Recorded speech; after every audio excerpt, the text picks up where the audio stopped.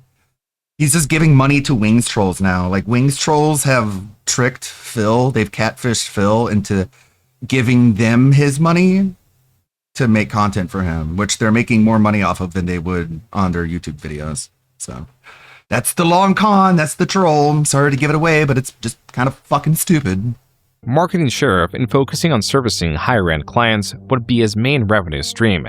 Similarly successful was MTG Headquarters, a channel based on the popular trading card game Magic the Gathering. Phil What's up, think guys? doing 10 daily knee Jeremy push-ups and made Brandon his chest here ripped. from MTG Headquarters. That's up? short for Magic the Gathering. How's it going? While Brandon would make appearances on MTG Headquarters, this channel was largely run by Jeremy. Rather than focusing on the strategic elements of the game, no, I Jeremy had centered to, his content on unboxing card sets. No, I had to cancel my Humble Bundle. There were still Too much expenses. more channels Too much overhead. to be made, such as Team RC and I canceled my well, actually I tried to cancel my GTP subscription. They're like, "Hold on, we'll give you a free month." And I'm like, okay. RCS Spotlight. Both of these channels were soon abandoned, as was the fate for all of Jeremy's RC-related channels. As in early 2013, Brandon had moved, making frequent uploads unfeasible and decreasing Jeremy's passion for the channels. This will be the last time I explain it. Brandon didn't leave. He got a job. And his job took him to Kentucky, and I'm very happy for him. The RC videos soon paused across the board. Jeremy claims to have sold an RC channel, but is unspecific with which one. And then I started a channel about RC cars, and I sold that. None of the aforementioned channels have seen any uploads outside of Brandon or Jeremy. Perhaps he means he sold a website. Only that too would be devoid of updates for years to come. Even the bottom of the website's homepage displays Brandon and Jeremy as the owners. Whatever the case, the RC channels and website remain largely inactive.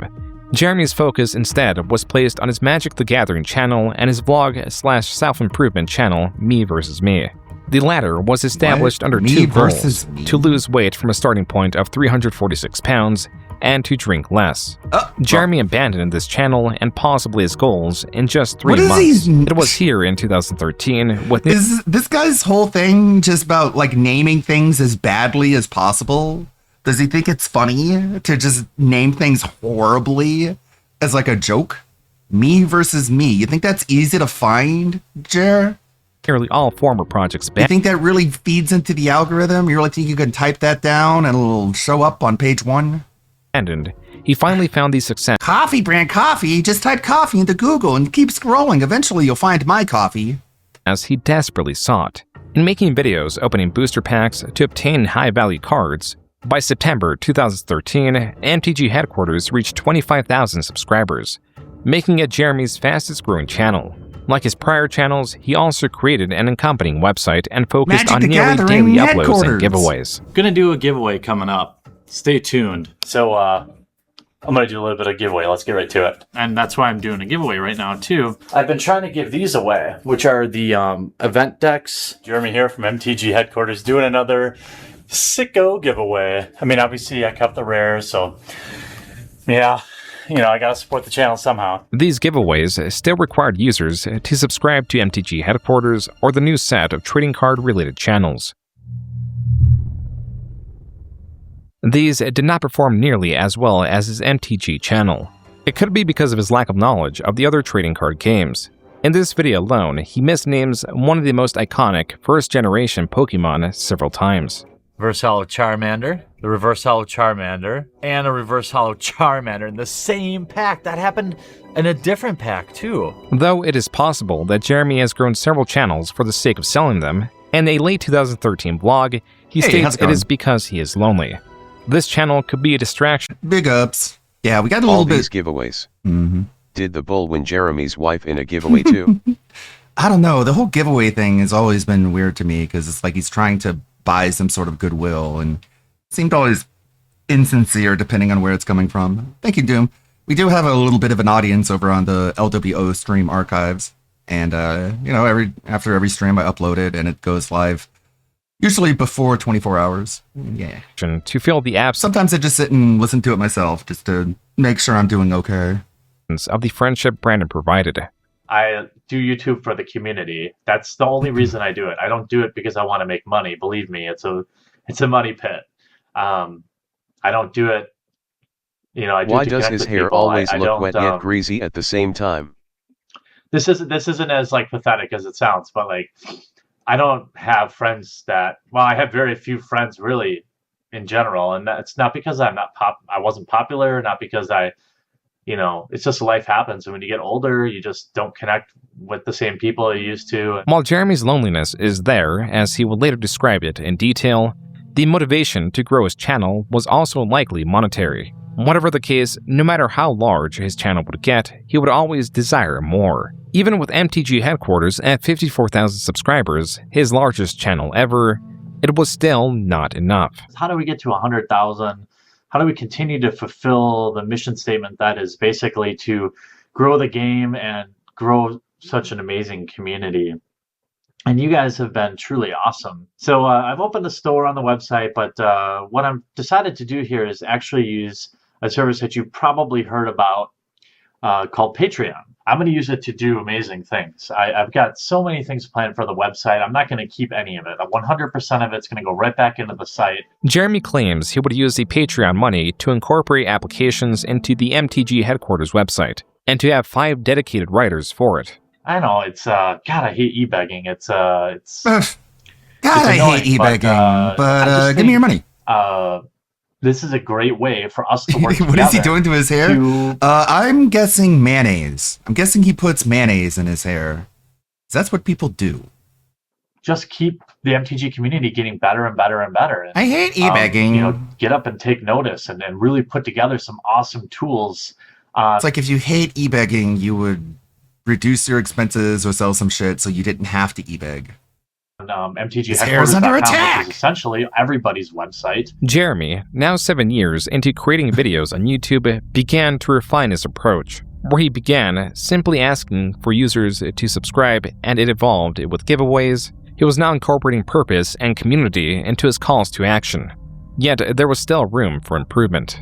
His Patreon, as per the Wayback Machine, would not even reach the second milestone. And though Jeremy vowed to grow the MTG community, his efforts and finances were not entirely there. As in late 2014, he created another channel unrelated to Magic the Gathering, trading cards. In 2014, he... Mulling is for the weak. What is mulling? I don't know what that word is. Created another channel unrelated to Magic the Gathering, trading cards, remote control vehicles, or even tech support. Hey there, I'm Jeremy, and you've come to that part of Heating YouTube where beverages? you might be wondering how the heck you got here. Together with my beautiful... It must be like a Magic the Gathering... Oh, mulligan? Oh, okay. It's like... Process of heating beverages is mulling. What? wife and our best friend... Heating your... Coffee is for the weak. Brandon, we're about as obsessed with the arcade as anyone, specifically claw machines. So obsessed, in fact, that we've already bought 4 different machines and have them in our houses. Clawstruck was Jeremy and Brandon's newest channel. Different machines and have them in our houses. It's like a soy jack. We have them in our houses. Woohoo! Bing bing. Clawstruck was Jeremy and Brandon's newest channel.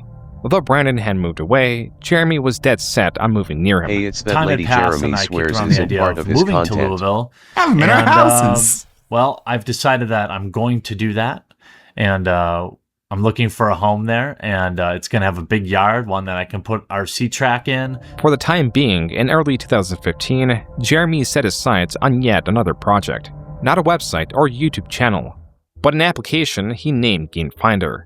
The word Finder is missing an E in the same style of Grindr, the location-based LGBTQ dating app. Likewise, GameFinder was an app for its users to find one another. The criteria were the games users sought to play in person. Jeremy managed to raise $30,000 for the app's development on Kickstarter. and it released just 3 months later. This isn't a dead application whose owner is cashing in. In fact, the Next Pro is, in addition to being free, GameFinder currently is without any ads or even an upgrade cost. That was the professor from the channel Tolarian Community College. Like Jeremy, the professor runs a Magic the Gathering-based channel. This is someone that Jeremy met at a convention earlier in the year. The professor was one of the creators Jeremy got along with. The same could not be said about Wedge from the Mana Source, a creator that canceled a meeting of fans and creators because Jeremy was to be in attendance. All this is explained in this video from Darium CCG. So even with Jeremy being somewhat infamous in the Magic community, channels like Tolarian Community College were willing to be fair when assessing GameFinder. While the professor praised the app's lack of advertisements or predatory monetization, his complaints echoed the major issues users had with the app. You know what's funny is that I kind of randomly picked this for Wednesday, the rain stuff, but it's raining now, it was raining last Wednesday, it seems to line up perfectly. Describing it as simplistic and lacking in features. I don't know why. While Jeremy It's the meme magic, I'm casting rain every week. Was aware of the power of my memes. Of these complaints and sought to add more social elements to the app's main plight, according to Jeremy, was that it never hit critical mass. It was never able to reach a wider audience on launch day, meaning users would download the app to find few people online. Jeremy claims the app also had budgeting issues, such as spending too much on rewards for Kickstarter backers and too much on the development cost of the app, claiming to have spent $10,000. Like he's in a competition to make up the worst names you could ever imagine. Game Grinder. To $20,000 more of his own money to Why does he have like a piece of hair on the back of his head that's sticking out? It's like how I have on the side of my head, but it's on the back. You're doing it wrong, Jerry. So you need to rotate that to the side and turn it upside down. Market it. If what Jeremy says is true, then MTG headquarters would be more to him than a device for monetary gain. If anything, Jeremy was building a sort of reliance on YouTube. There was something about seeing his channel grow that would excite him. That gave him purpose. This could explain the ever-increasing giveaways, and why he has yet to sell this channel. If growing the channel gives him purpose, then what happens when the growth slows? When the video's earnings begin to drop? The answer is this sort of video. Earnings are lower now than they were a year and a half or even 2 years ago, I think, for at least for my channel. And I know if you watch guys like Brian or Wedge talk about it, it's the same thing. True for them and true for all YouTubers. It's like his head is like a teacup. He's got a handle on the back. Going to be given away to patrons. Distracted. Each month, I'm going to host several giveaways where any patron will win it from, even if you back for $1, you're eligible. I never started this channel with the expectation of making money. I think opening several $5,000 beta starter decks will tell you that. Whenever Jeremy's channel begins to lose traction, he does whatever it takes to keep it growing. He increases the amount of giveaways, pleads with his audience, all while claiming that this is not for him. I never tried to make money. It is for money. his viewers. This early 2016 vlog on MTG headquarters is key to understanding his potential true motivation. I never had any stress or anxiety, nothing, until I was in my mid-20s, and bam, panic attacks every night. I know it's a combination of my brain chemistry and things I do. Not getting enough sleep, drinking too much caffeine. All if I those drink too much times when you alcohol never too thought many to days in a open up row, a I'm at local like a higher TGC risk. shop. Oh my god. So he's I tell people about this because I don't think a whole lot of people realize it, but sleep deprivation gives yourself brain damage. It does. You should sleep. If you don't sleep, you're hurting your brain. And the thing about it is that it doesn't heal. That damage doesn't go away. It stays. For it. And if you've been doing it for years and years and years, you're probably just nuts. You're seeing shit in the corner of your eyes. You're hearing voices. Of course, that's going to make you stressed out and weird. Why do you think he looks around everywhere all the time? He's frazzled. He's just fried. That was a video of Jeremy describing his anxiety issues. Something that began in his 20s. Something that he has been unable to shake. Earlier in the same video, Jeremy explains how, approximately 30 times a day, he reaches into his pocket to make sure his Xanax is still there in case he has a panic attack. Coincidentally, the rate at which he's been getting these has seemingly increased. God, he has been so annoying on Twitter. Like him and Ethan Ralph is really Guys, trying to. I think I can start grifting. The guy and the quartering taught me how. Yeah, just drive yourself nuts. Like Ralph is so cringe. Like Ralph is trying to get on the quartering hate train, but also cozy up to him and be his friend and bond over Xanax. And it's like, you're such a fucking trash bag. You are a dumpster. Since his channel's growth has slowed, Jeremy specifically cites how he's already had 2 panic attacks within the week he made the video. What is being established is a vicious cycle that would bind Jeremy the more he fit into it. The more he would try to maintain endless growth, the more it would crush him. For the past year, I've been running myself ragged, What is this? trying to run a business as well as YouTube full time. And while it's been worth every long night, it's unlikely I can continue this pace much longer. It's such. I don't know how he thought this was normal to just beg for money when you're just surrounded by toys and garbage. It's so egregious. I'm just so things are so hard for me, and then you wipe your eyes with $100 bill. It's just like life is just so rough. Tired all the time. I work so hard. Of me talk about my Patreon for several months now. The truth is, the support I'm receiving on my Patreon is literally the only reason I can spend the amount of time I do now on these YouTube videos. What I so desperately want now is the chance to take my channel to the next level. In this video, released April 2016, it appears Jeremy was reading a pre-written sales pitch, asking his audience to increase their support on his Patreon, allowing Jeremy to reduce the time spent on his clients for marketing the sheriff, claiming it is for better or more diverse content on MTG headquarters. While Jeremy did make good on diversifying his content with the increase of collaborations, interviews with Magic the Gathering artists, and even PowerPoint presentation guides, none of these videos could trump his simple, effortless card opening videos. As much as Jeremy desired to change and improve into something superior, he could not find any footholds, and was slipping into a breakdown. Now, I wish I'd done a lot of things differently. I wish I was friendlier with other Magic YouTube channels. I wish YouTube ad revenue wasn't less now than it was a year ago. That's not a mistake on your part, though. But I can't change any of that, really. It was just a month later, in May 2016, that Jeremy went on his... I could have been more friendly to other Magic the Gathering YouTube channels, but there's nothing I can do about that. All right. Infamous Twitter rant. There's nothing you can do about how friendly you are to other creators. I guess. Spurred by this... I tried to be nicer, it just doesn't work, so fuck it. No. Women are playing Magic and we're here to stay and there are only going to be more of us. And that's kind of the conversation I want to have now. Instead of just looking at us as something that is weird and to be studied. This panel was streamed and uploaded in video form. It is titled Women in Magic Panel, and sits at only 22,000 views. Like men. It is not at all a video of major significance, and is of 4 female judges discussing their experience in the Magic community. From the sexual harassment they receive, to wanting women in Magic to be treated as a norm in the Magic community. Louis Scott Vargas, a streamer, quoted a different Magic creator who posted the link to the video on Twitter, noting how disappointing the comments were in response to the video. Jeremy, under his MTG head... It's 23 minutes out of 3 hours, 38 minutes.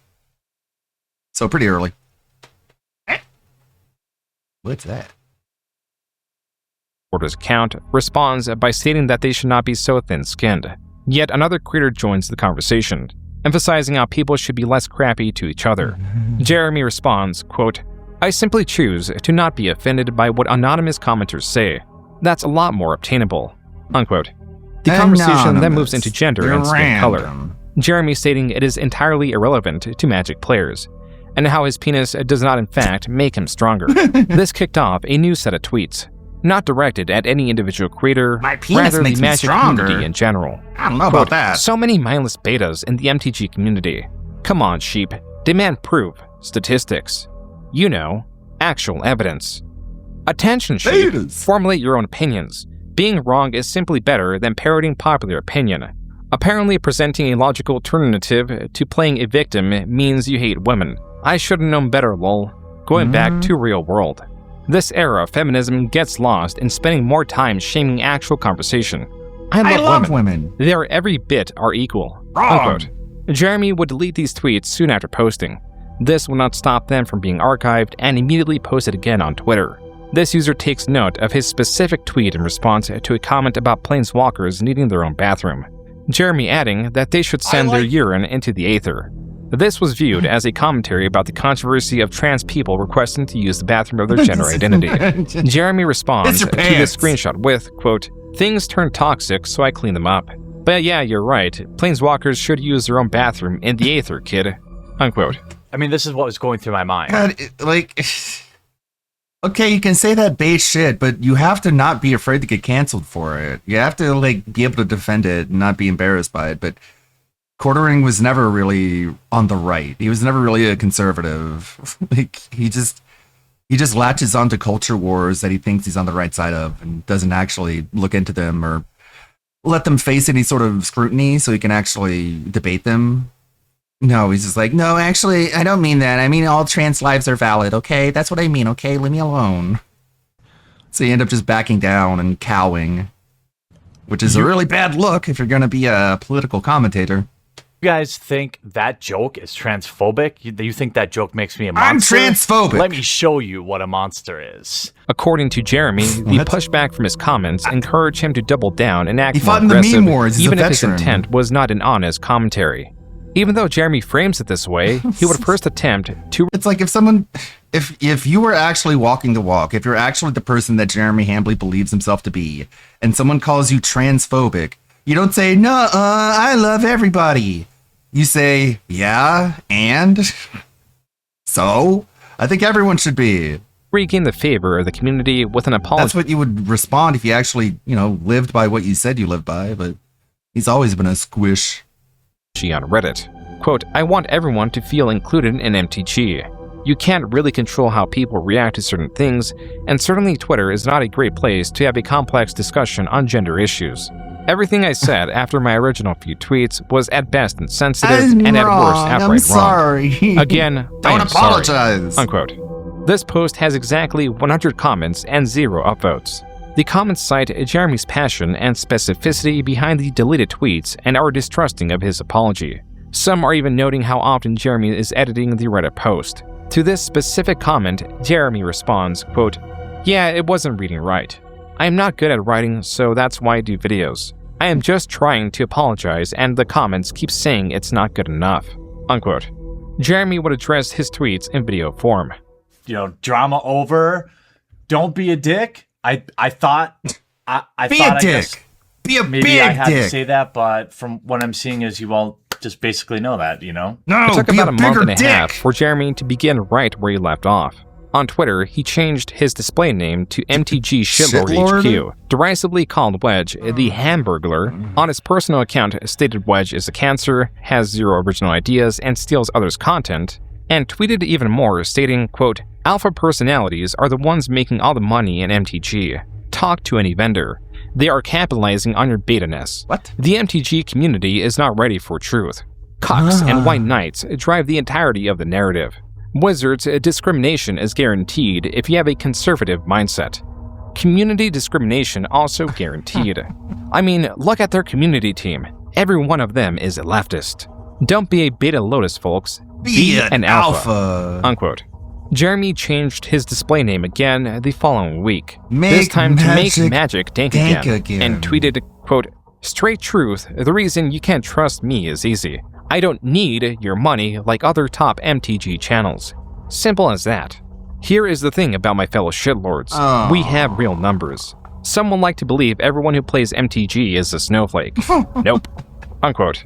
I know In all August, the memes. Continuing this escalation, Jeremy announced that he had blocked many people on Twitter. Back to his personal account, Jeremy posted pictures of his guns in response to riots happening in his area. Finally, Jeremy, on his MTG headquarters What a tough account, guy. states there are no good-looking females or males with personality, and that the vast majority of MTG YouTubers have subpar production quality and are boring. Damn. On the Magic TCG Reddit, users commented Have on to go all Jeremy's out. ongoing rants.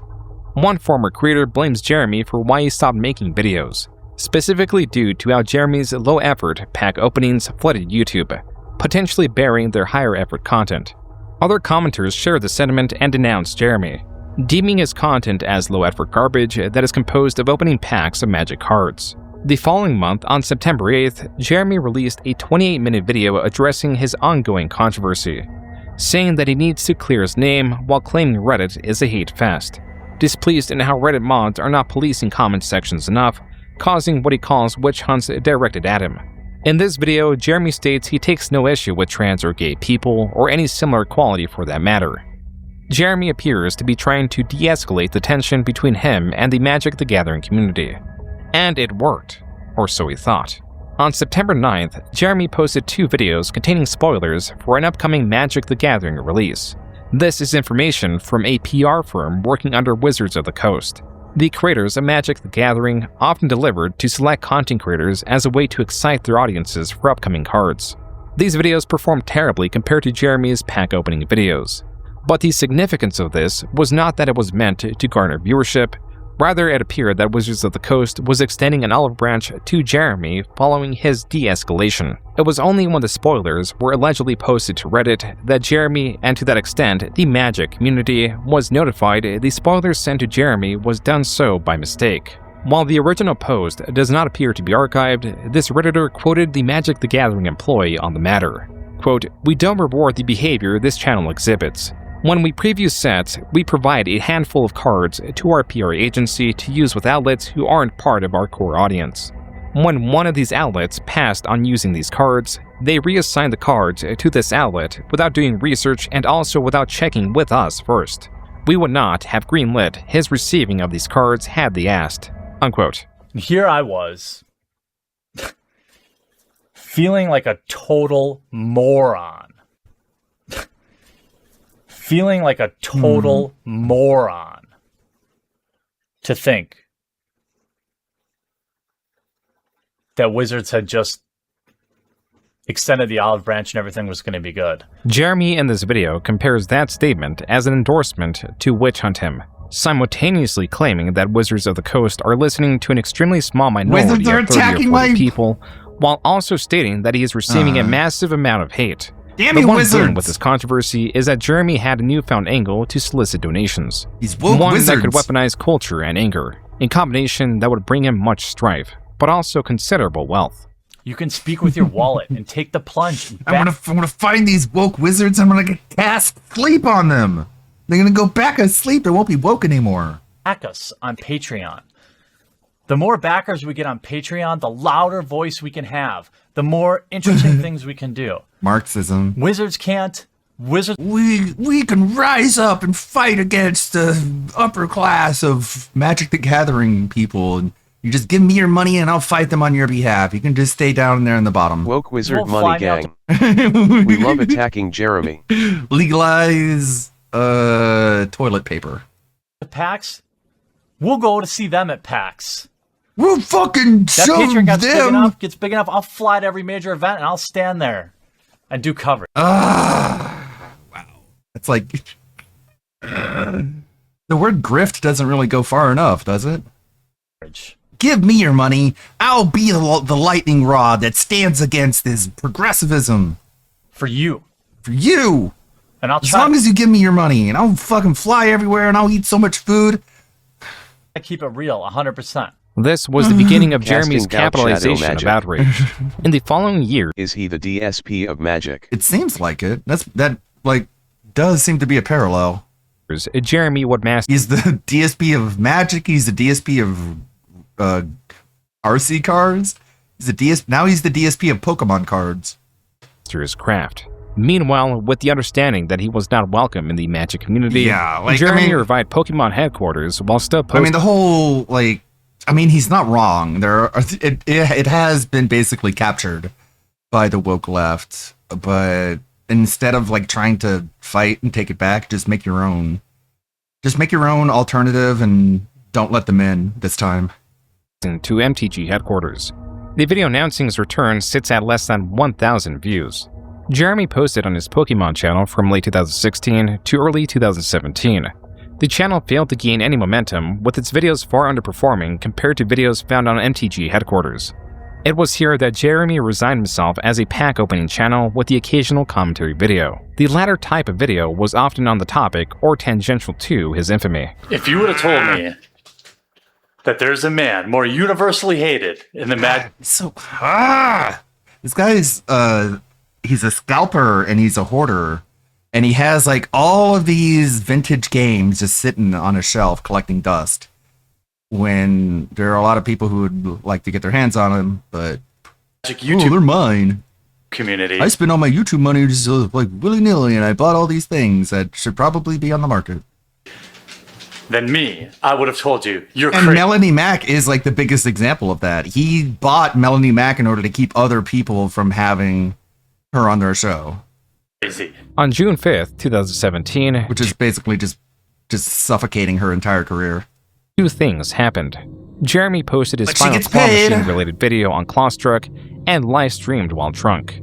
While he often tweeted at or commented on other creators in the MTG community, there was one that he targeted unprovoked. This was cosplayer Christine Sprankle. Serial virtue signaler and This is in crying the Mikey for No More, Patreon Doc. dollars I already saw this. cosplayer Sia Sprankle Run posted yesterday. Allow messages to my Facebook page again. Question my life choices immediately. Posting out. Came for cosplay inspiration and left only with an erection. In all seriousness, though, I love your work.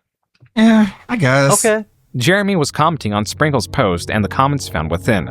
A post about receiving unwanted comments. Here you go. I mean, they're Victor creepy. Like, Puente, cuckold. like you're not going to get the most emotionally mature people to your content to begin with.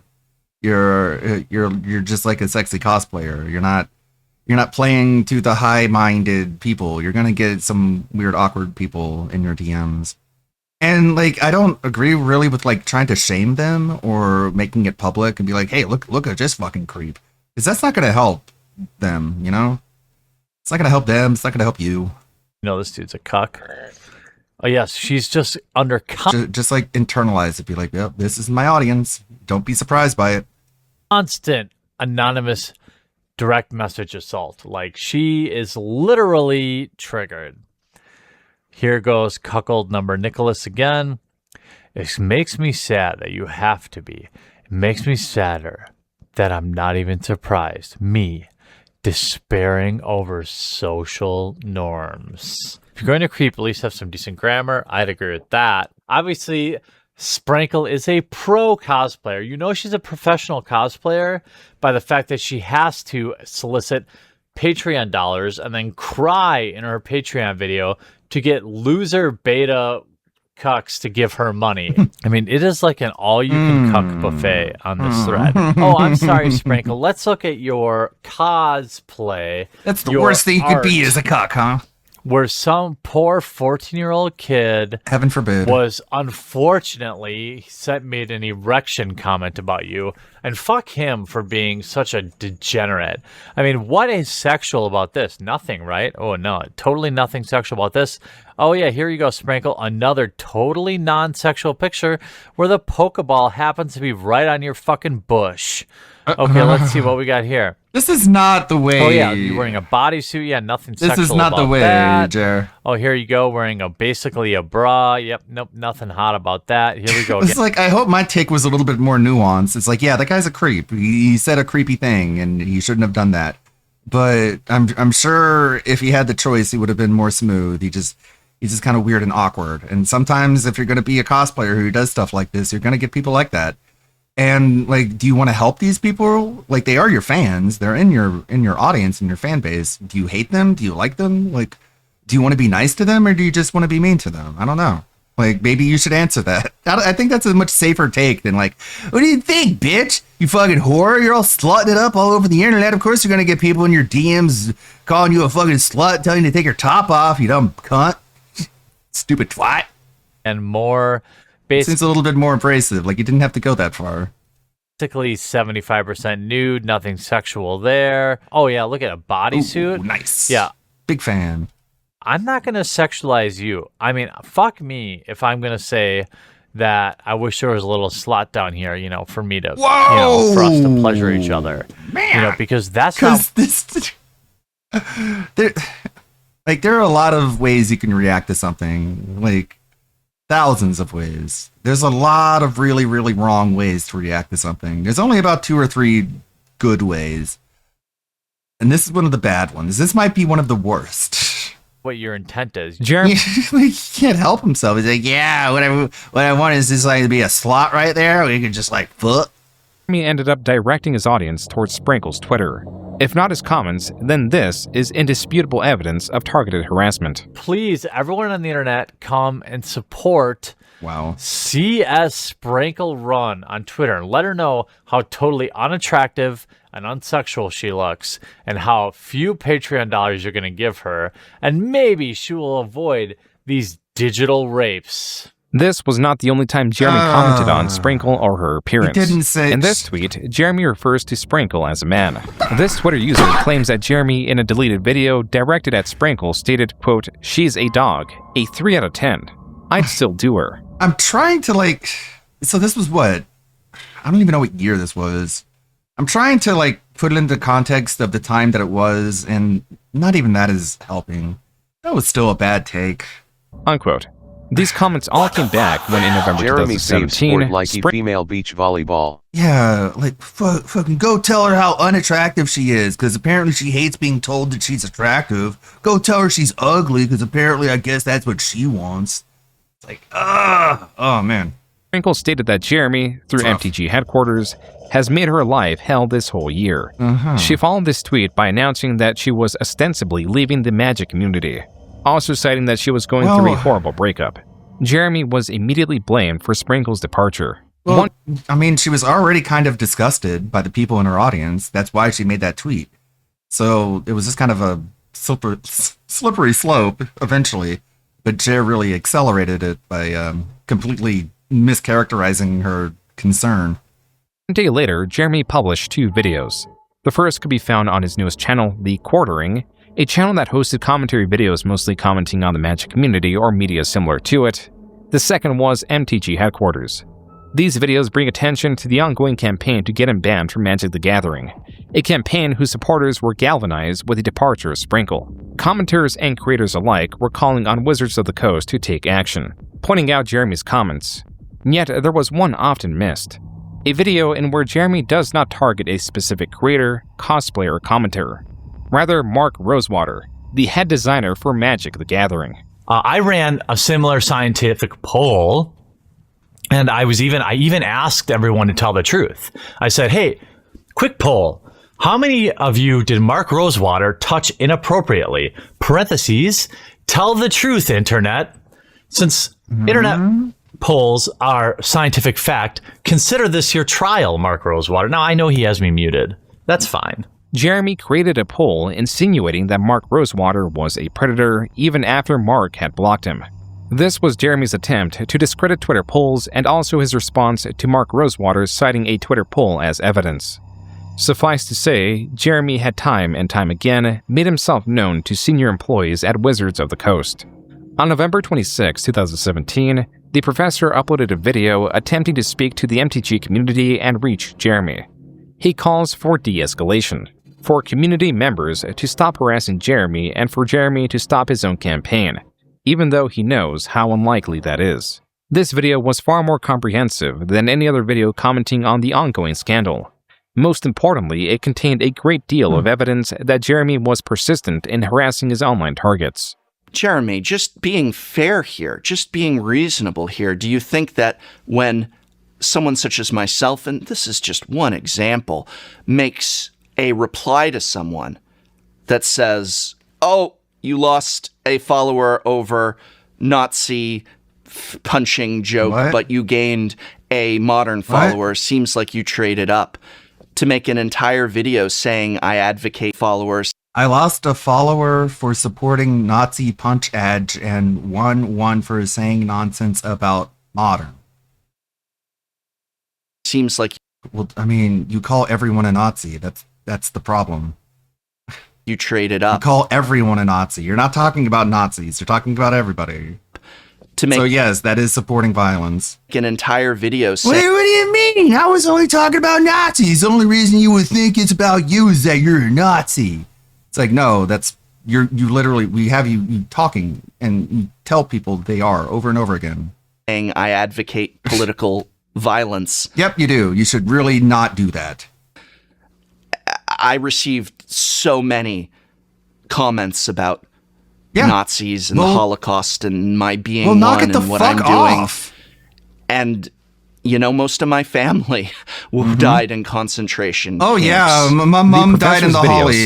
My mom died in the Holly, guys. While it was touted for the amount of evidence against Jeremy, It's okay some creators for took calling issue everybody with the professor's Nazis. presentation My mom died and in the the alleged Holly. scope of 2 years that Sprinkle was harassed by Jeremy when there only existed months, not years, of evidence. Yeah, professor of what?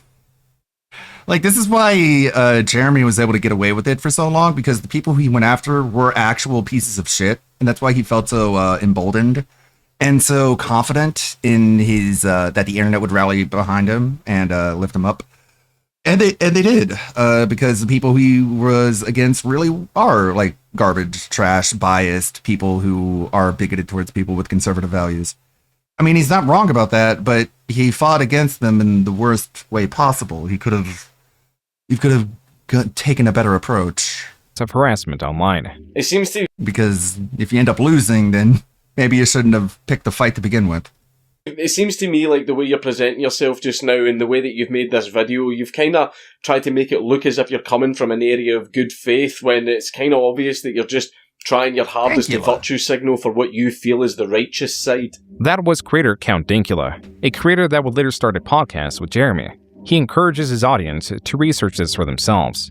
Advice that will go well to Jeremy's own response to the professor's video, not found on MTG headquarters, but on the quartering. Jeremy's video opened with the professor's minor comment about Nazi comments.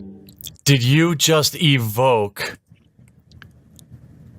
concentration camps to strengthen Why aren't your any of these fucks talking video about magic? Right, about mean tweets? Jeremy failed to engage with the overarching arguments that Jeremy is disruptive and that he encourages unwelcome comments.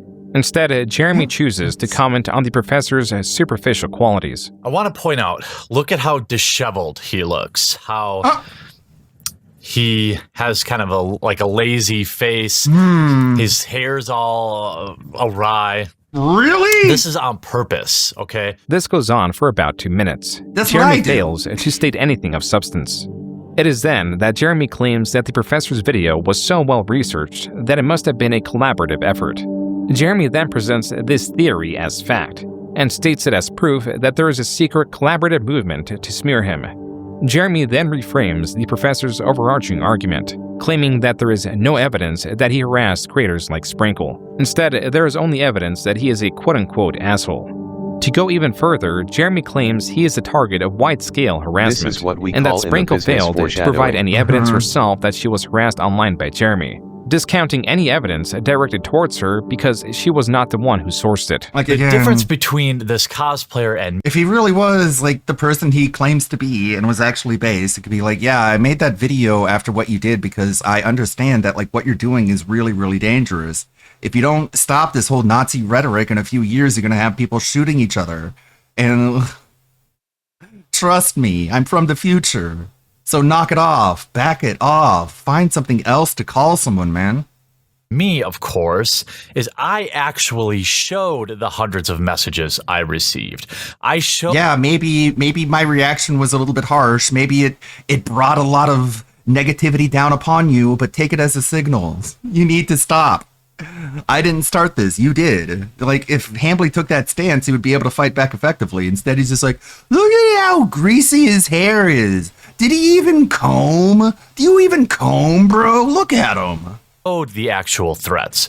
I showed people sending me the names of my parents and their address. Jeremy, to discredit the professor and those against him, continued to claim there was no evidence against him, also insinuating he did not delete anything. There's evidence, but he must have deleted it. Or in this case, the professor insists I did. While Jeremy does delete evidence, as was made clear as far as a year ago during his first major scandal, Allegedly, the live stream where Jeremy fantasized about a slot in Sprinkle's morph suit and directed his audience to her Twitter page was taken down by YouTube under a community guideline strike, making it difficult to source larger portions of it. It also did not help that many of his Twitter accounts were recently banned. And while Jeremy questioned the professor or Sprinkle receiving harassment or unwanted attention, he provides evidence of such a thing, but only against him, citing the negative effects the professor's video had on his channel. I have never blamed the professor for the barrage of hate that came my way after he made this video. 1,000 people unsubscribed from Unsleeved Media after he did this video. Jeremy goes as far as to insinuate that Sprinkle is responsible for the harassment he is now receiving. Christine Sprinkle. Also, someone back up the doc, just in case it disappears suddenly. Humans would be infuriated. That's why we're starting off with it. If we're in the middle of it and it goes down, then you know why. At. She posted a dangerously false tweet. Let the hate mob ascend on me for going on 2 weeks now and has done nothing to correct the situation. Though Jeremy claimed that the professor is a manipulator and failed to bring a shred of evidence forward, Jeremy, in his video response, skips all the evidence presented. Notice how in Jeremy's reaction, the video inexplicably jumps. This is because Jeremy skipped from 4 minutes 24 seconds to 6 minutes 55 seconds, over 2 minutes of voice clips, portions of his removed livestream, and more than 10 tweets directed at Sprinkle or cosplayers in general. Jeremy does not acknowledge this jump, and it was not the last time he would edit around evidence. This next jump is even more egregious. Jeremy pauses the professor's video at 7 minutes 25 seconds. 1 more second and he would have displayed the evidence against him that he claims does not exist. For the next 7 minutes, the professor shows countless tweets and video clips, all of which Jeremy skips, again not acknowledging that he did so, and picking up his reaction at 5 minutes and 1 second of a 20-minute video.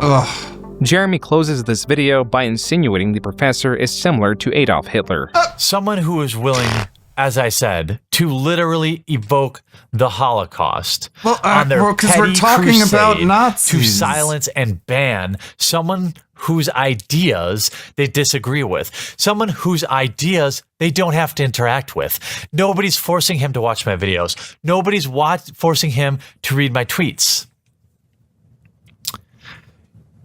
You know, Professor, you actually sound a lot like somebody from history that your family might be familiar with. Jeremy pressed on that there was no strong evidence proving that he had harassed anyone throughout this period. A drunk cunt in general, and people just naturally started not to like him in the magic community. And like he skinwalks these ideologies that he doesn't really research or put in really any time to fundamentally understand. You want me to open some magic cards? Yeah. But first let's talk about the Holocaust. Like, does he even realize what he's doing? That he's just intentionally mischaracterizing the criticism? Because the reason they brought up the Nazis, because that's where it all started. Like, he didn't bring it up out of nowhere. Like, he wasn't the one who brought it up first, even. Even selling a shirt in that theme, which he allegedly donated the profits of. Show me the receipts. You know what? I printed a t-shirt today that I think I'm going to link in this video, and I'm going to donate all the proceeds to... What a great shirt, man. Shame I missed out on that limited run. Hey, what's that on your shirt? What does that mean? Whatever the... So there's this internet guy, right? He's in some kind of beef or something. Most reputable, like, men's shelter is in the area. So make sure you get your shirt with a fan-drawn face of me saying... Let's show me the receipts. Jeremy did get the receipts. On December 7, 2017, he received an email from Wizards of the Coast notifying him that he received a lifetime ban. What does this mean? Well, I can't play in any pre-releases. I can't play in any sanctioned events. I can't play online. In fact, they actually confiscated my entire Magic Online collection. Jeremy claimed he recouped the cost of his digital collection via PayPal. It's just such a lazy accusation, and it's been happening for years and years and years. And I've known what it meant since the beginning. They call you that because those people get punched and killed. So they call you that as a way to make it so other people punch and kill you. Chargebacks. Like it really is that simple, and it's very sad and very shameful that people are so flippant and irresponsible with what they say about people. It really, really, really, really bothers me. For the video announcing his ban, there is something seemingly sinister at play. At 10 minutes and 20 seconds, Jeremy begins going through the evidence Wizards of the Coast sent him, then informed their choice to ban him. Notice, at the bottom left side of the screen, it is clearly stated that there are 12 attachments. Attachment 1 is a tweet where he calls Wedge the Hamburglar. Attachment 2 is presumably a joke about trolling a friend. Attachment 3 is a tweet about trolling that same person and the professor. Attachment 4 appears to be another joke about wearing a shirt with the famous internet cartoon frog Pepe to trigger people. Attachment 5 is what appears to be another joke that includes Pepe. Attachment 6 looks to be a joke about concentration camps. Attachment 7 is Jeremy alluding to a Magic player having a quote-unquote pedo smile. Attachment 8 is Jeremy in response to an accusation where he encourages R-wording individuals, responds by saying he would not even— Wait, who said this one first? Was it Quartering or was it Sargon? Because this is what Sargon said too. I'm pretty sure Sargon said it first, and Jeremy's just stealing it because that's what he always does. R-word the poster. Then this is attachment 9 of 12. I love the ladies of Magic, but dudes who bring their girlfriends to stand over their shoulder every game are annoying as fuck. Teach them to play or go home. What's wrong with that? Am I not allowed to have an opinion? Am I not allowed to have an opinion? What's mean? I mean, this is the evidence, okay? Jeremy plainly rants about this being the only evidence Wizards of the Coast presented against him. The screen then fades into his face cam. He failed to show whatever those last 3 attachments were. On the topic of deception is this screenshot of Jeremy defending himself in the third person, presumably failing to log into an alternate account to defend himself. It appears Jeremy is not being entirely honest to his community, and Jeremy has a possible motivation to be dishonest. You should subscribe to it so that I can send it to Polygon and tell them thanks for the press and all the new subscribers. Then you can just quietly unsubscribe if you don't like the content. So many of you are like sharing these videos. People are I'm seeing them on Facebook. People are signing up on Patreon. Like, this is crazy. How can I help? Well, I would love to be able to cover more of these games. I have a Patreon where if you want to, say, throw a few bucks, that would go a long way. I have a one-time donation. Maybe you only have like $1 in your bank account. You could give me that $1. All I can do right now is I set up a war chest on PayPal Every little where bit people, helps. if they choose to, please believe me that you don't have to. This is like literally the worst time to be shilling for this kind of stuff. But it goes without saying that money is power.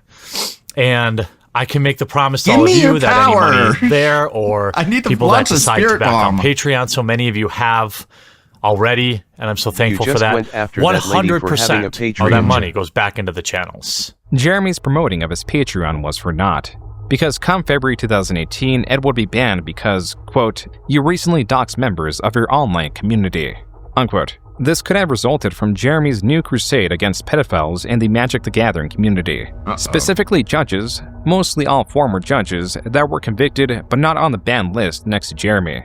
Though Jeremy failed to find a large number of active judges that were predators, his attention to the matter did appear to influence an update on Wizards of the Coast terms and conditions that force stores to run background checks on their staff and those who they engage with that interact with the public, meaning judges.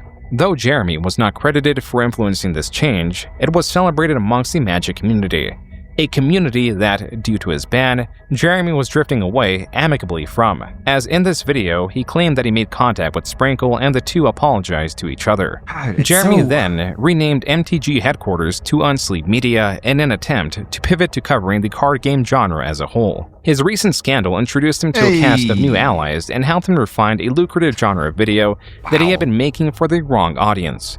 The same type of video that created enemies in the Magic community was going to usher in Jeremy's largest and longest running channel. And all these people grew up to be the same fuckers in middle school that were like, well, if you don't subscribe to the popular idea, maybe Pogs at the time, or starter jackets, I don't know. I'm old. I'm old. You're not cool. Or if you were poor, you weren't cool. Shut up. Or if there's a whole variety of you things guys. that would make you outcast. Really but old. now, when they get older, they get a little power on Twitter. They can find more people that it's like the blob. And then they become this massive thing of groupthink and toxicity that's trying to Thanks, Phil. push everyone out who disagrees and then just absorb more people into their want ideology. groupthink. What I want to do, hopefully, with this channel You like is to groupthink. If it's for you. push these conversations forward. Obviously, I don't want any bullshit SJW book. As always, SJW's always lies. SJW lesbian space gem. Garrett. SJW red-haired, blue-haired Mohawk guy. General. I wonder if you can SJW define buzzwords. what an SJW is. Lol cow, milking the feminist lol cow down. Or if he just uses SJW the stuff. term. BuzzFeed hates that. Feminist agenda person's feminist propaganda. Everyone needs to stop getting triggered. I'm not a fan of Brie Larson. Brie Larson. Maybe it's because Brie Larson. Brie.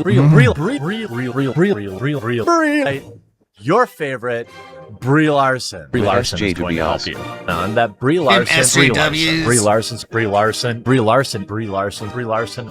Just you and me. It's like people like Jeremy is why, like, despite the fact that they literally had social Hello, my justice, fellow alt-righters. they literally had social justice classes at college. Like, it was a real, actual thing that existed. People like Jeremy made it so, like, anyone who said the term social justice warrior, they're like, oh, you're just using that cliche. You don't even know what that means. And it's like, what the fuck are you talking about? They're literal classes. It's not a cliche. It's a real thing. All female. But that's what happens when you water down shit to where it has no meaning. Mega diverse MCU film directed by Brie Larson. Do it. Just posting, my 5th Brie Larson video in 30 days. Oh. Things like that. I'm already known as the guy who makes 1,000 videos about Brie Larson. Reaction, it's got to be live. It's got to be in the moment. I also have to admit that I really dislike Brie Larson. Though Jeremy may be capable of having a nuanced discussion, for the vast So his majority of his videos, he certainly does not By the way, his current intro is him getting beaten up by Brie Larson. display it. In his past, his incuriousness and inability to formulate a cohesive argument has forced him, time after time, to make videos reliant on emotion or sensationalism to draw an audience. This is why Brandon's technical breakdowns in their RC channel often outperform Jeremy's. It is also why Jeremy was relegated to opening packs of cars in a game known for its complexity and strategy, areas explored and dominated by his contemporaries. When forced to create meaningless content, the only variable Jeremy can control is content frequency. Card opening videos were easily replicable. It created competition that Jeremy admitted he could not compete with. Guys like Open Boosters came along and kind of slayed the beast in terms of, ultra rare vintage product openings. This is not the only time Jeremy was outperformed by other channels. And also there were a bunch of claw machine channels. Here's some deep lore. They were faking their wins. It's hard to compete winning a plush, a Bart Simpson plush when these, 15-year-old kids are faking winning Xboxes and this and that. So everyone lost faith. Jeremy is limited to producing sensational videos. He is deceitful and or manipulates footage to favor him, and he uploads frequently and typically on the same day the video was I recorded. love how June doesn't hold back. Like, he's not just presenting news. He's like, this guy is manipulative. He's a liar. He's deceptive. That's ironic because he does this and that. You know what I mean? A lot of other documentarians are just like, they don't want to take a stance on anything. But June, yeah, this video is getting taken down for sure. Let's watch it quick.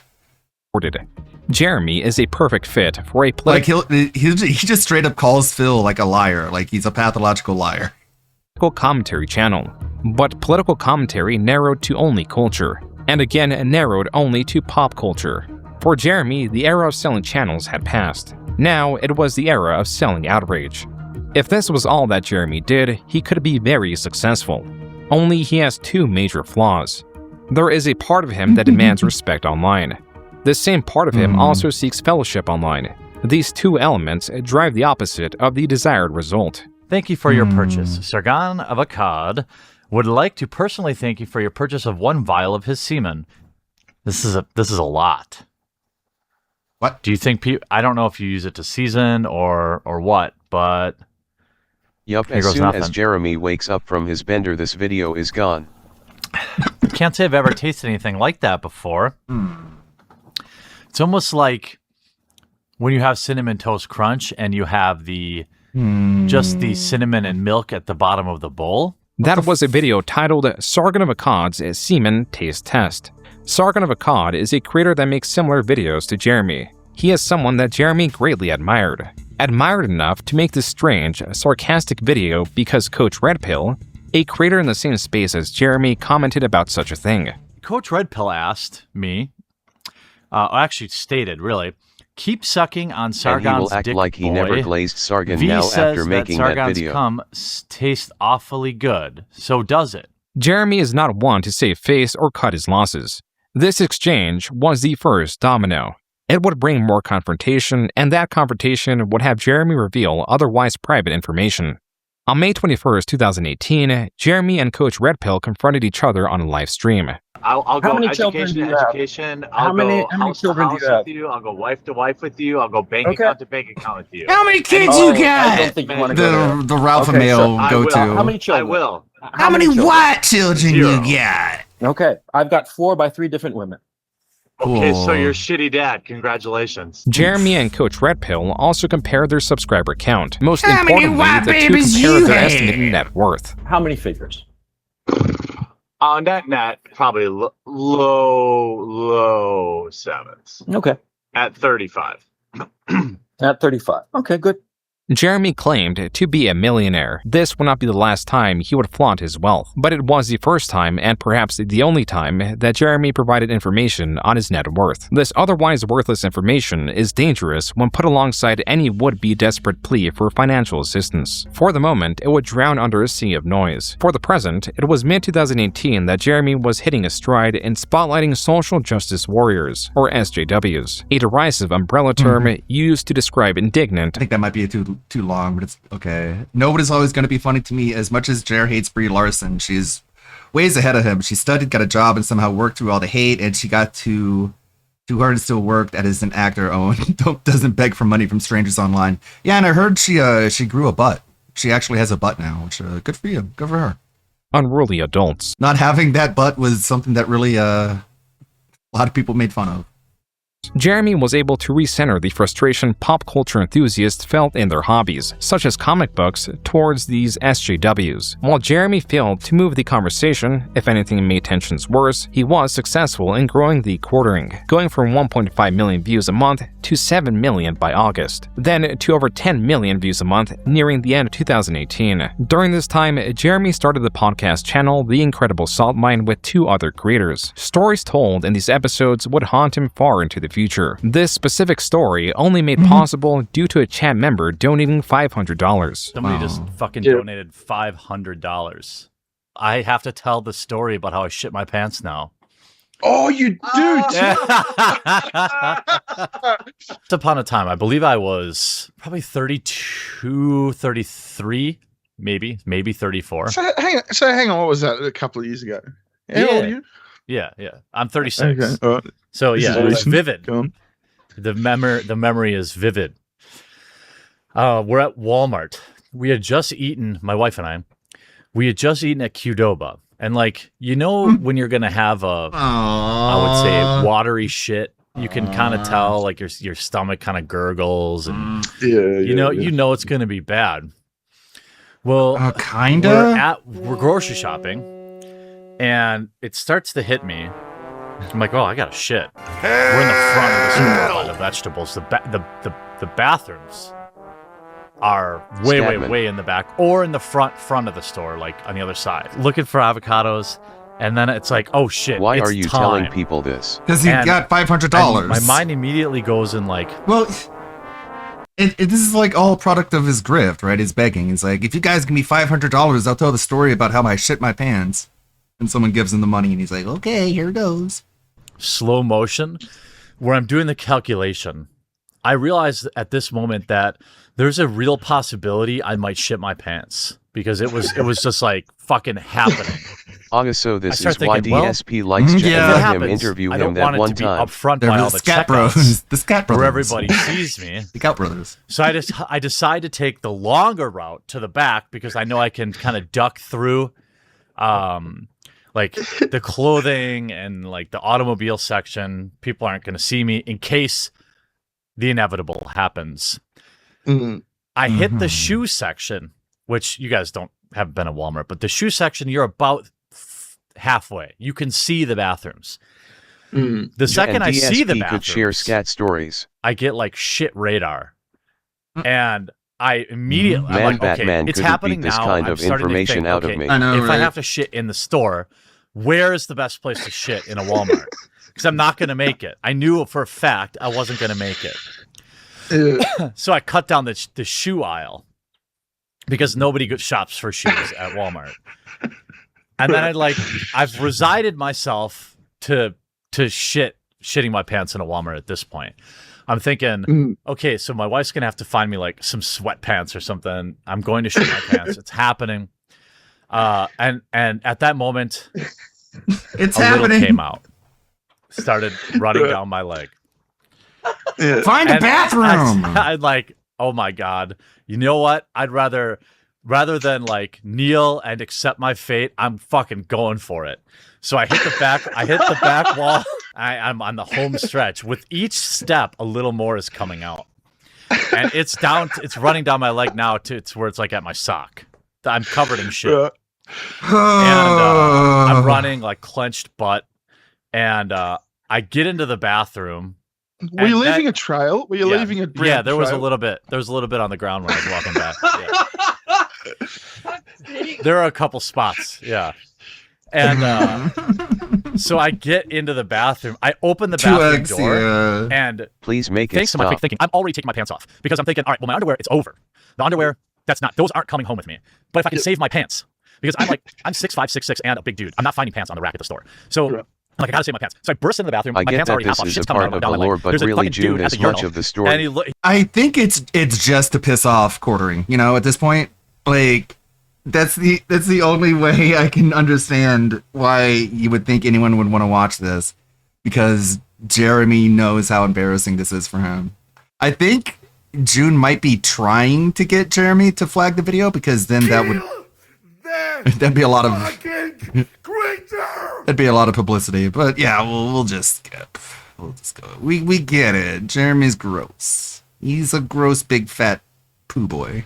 The streamed podcast where Jeremy told his story only got 30,000 views. Retellings of the story would get considerably more viewership. On the topic of viewership, Jeremy began uploading 2 videos a day and began his crusade against celebrity Brie Larson, the actress who played Captain Marvel in Captain Marvel, a movie based on the Marvel comics. Jeremy covered the release of Captain Marvel while commenting on Brie Larson's own controversial comments. In his career, he's made 270 videos on the topic of or mentioning Brie Larson. Jeremy made so much money covering her that he dedicated a new shed to her. Every night before I go to bed, too. Just a little ritual.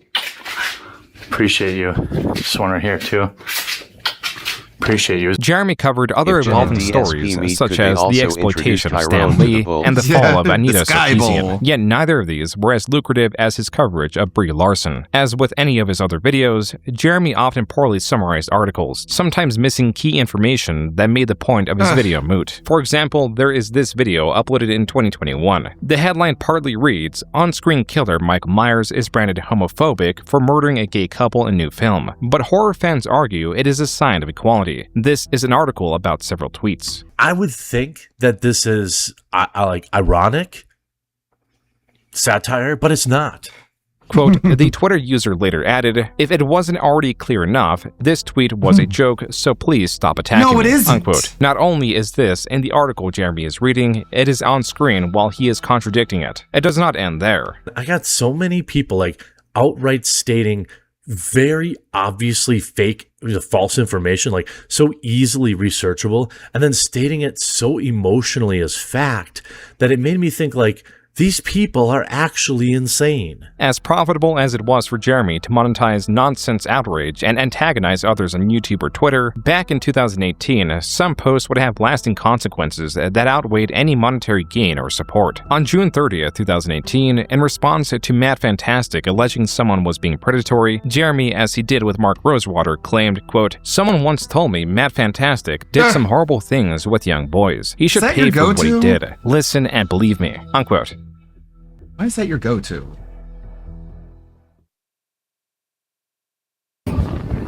This is the window he punched in after not being able to continue to punch me. Here's some witnesses. Hey, did that guy just ask my name and then start assaulting me? Yeah, he said, "Hey, are you Jeremy Hambly?" And you said, "Yeah," and he goes, "Fuck you," and reached over and started punching you in the head. I don't know if you saw the YouTube footage, but just got here to Gen Con 2018, was hanging out with basically Gen Con royalty. On August 2nd, 2018, Jeremy was assaulted at a bar near Gen Con, a convention he was attending. Jeremy explains the assailant asked him to verify who he was before striking him repeatedly on the back of his head, then fled before the police could be called. Jeremy also alleges that the bar initially refused to call the police. Look at this shirt. And wasn't it a fucking ripped my shirt? Trans Wait, person? hold on. Ripped all the buttons off my shirt. Fucking my arm is bleeding from... Here, let me put it this way. Can you see that? That's just from me trying to pull away from this guy. Like, he probably thinks he's so fucking woke. And he's gonna go tell his buddies how cool he was, right?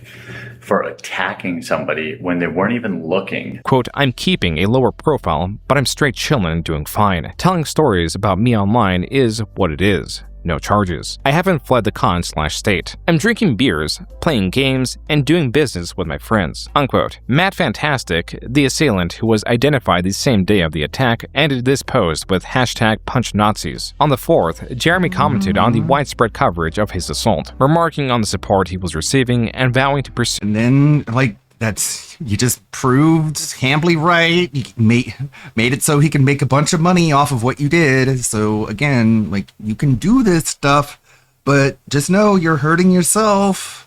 Legal action. And though he initially wanted to prematurely leave Gen Con in fear of another assault, he made the decision to remain for his previously appropriated time. With videos of support everything he wanted. Jeremy on August 9th created a GoFundMe for the purpose of suing Matt Fantastic. The fundraiser undershot its goal of $40,000 by $6,000. Still, Jeremy went forward with it. In the midst of filing, Jeremy received an email from the Gen Con company, informing him that he and Matt Fantastic were banned from attending future events. A decision influenced by the possibility of further retaliation at Jeremy at upcoming conventions. The results of the lawsuit, to some, would be similarly disappointing. Rather than reaching judgment, Jeremy and Matt settled. Matt's apology in video form appears to be a condition for this settlement. Hi, this is Matt Loader. Some of you know me as Matt Fantastic. Just prior to Gen Con 2018, I let my anger get the best of me and physically confronted Jeremy Hambly outside a bar in Indianapolis over statements he made about me previously. You lost! I unequivocally take responsibility for my actions that evening, which were wrong, and apologize to Jeremy for my thoughtless conduct. Matt looked gleeful in his apology, something that was not lost on those reacting to Jeremy's video. Quote, without proof and you beat Jeremy S. Matt is basically smirking at the beginning of his apology. He clearly doesn't think this is a serious situation even after losing. Since we will never know the terms of the settlement, I suspect from his smugness that he was not made to pay out much of anything, probably not even the cost of Jeremy's lawyers, since Jeremy only said, quote-unquote, remaining funds would be donated, unquote. This was just the first of Jeremy's fundraising efforts started in 2018 to reach an unsatisfying conclusion. The second was a fundraiser for Exclusively Games, a video game, tabletop, and arcade game media website campaigning as a space devoid of politics. Quote-unquote, all games, no politics. Though Jeremy had experience managing websites across several channels with little overhead, this changed in 2014 when his Patreon asked cost for $5,000 per month for a full staff of presumably 4 to 5 writers and an application development team. This changed again in late 2018 when Jeremy claimed running website now cost $30,000 for 3 months. He also stated in the fundraising that he pre-funded the graphic design of the website, the HTML coding of the website, the vBulletin software, and the website's forum. The $10,000 a month was to pay for articles, editors, mods, social media managers, ongoing graphic design, merge creation, and server protection. The funding concluded with $159,443 raised. The website appears to have launched early 2019 to little fanfare. This is quantifiable because the articles have a view counter underneath them. While some would get as high as 8.5 thousand, others would slump to 400 views, a fraction of the viewership Jeremy was receiving on his main channel. Also, additionally, the sure website Jeremy did not just seem straight up stringent lied in its because if a bar policy to fight keep as bad as politics he out. claimed For happened, example, no way there in is hell this no article one was covering not going Roblox to the reversing drunk tank that PewDiePie's night. ban on the platform. The article cited this image as the explanation for his ban, naming specifically a redirecting of unsafe and inappropriate sites/channels, alongside inappropriate behavior, though this reasoning was dubious as the ban was reversed, and it specifically arose through an erroneous flagging system. The article cites the reasoning for the initial ban as a quote-unquote political decision, while failing to expand on how it was politically motivated. Though most of the commenters do not question the writing, this user does. Quote, "Isn't that political? I thought this site should be free of this kind of stuff." Unquote. A different user responds, quote, "Type text here. Ellipses. Not really. An influencer was banned from an online video game. Was it for 2 political reasons? Maybe, but it's still interesting to know. And the writer isn't giving his opinion on the ban either." Unquote. Exclusively Games also had a YouTube channel where reviews could be found not adhering to the policy of no politics while claiming to be doing such a thing. The reason it's called Exclusively Games is that its writers do not inject political agendas into their articles, which has become, sadly, as many of you know, all too common in the gaming industry today, especially in games media. So that's what it means. It means no political agendas. It does not mean no opinions about anything. For the most part, fairly inoffensively done. The game doesn't get political. There's no girl power or anti-male kind of attitude to the game, which originally worried me. By June 2019, the website was failing. The top articles were only getting hundreds of views. The same could not be said for the quartering. Jeremy could be seen celebrating the growth on his channel in this video posted July 1st. My sponsors don't care at all about the fact that, about how many subscribers I have. They care. The only reason they reach out to me is because of my average daily views. That is why, even though many of my videos get 100 to 200,000 views, which is awesome, I'm still getting bombarded with offers. I could probably do ads every few days. Hey, dude, I don't have much money, but I'm almost like, oh my God, I just wish I could refund that. I don't want people to stretch themselves to tip me. That's why I work my day job. That's why I'll never quit my day job.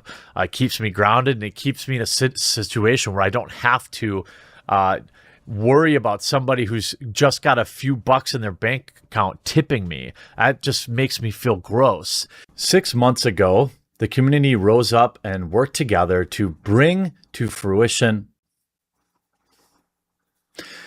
6 months ago, the community got together and brought to life exclusivelygames.com. Quote, "Exclusively Games July fundraiser. The website's monthly operating cost for an editor, news desk, and to pay the writers is approximately $10,000. I am seeking to cover 6 months of content. 100% of funding goes into the content. I, Jeremy, have not taken a dime and will continue to draw no revenue for myself." Unquote. This received $53,000, raising the total fund raised for the website to over $200,000. A fundraiser that came during Jeremy's best performing month so far, maintaining 20 million views a month, helped by his upload rate of 2 videos a day. This likely influenced Jeremy's decision to officially leave Unsleep Media, formerly known as MTG headquarters. Jeremy applied himself to the quartering, not only embracing its growth, but also its trouble with demonetization. It's not like 2/3 of my videos end up getting hit with the yellow check mark only after reviewing. By the way, I have over 1,000 videos. To give you an idea about machine learning,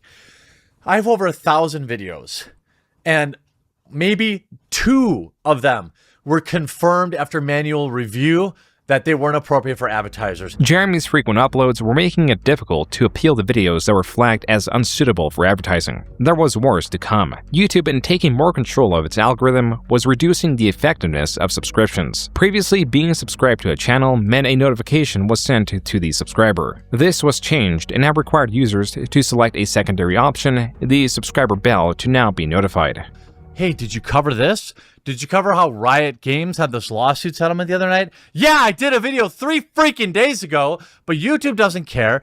YouTube is not only not notifying you, but they're actively hiding the garbage. I don't care. There's some smaller channels out there who think it's funny when people out there are struggling and frustrated, and I get it. I've been there. It's okay. Make your content. But the fact of the matter is, this is exactly why I will never commit to making content full time, because the YouTube system is completely, unequivocally, undeniably broken. Jeremy was also having problems with YouTube's claim system, a system often abused. YouTube is still allowing them to leave claims on YouTubers' videos. This has been going on for years, and they don't do anything about it. I'm sick of this shit.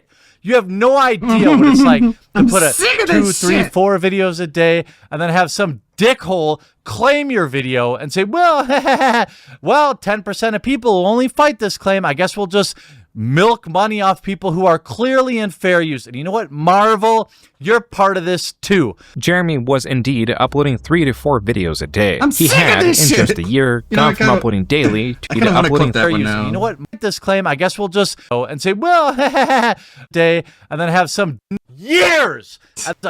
A system often abused. YouTube is still allowing them to leave claims on YouTubers' videos. This has been going on for years, and they don't do anything about it. I'm sick of this shit.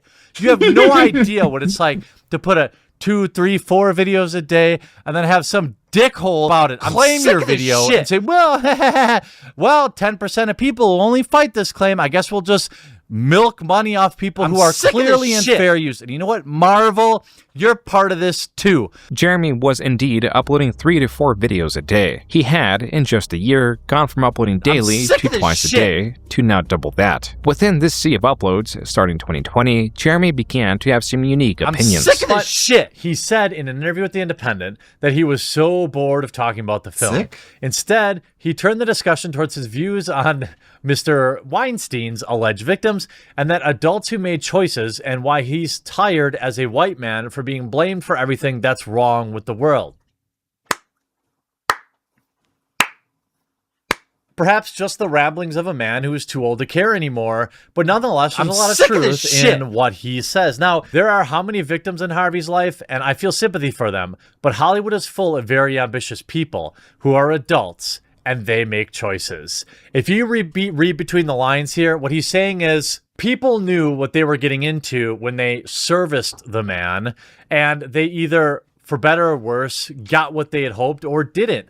But nonetheless, as adults, they made their own decision, and now they're looking to blame everybody else for that. Harvey Weinstein is a former film producer, one convicted of R-word and sexual assault. Though Jeremy appears to be sympathetic towards Weinstein, he did not extend his sympathy to composer Michael Giacchino, who on February 18, 2020, tweeted about King Kong coming back to theaters. In a reply, a user mentioned King Kong was Hitler's favorite film, to which Giacchino responded, "Fuck Hitler." Jeremy then quote-tweeted this, responding with, "And there we have it." What? Yikes. While it appears that Jeremy was taking offense to Giacchino's dislike of Adolf Hitler, Jeremy, after swift backlash, stated, quote, "The context is that it's another comics pro with stunning and brave takes like fuck Hitler. But you're not interested in that. That's why you didn't add me. You just wanted to try and smear me as a quote-unquote Nazi. Fucking clowns every time," unquote. Jeremy continued to attempt to correct his messaging. Quote, "The context is obvious in the thread that it's another comics pro arguing with fans and making stunning and brave statements like quote-unquote quote, fuck bad things. You don't care about truth though, just perpetuating lunacy, unquote. Revisiting the original tweet shows that Giacchino was not at all arguing on the topic of comics. Actually, there is no mention of comics anywhere within the tweet exchange. Jeremy's Stop strategy, drunk posting, whatever it may have been, to change how others viewed his intent did sick not of this work. shit. Just 2 days after There the you go. Hitler tweet was posted, Jeremy on Twitter stated, quote, amazing how this fuck Hitler tweet has taken hold with people completely incapable of understanding my point, which was obvious to everyone that follows me. Hollywood types saying fuck Hitler for retweets is fucking stupid and cringe. It's about virtue signaling. If this was I'm not sick of what this dude was shit. doing, okay. My point still stands. In what world is this unknown? Now I got morons posting my address to Twitter replies. Wonder where they came from. You had to be a complete fucking idiot or liar to say I was quote unquote defending Hitler. Like, I respect the hustle, but you'd have to be a fucking idiot to think anyone was unironically defending Hitler. I just can't imagine people are this stupid. They have to just be willfully misrepresenting the point, right? Unquote. Below, Jeremy linked to a video by D'Angelo Wallace that covers Jeremy's tweet. At the time Jeremy posted it, the video had 82,000 views. Present day, the video sits at nearly 2 million views. With Twitter further examining Jeremy, his views came into question. Specifically, these 4 recent images. The first one is Jeremy stating that though he considers himself to be pretty progressive, he believes transgender people have an advantage in sports. The second is in support of someone who is labeled a homophobe, going as far as to call them a hero. The third shows that he believes So that I some see transgender Jeremy people Jin tweets transition like as a Phil. trend, and the fourth is an image of 2 men kissing that is captioned with Jeremy stating, quote, if you want to raise awareness, you have to make people want to throw up in their mouths, unquote. On March 12, 2020, Jeremy announced he deleted all of his tweets. This same day, Jeremy uploaded a video titled,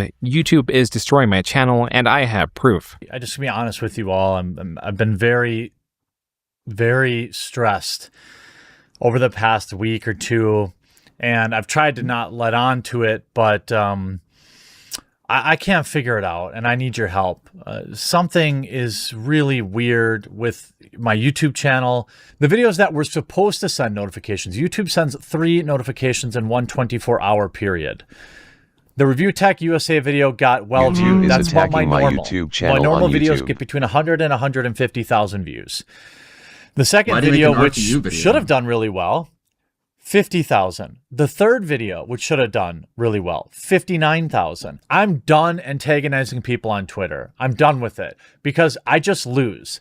Even though most of these idiots were just coming at me with flat out lies, I got embroiled in it and I gave them what they wanted and I lost course. I'm not going to do that anymore on Twitter, okay? I'm making very real changes. According to Jeremy Social Blade, this I'm is the sick of dip this he was shit. speaking of. A viewership decrease of 2 million, going from 14 million in February to 12 million in March. My channel seems to be quarantined in some way that I haven't been able to detect yet, but is supported by shadow banned. All sorts of anecdotal evidence that I'm going to share with you to help share not just my videos, but other people's videos in this space. And I need you to give me feedback because YouTube is slowly killing us. They're slowly pushing out independent creators, which is why I have a BitChute, which is why I have a library account. I'm a founding member on Library, okay? I'm a financial supporter of Library and BitChute because I know this is what's happening, but we still have to fight back.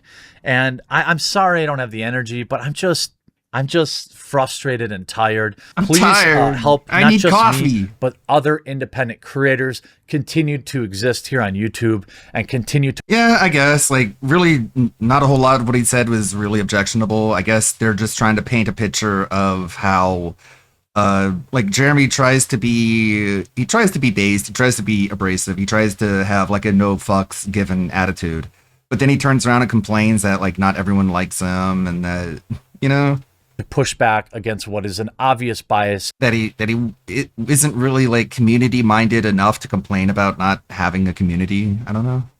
For mainstream media by YouTube. Despite Jeremy's evidence that largely consisted of users not getting notifications for his uploads and petitioning for support on third-party platforms, his channel, per the Social Blade graph, jumped to 20 million views the following month, his best performing month ever. This same month, Jeremy announced on Unsleeved Media that he was returning to Magic, apologizing to Wizards of the Coast while also faking their apology to him. In this video in April, Jeremy claimed his return was not a ploy for financial gain. Instead, it was for when he needed to boost his mood.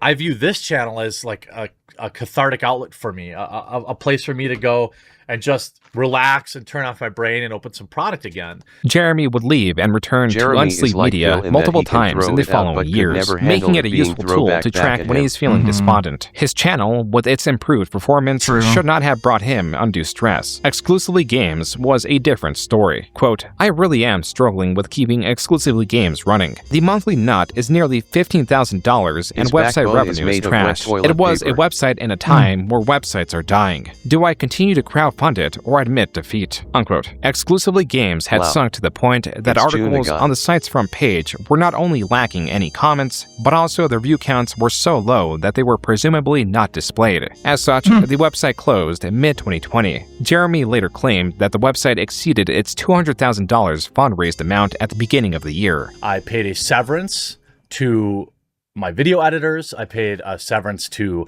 all the major writers, which I, of course, proved since then. A 1 month severance for some of the bigger salaried people. Why did I have to finally pull the plug? Well, I had been paying for everything out of pocket since basically January, which was almost $10,000 to $12,000 a month, depending on which months, how many articles we publish in a month. The figure of $10,000 to $12,000 a month was different than the $15,000 Jeremy tweeted about. With 12 months of operation cost should have amounted to $120,000 to $144,000. On the website QB Farms, verified poster and alleged friend of Jeremy claims that Jeremy was not being too dishonest, that he did pay out severance and Jeremy was mostly hands-off when it came to the website, and it was mismanaged to hell by infamous commentator Ian Miles Chung. Quote, after I left, Ian was eventually fired for failing in his duties and scamming Jeremy. To my knowledge, the site never fully recovered. Things behind the scenes often seem to be messy or disorganized. As for how a site with 200 grand failed, well, Jeremy wasted a lot of funds. On the site, mind you. I won't share figures, but the design team got paid exceptionally well, as did IMC, among others. I think Jeremy just got in over his head and trusted the wrong people. I don't have access to all that. All I know is that Ian was paid, I believe, $2,500 to $5,000 or so per month. My God. Unquote. Jeremy, at a later date, revealed that Ian Miles Chung lied to his face in claiming the website He needed hired more the dog support. Flash Jeremy Banger. complied, Yeah. and Ren, an additional quote-unquote employee, was hired. From what Ian Jeremy Miles, gathers, dog Ren flasher. was an e-girl who Chung bought an iPhone 4 and was sending money to.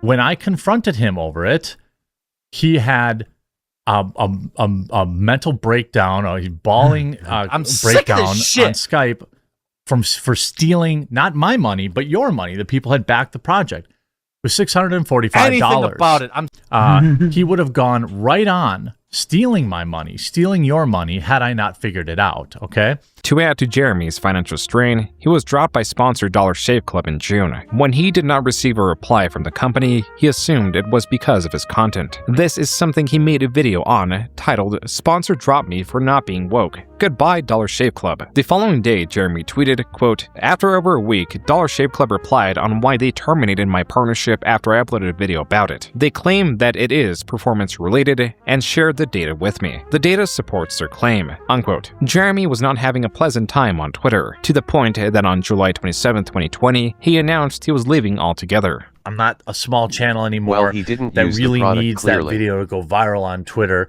to live. Right now, I'm concerned about being a better husband, better work-life balance, and removing the toxic elements that are causing my hair to fall out at an increasingly rapid rate. On Twitter, there was much celebration. 3 days later, Jeremy made a video doing two things. He showcased these tweets of celebration and was adamant about having multiple gay dads. 2,300 likes. A lot of people hated me on Twitter. Also, I have two dads. I'll have you know I have two dads. One of my dads is black and gay. Also has this dad. I don't know. Maybe he has three dads. Someone makes sense to me. Now, this is one of my dads. All right? It took 5 days for the quartering to return to Twitter, apparently not under Jeremy, but under his employee Maggie. Then 3 days after that tweet, Jeremy was back tweeting as the quartering. Quote, yeah, I came back to Twitter. Are people not allowed to change their mind? Not very progressive. Unquote. This was tweeted on August 17th, 2020, the same day of one of Jeremy's most well-known live streams, much to his displeasure. You never know. Maybe I'm going to pee in my trash can down here. I don't know. My wife went out for pizza without me, and I'm angry about it.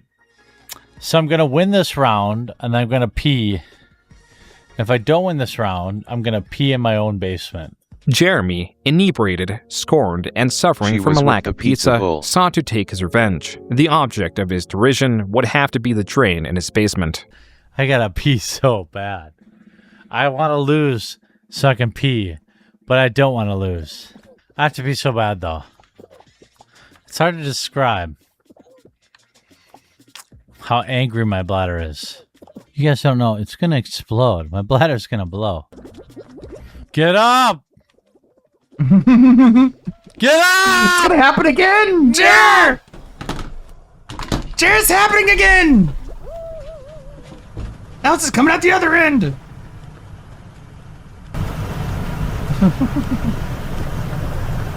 Kiss! Kiss! Kiss!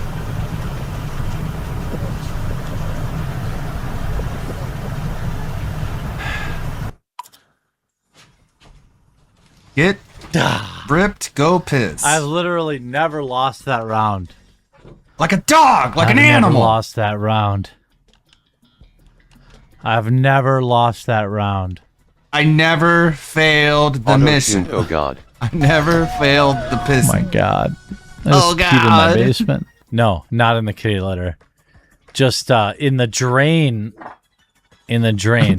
Though Jeremy deleted the livestream, Channel animal. Virus Sanity uploaded a 5-minute supercut of the event. Like a dog. Jeremy commented Like on a this video fucking with, dog. "Imagine thinking this Like an is animal. unknown." In the hundreds of comments responding to the quartering, Who cares there's he only a peed? single comment of support. Between the basement urination and the Twitter debacle, He's there a DSP could be an fan. explanation for why the quartering cares was he acting fat? out in August. It could be this graph, exactly. showing his views slumped from 23 million in July to 13 million in August, a period that Jeremy claims his channel was dead.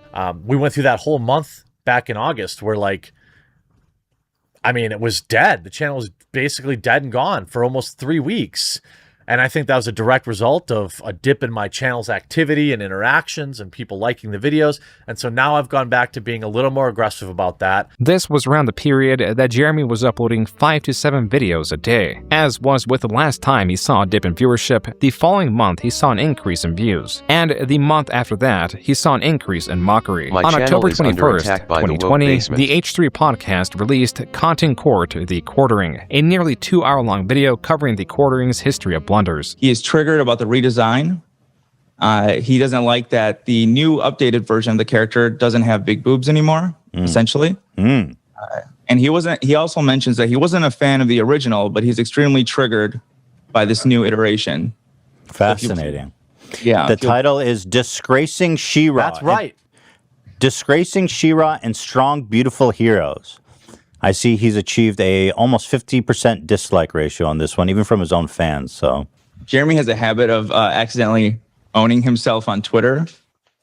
You use the word cuck. Your Honor, if I may interject and submit to the court. When we were looking at these, I've never laughed so hard in my life. I fell over in my chair. wife's out flying this morning, so I got up early to play some video games. Married life. My wife just asked why her lotion was down in my office, and she refuses to believe that it was for a bit in spite of video evidence. Yeah, dude. This video also covered Jeremy's Hitler tweet, him peeing in his basement, his many videos on Brie Larson, and more. Jeremy, furious, responded on the same day of its upload on nearly every platform at his disposal. He takes basically the same boring old, like, little 10 greatest hits from the far left, you know, the whole yikes, we're gonna take every joke extremely out of context. We're gonna look at really old videos. Though Jeremy was displeased at Ethan Klein of H3H3 not providing extensive context, Jeremy himself would not even watch the content court before making this video, and proceeded to be deceptive about its contents. Really, You have to really watch it lowbrow, first. low energy stuff. You can't react to I really stuff you haven't wasn't gonna seen. respond to it, but you know, once he starts talking about my wife, like, repeatedly, Whoa. then I kind of have a problem. I barely Then we have a problem. I watched a grand total of 15 minutes. Don't of talk this, about my wife. and, I put it pictures seemed like of every her little spot on- I picked, he was talking about my wife. No, they're talking my about your wife is tweets. somebody I'm sick that of this shit. I'm sick of you talking remains about my offline, wife. Then don't put her out does there, not, man. interact with Nope, anybody. this tweet and has his knows wife I in it. don't We can't believe look at she's that fair one. Game. You know, because he can't stop talking about my wife. I think he's My probably wife. jealous. I mean, my wife is a beautiful woman. Jealous. She's, you know, You're funny jealous of me. and kind. You're not making fun of me. You wish She you hasn't were been with me. Keemstar. It's sad how far Ethan Klein has fallen and how he's just basically, you know, he used to produce great content and now he just lazily regurgitates content he read. Well, that doesn't look very You know, lazy. about other content Your creators. content's lazy. Jeremy would make it seem as if Ethan Klein was making disparaging remarks about his wife. The top comment reflects this and celebrates Jeremy's own comment, insinuating that Ethan Klein's wife slept with another creator. In the content court video that Jeremy did not watch, Jeremy's wife is only brought up when Jeremy brings up his wife. From when he urinated in his basement, to his comments about her disbelief that he was not using her lotion to masturbate. On Twitter, Ethan asked Jeremy for a timestamp for where in the content court he insulted his wife. Jeremy instead responded with, quote, "Ethan, I appreciate the free promotion and your concern about my dick size, So my sex nowhere. life, and the lineage of my family. Lineage. This video is defamatory and desperate. You and I both know if you were anyone else, this would be creator-on-creator harassment and a strike. You've fallen so far." Unquote. Huh. Jeremy on the Incredible Salt Mine channel would add a I mean, strike. that really does tell you where his head at is.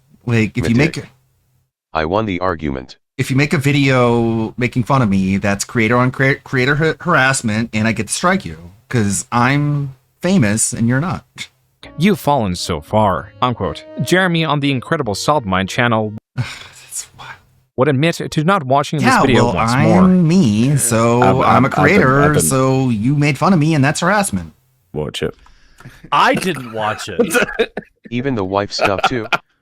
God, Who the Jeremy, get fuck- new material. 2 You've been using the same playbook for almost 2 decades. It was in this stream that Jeremy clarified that, despite campaigning on Ethan and talking about his wife, he acknowledges that it was not any way disparaging. My wife at many times, not like in a disparaging way, it just brings her into the conversation, which I find kind of shitty.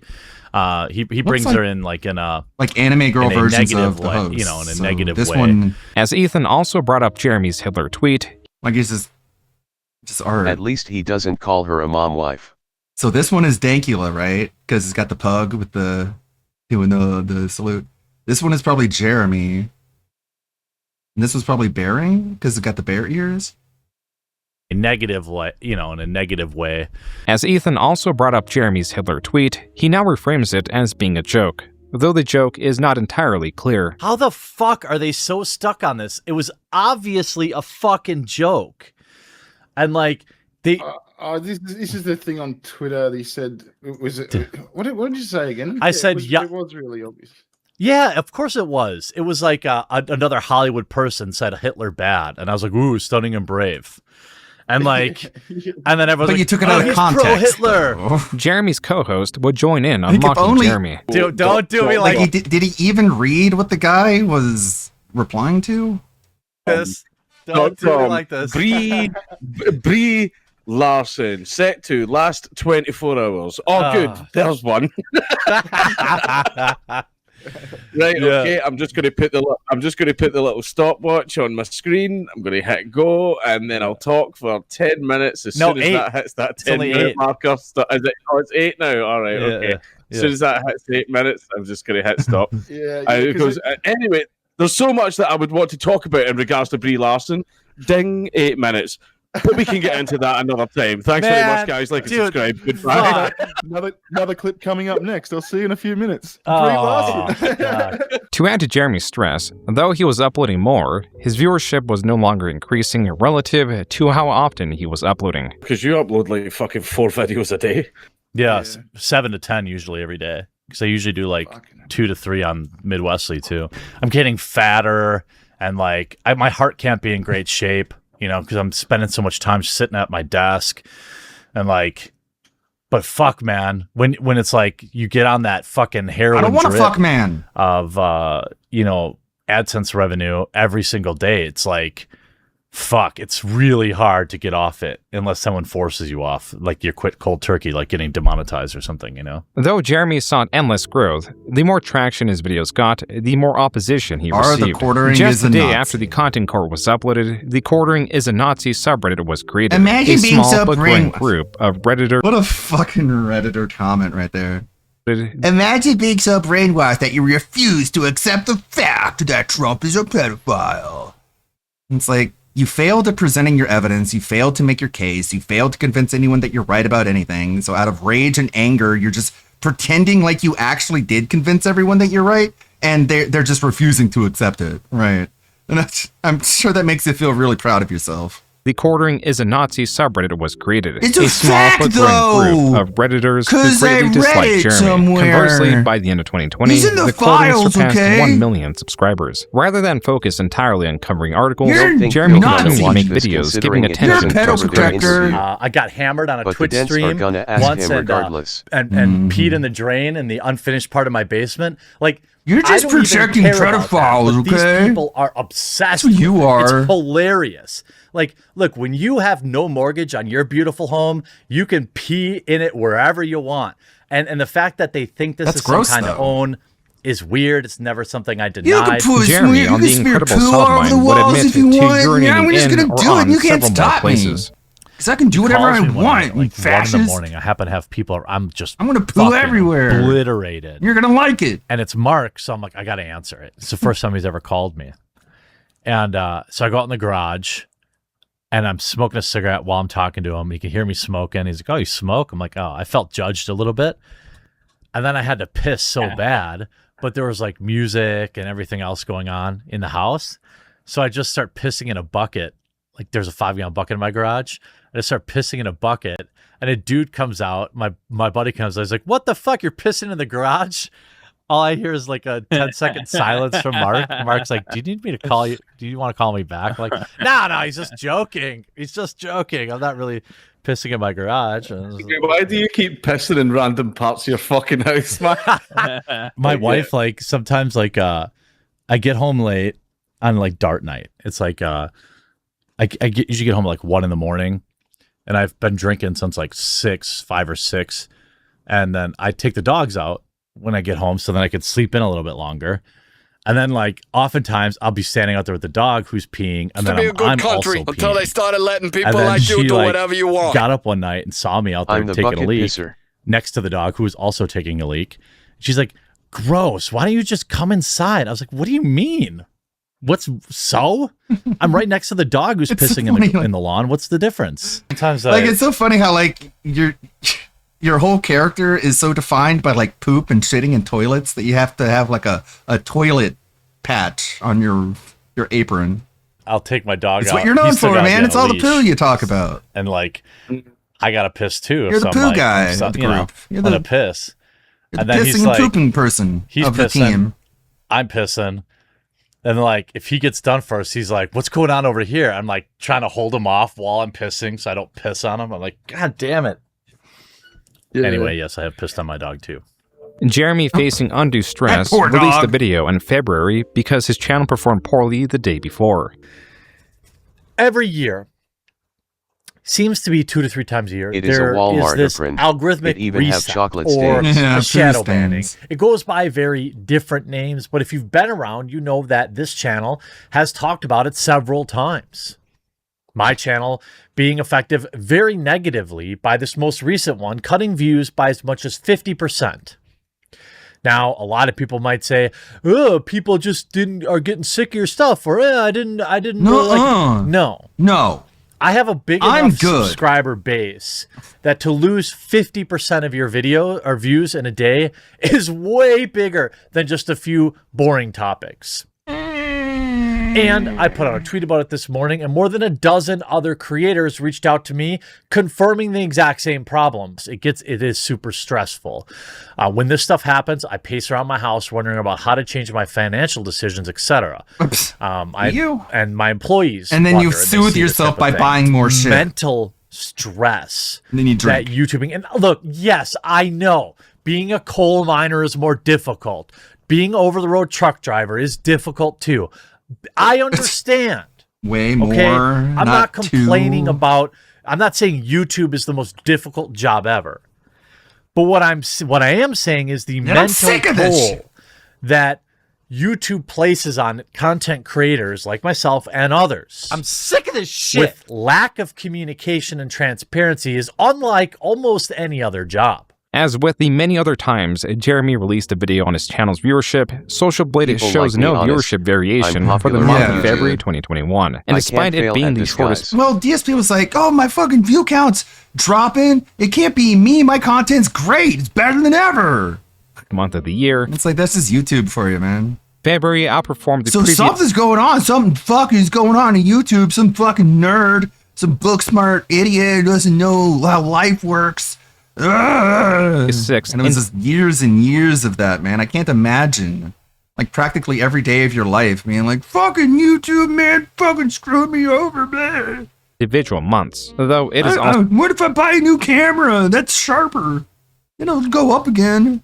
possible that Jeremy's videos were getting demonetized at a higher rate, or his earnings were simply just not satisfactory. Come March, Jeremy used a tried and tested method of inducing financial support. It begins with Zombie Kills, a controversial Twitch streamer that Jeremy made multiple videos covering. She was allegedly being harassed, and Jeremy was being blamed for it. This Twitter user claimed that she was swatted, naming and blaming Jeremy for the event, and asking for his sponsors to abandon him, all while failing to provide evidence he did such a thing. Various creators came out in support of Jeremy while denouncing the Twitter user. Jeremy covered this situation on his channel, and the Twitter user deleted her tweet. Jeremy then released a video recapping the situation, emphasizing that he needed financial support during this time. For myself and my staff, a lot of people forget, just for this YouTube channel, there's 4 full-time employees. Jeremy would transition this into promoting his Subscribe Star, a Patreon alternative. But we are now 47% of the way to essentially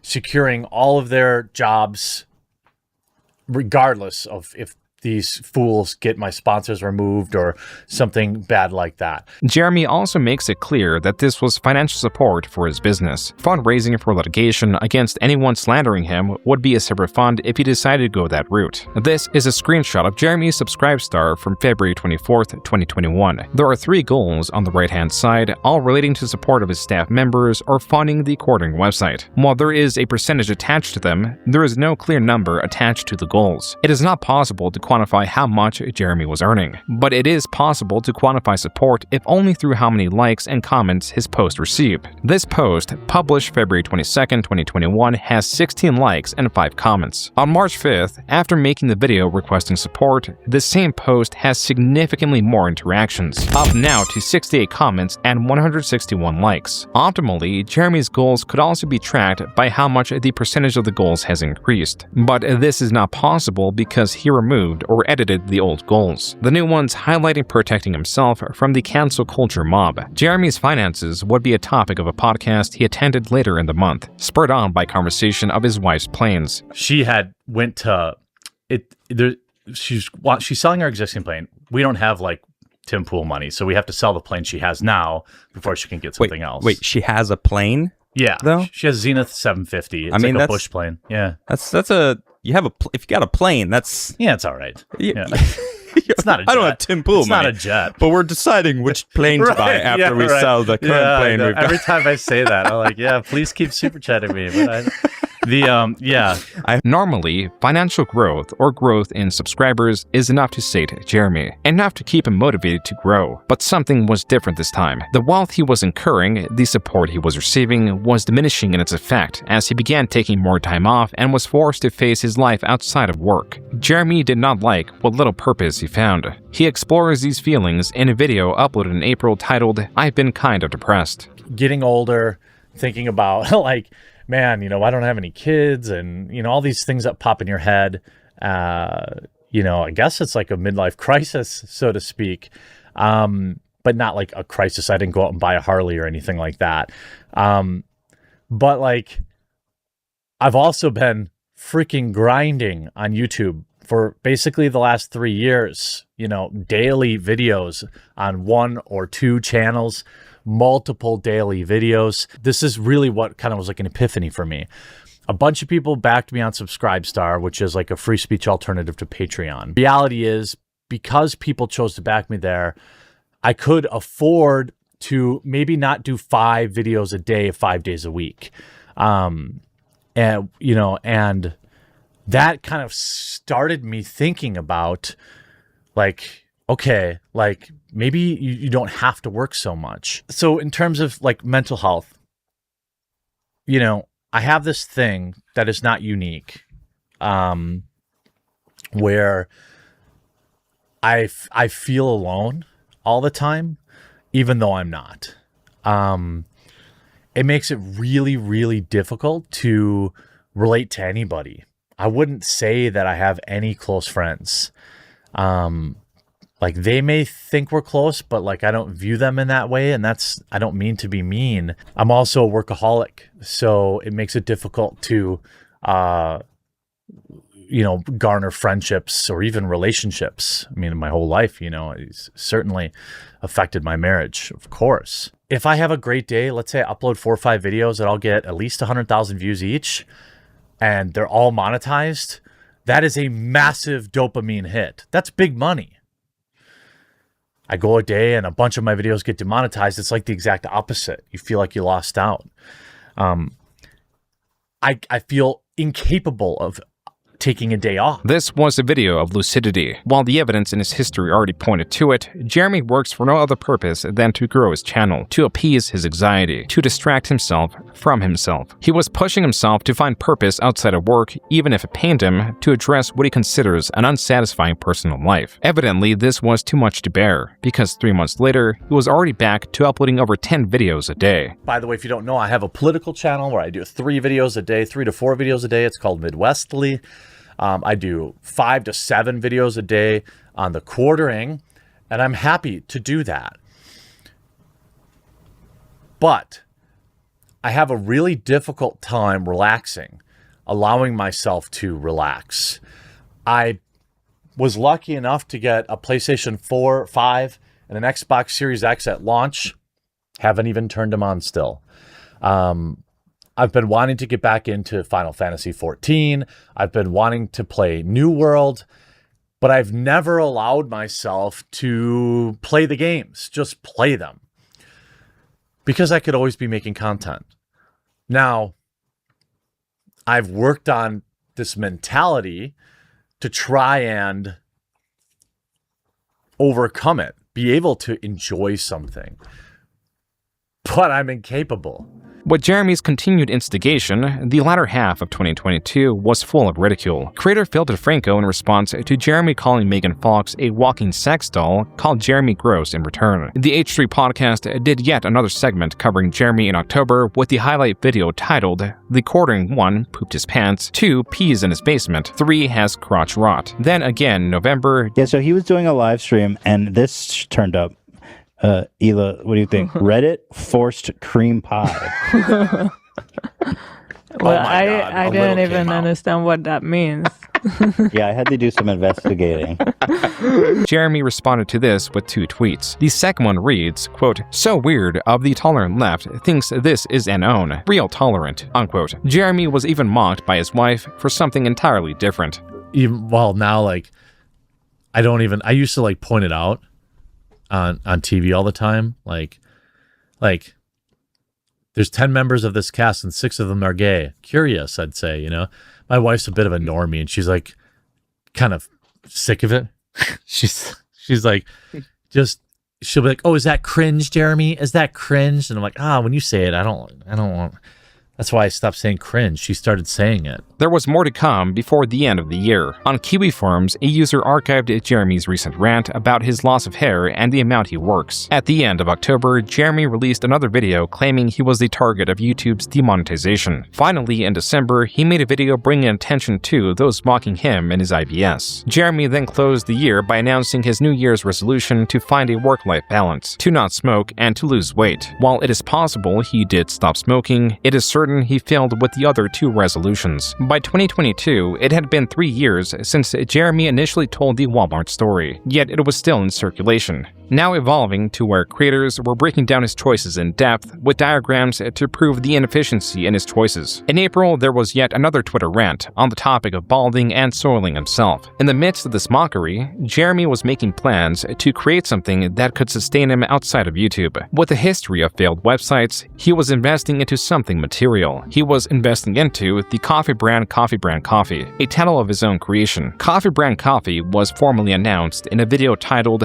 "My Coffee Company is Under Attack." Jeremy clarifies in the video that the title was clickbait and a marketing ploy to bring attention to his newest project. Jeremy would heavily promote this coffee, to the point that there are, at this moment, approximately 1,000 videos on his channel talking about or mentioning Coffee Brand Coffee by name. On June 8th, infamous political commentator Tim Pool was swatted. Jeremy viewed this as an opportunity for promotion. He spent $100 in chat tying the high stress of his swatting to one of the stress-relieving teas or cocos he offers. Jeremy was also swatted later that night. As for the donation, on Twitter, Pimp Master Yoda 1 made a comment in jest, asking if Jeremy gave the officers free coffee. Jeremy was none too pleased, citing the aggression and or lack of critical thinking of the police officers. As for the Coffee Brand Coffee, Jeremy wanted something uncomplicated, which is why he named the Coffee Brand Coffee. Coffee Brand Coffee was being sold as apolitical, though he constantly advertised it on his political commentary channel. He saw this as a necessary boost to then hopefully detach it from his brand, and perhaps see it on store shelves. There was an issue with this, not only with Jeremy's brand inherently tied to his coffee business, but also the possibility of it being tied to the roasters. On July 17th, 2022, Kiwi Farms user Cat Attack compiled several images from Jeremy's visit to his roasters, and from a suspiciously similar-looking roaster. Cat Attack highlighted the red trim. While more saturated in the commercial, it was still apparent. Most damning was image 5 in the set. In both Jeremy's commercial and Mill Creek's Instagram page, there appears to be coffee beans being poured out of some sort of mixer. Though these roasting devices are seemingly mass-produced, there is one very odd pattern that they both share, one that for no reason should be the same. It is the paint. Right below the hatch, the paint is chipped, a design flaw that undoubtedly mixed paint chips with coffee beans. The pattern in the chipped paint is the exact same. If Jeremy is indeed sourcing his coffee from Mill Creek Roasters, then it also means it is attached to their politics, which are opposed to Jeremy's perceived politics. But the rabbit hole goes deeper, as this Reddit post points out. It appears both Jeremy's brand and Player One Coffee, owned by the CEO of Meta PCs, shared a registration address, and the address is in the same state as the roasters. Located just outside the city they are located in. To this, Jeremy admitted to sharing a fulfillment center. Like, this is not an own. It's like the same mentality of like, you peed in your basement. Like, you have a coffee operation that has shipped 30,000 units in the last 3 months. Gotcha. You used a fulfillment center to ship. Name a single business that doesn't. I don't even understand. I don't understand these people. So why are you reacting? Oh, it's just rebranded. It's just rebranded this or rebranded that. It's absolutely not. If anyone understands anything about business, yeah, you have distributors. It's not like I went out and bought like $1 million in machinery to roast my own beans. That's not how any of this works. But like any idiot knows that. And like these clowns, there's like 15 clowns, and then now Rick, who are like, ooh, exposed a facility that does fulfillment for him occasionally on a certain roast is associated with him, and ooh, we got him. It's like they'd handle one tiny part of the business, but because they hate me, they've been harassing them. I watched this guy a lot in the past, emailing to know them, that this reaction is not his reaction really when he is right. And this was hardly the last controversy attached to Jeremy's coffee. In August of 2022, Jeremy promoted his coffee by placing money in random orders. So let's get that guy some money. Man, this recession, it sucks. Well, let's give you guys some stimulus. We're going to throw some... Ooh, we got some 50s in here, so... By the third video, the comments completely turned on Jeremy. Quote, I like to drink my Coffee Brand coffee while playing Raid Shadow Legends sitting on my 1 square foot of land in Scotland that I am a lord of. Awesome! A video dedicated to a product he talks about 4 times a day. I love this new channel dedicated to Coffee Brand coffee and how it mixes in other stories too. Very similar to The Quartering if anyone remembers that channel. Unquote. Jeremy stopped utilizing this marketing ploy and accidentally revealed his monthly earnings on YouTube. From late July to August 22nd, Jeremy earned $46,000 solely from his YouTube channel. Not included is profit from donations on live streams or revenue from sponsors. Even on the day of this leak, Jeremy was not swayed from promoting his Subscribe Star or coffee, using fear as a motivator. I promote people into like backing me as a member or using my Subscribe Star. There is a funnel there.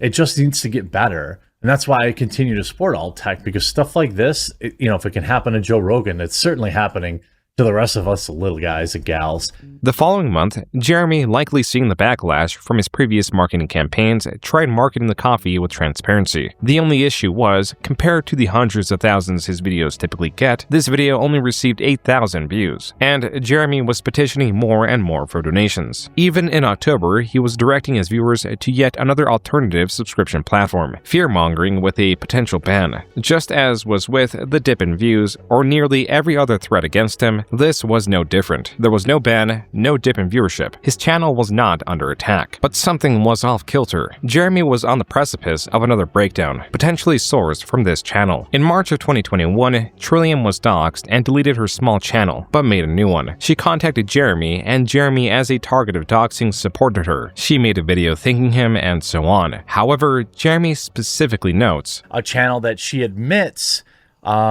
she uses to overcome a bit of her social anxiety issues. She admits that she, lives basically in kind of her own personal bubble. She makes videos about seeds and video games. Aside from gardening, Jeremy has described himself as all of these things. In a follow-up video that opens with hearts, Jeremy or his editor added on screen, Trillium expresses her gratitude towards Jeremy and his viewers for growing her new channel. This then leads to Jeremy admitting to watching nearly all of her videos and offers his assistance in case she ever wanted to stream. And Trillium, I'll be keeping an eye on you. You can always email me. You know what I mean? Keep things, private if you have questions or whatever. This next video is from Jeremy's own stream after. I'm trying to find more fulfillment because, YouTube won't last forever, right? And I realized that the Trillium thing made me feel really good. For me, I thought maybe the closest I've come to feeling that way was helping Trillium. Trillium! For $5, I'll make a video. Well, look, I don't want to put any pressure on you. All right? But I just want to say that it ruined my day when I didn't have a new video from you today. I'm just kidding. I'm just kidding. In August, Jeremy received custom leashes for his dogs and a card from Trillium. Jeremy would send support to another similarly small channel known as Melanie Mac. Just like with Trillium, just like with Melanie, just like with MXR Plays, or, whatever the case may be, Ishra Gaming. Why are they all women? Don't just do it because I told you to. Watch a video or two and see if you want to support her. Melanie Mac is someone Jeremy would take interest in, but that would have to wait. In March of 2022, rather than mention Trillium offhandedly, he made an entire video dedicated to her. Something's been weighing on my mind over the past 3 or so weeks. Big men's rights activists only helps women. Cool. And that's really the disappearance of Trillium, a YouTuber that that I have a strong I don't know, parasocial relationship. I feel protective. If you go to Trill's channel, I watch all of her videos, all of them. I mean, if they're not read on here, then that means I watched them on a different account. Okay, this is an important part of my day. The Reddit, there used to be daily or every other day videos, but now I feel like, and I don't want to put pressure on her because I know that's how she's going to be, how she's going to perceive this, but that's not what I mean. It's just her content is important to me. Drooling. Her success is important to me, and her safety and happiness are important to me. And she had disappeared for about, I don't know, a month or something like that. Came back and kind of let everyone know that, hey, my mom isn't doing well. But they had seemed like they had got together a plan. Kind of 1 week went by, 2 weeks went by. I sent her an email. All of this reminded me of our favorite YouTuber, Legendary Anime Warrior. And he put out a video about AI 5 minutes ago, which we're going to listen later. email, gave her my number. I was like, hey, if you need anything, Am I skipping WPIG today? I'm gonna watch the highlights that ALT goes through, but when the pre-stream starts, we'll dip out. You need us to crowdfund something? Like the highlights will probably be hard enough.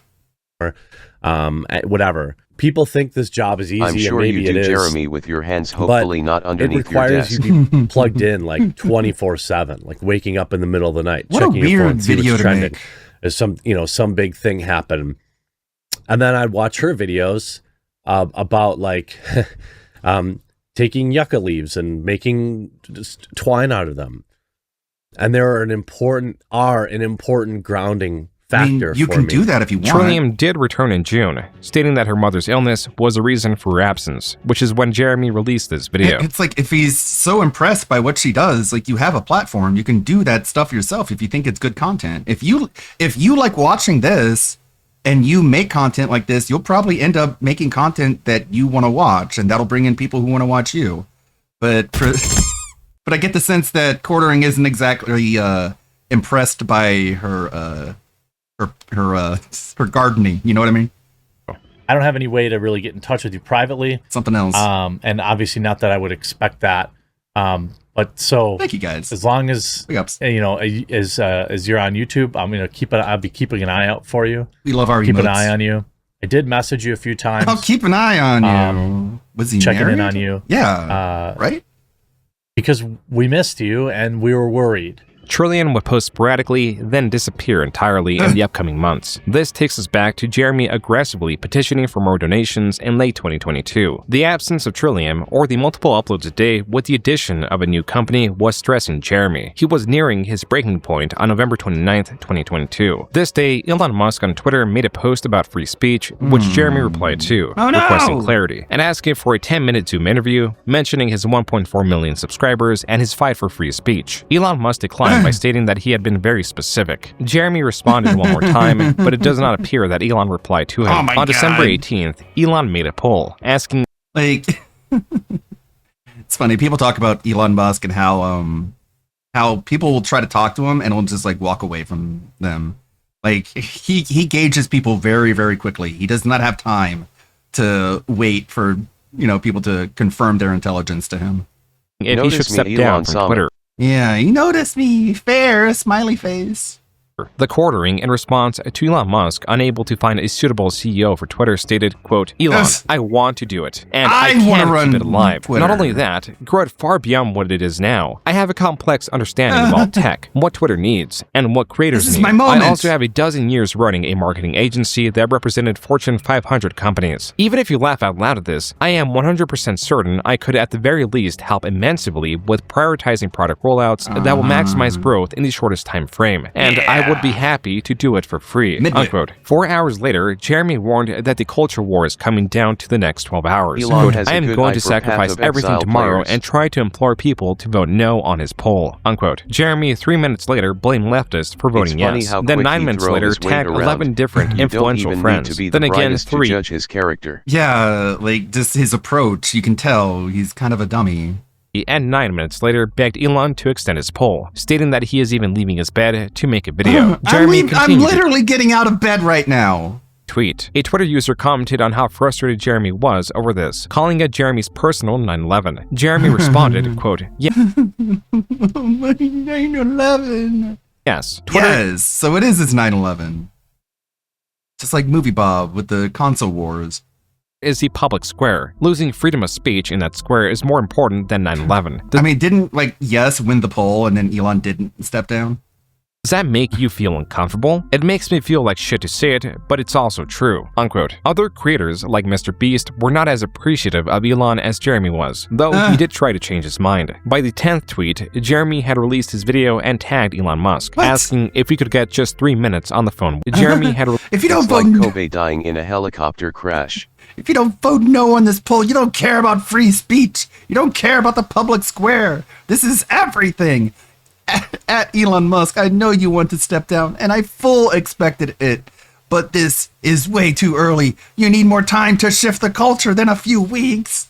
released his video and tagged Elon Musk, asking if we could get just 3 If I could just talk to you. Talk to me, Elon.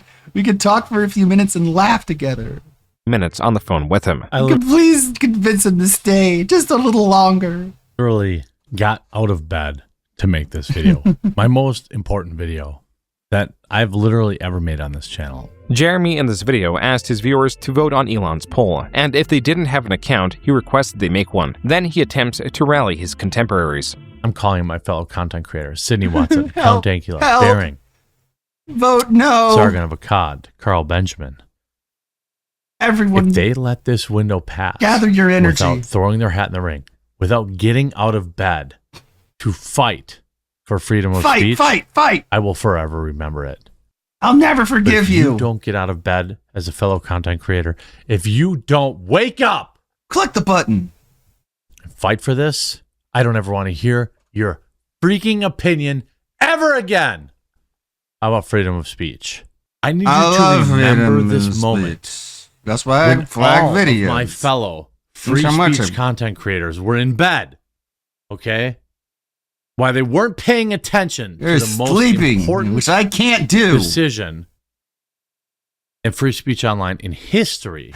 Look, I'm 40. I'm tired. I'm old. Sweaty. I'm fat. I'm overweight. I'm fat.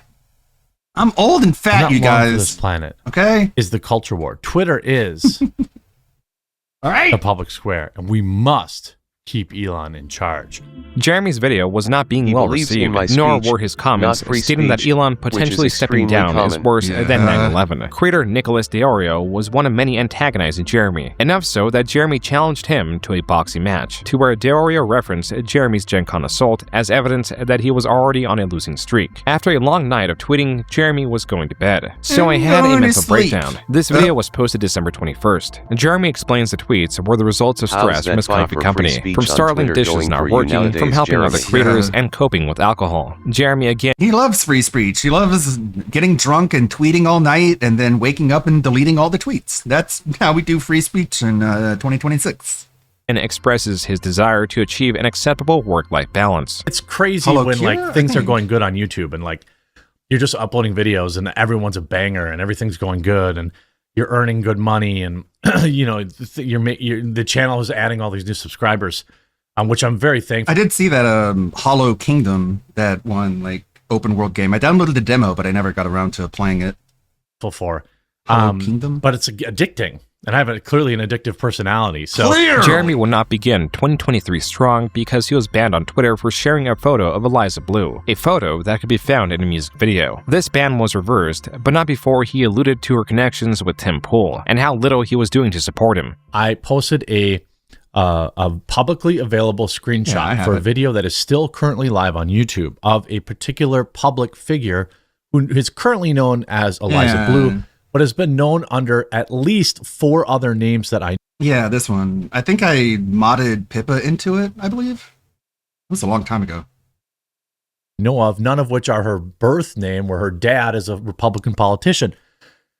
A lot of Republicans, Republican content creators, and I don't like I don't like bullying people or trying to guilt people into support, but there have been a lot of people very curiously quiet, people that platformed this woman for clicks on their podcasts or their YouTube videos. Yeah, I think Fillion is rebranding, hopefully. That's kind of what she was hinting at. I hope it does. She does end up coming back.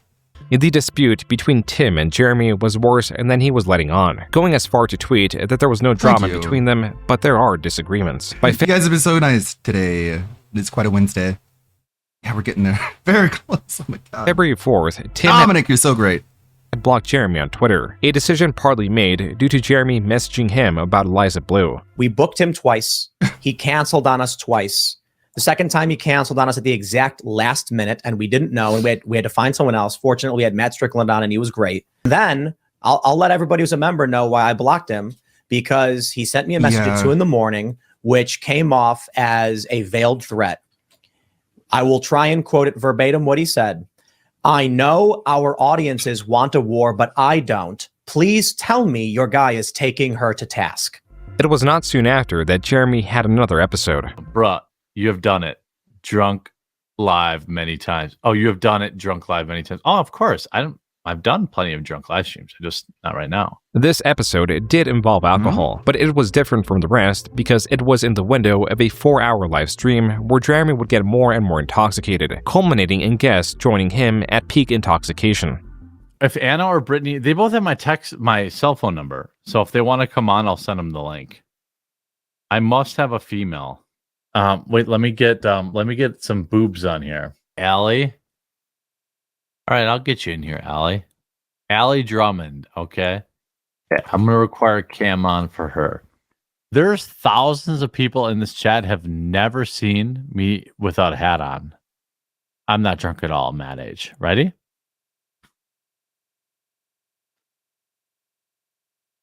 Sure sound drunk. Looking good, Okay. Jer. Sure, I've gone from a 4-head to a 5-head, but I'm not bald. I need a vagina in this bald. chat so I can go pee. I got to pee so bad, but one of these girls better show up. Welcome to the stream. How are you? I'm good. How are you?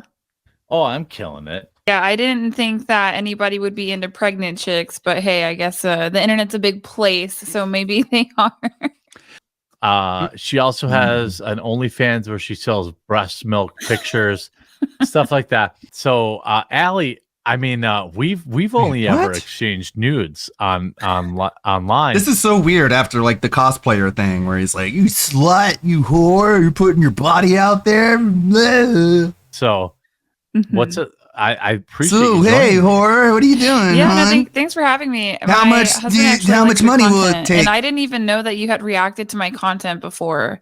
I didn't even think you like looked at my channel like that. Well, it's obviously before you were pregnant. Now that I know you're pregnant, I've moved on. I'm diagnosed Asperger's, so I can say it. Oh, what? But, like, but yeah. you seem like the Yeah. very normal. What? Okay. Hi. Oh my lord! I love how I hate how everyone claims they have autism now. Everyone is autistic. It blows me away. But with Jeremy, he might be right.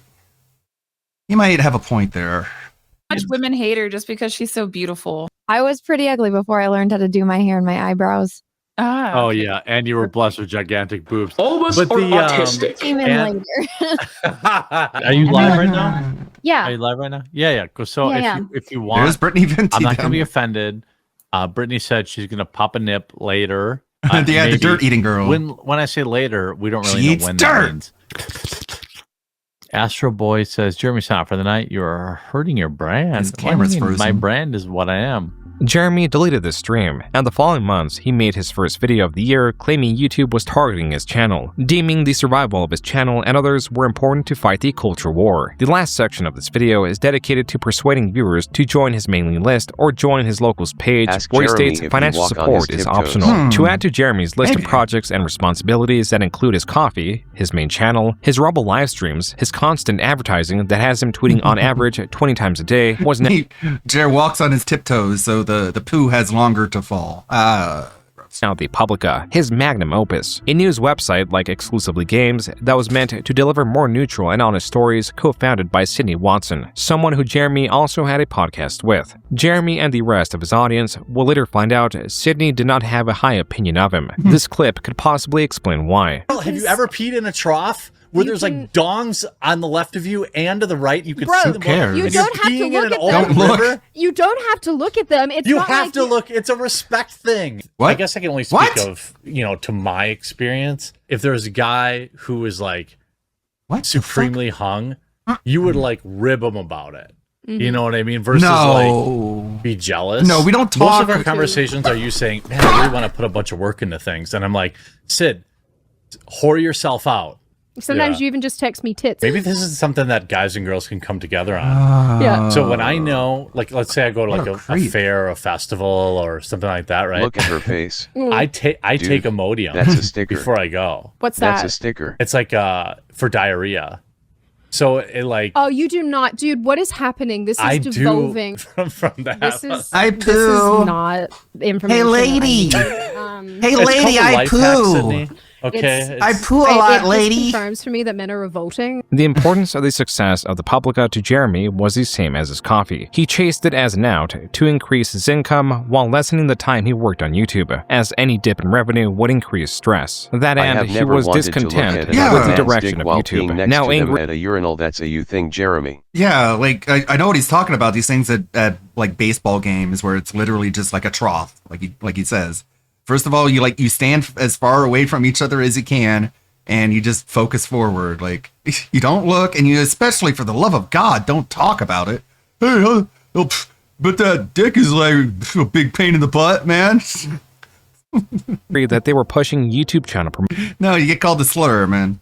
Promotions, asserting how insulting the proposition was to have to pay YouTube to promote his videos while his subscribers were not receiving notifications. Even so, this service would be on the back of Jeremy's mind. For now, compared to 2022, 2023 seemed like a better year for Jeremy. His life was beginning to see some stability, but then in August, his father passed away. In this video, he reflects on the shortness of life, the importance of spending it with loved ones, and the importance of making peace with others while there is still time. In November, after 6 years of not posting on it, Jeremy resurrected his RC channel, a decision he made to relieve stress. This is a channel he'd post most frequently to in 2024, a year that pushed Jeremy towards the quartering and away from his failing external projects. Still, a ghost of a former project would come back to haunt him in a somewhat ironic way. When you are living off other people's work exclusively, I think that's the definition of parasitic. You can make the same argument. Look, I cover other people's news too, right?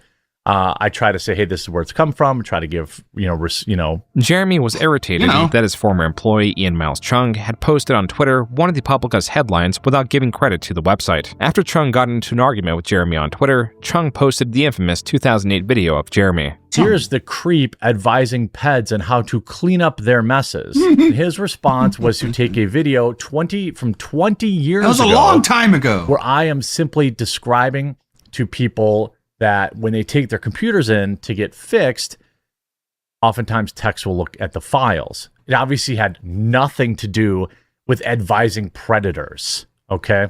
Jeremy is misremembering or lying. It was not just a video informing viewers that techs look at impertinent information when doing repairs. It was also a video giving the specific advice to rename or delete sensitive folders. Advice given after he told a story about how a predator had insufficiently hid their files. Regardless, Jeremy threatened to sue Chung for libel, and that's as far as the disagreement went. In April of 2024, Jeremy instead had his eyes on two different creators, Styx Hexenhammer 666 and Melanie Mac. Jeremy started two podcasts with them independent of one another. Styx Hexenhammer has a reciprocal energetic feeding or a sort of pact with Stolas, a non-Judeo-Christian demon. He looks so normal here. It's crazy. Like, this is back when I watched him. Back when he was just like semi-normal, just talked about culture war stuff. He even talked about local politics a lot, which is kind of cool. Like, a lot of commentators don't really focus on, governorships or mayorships. It's always on the federal level.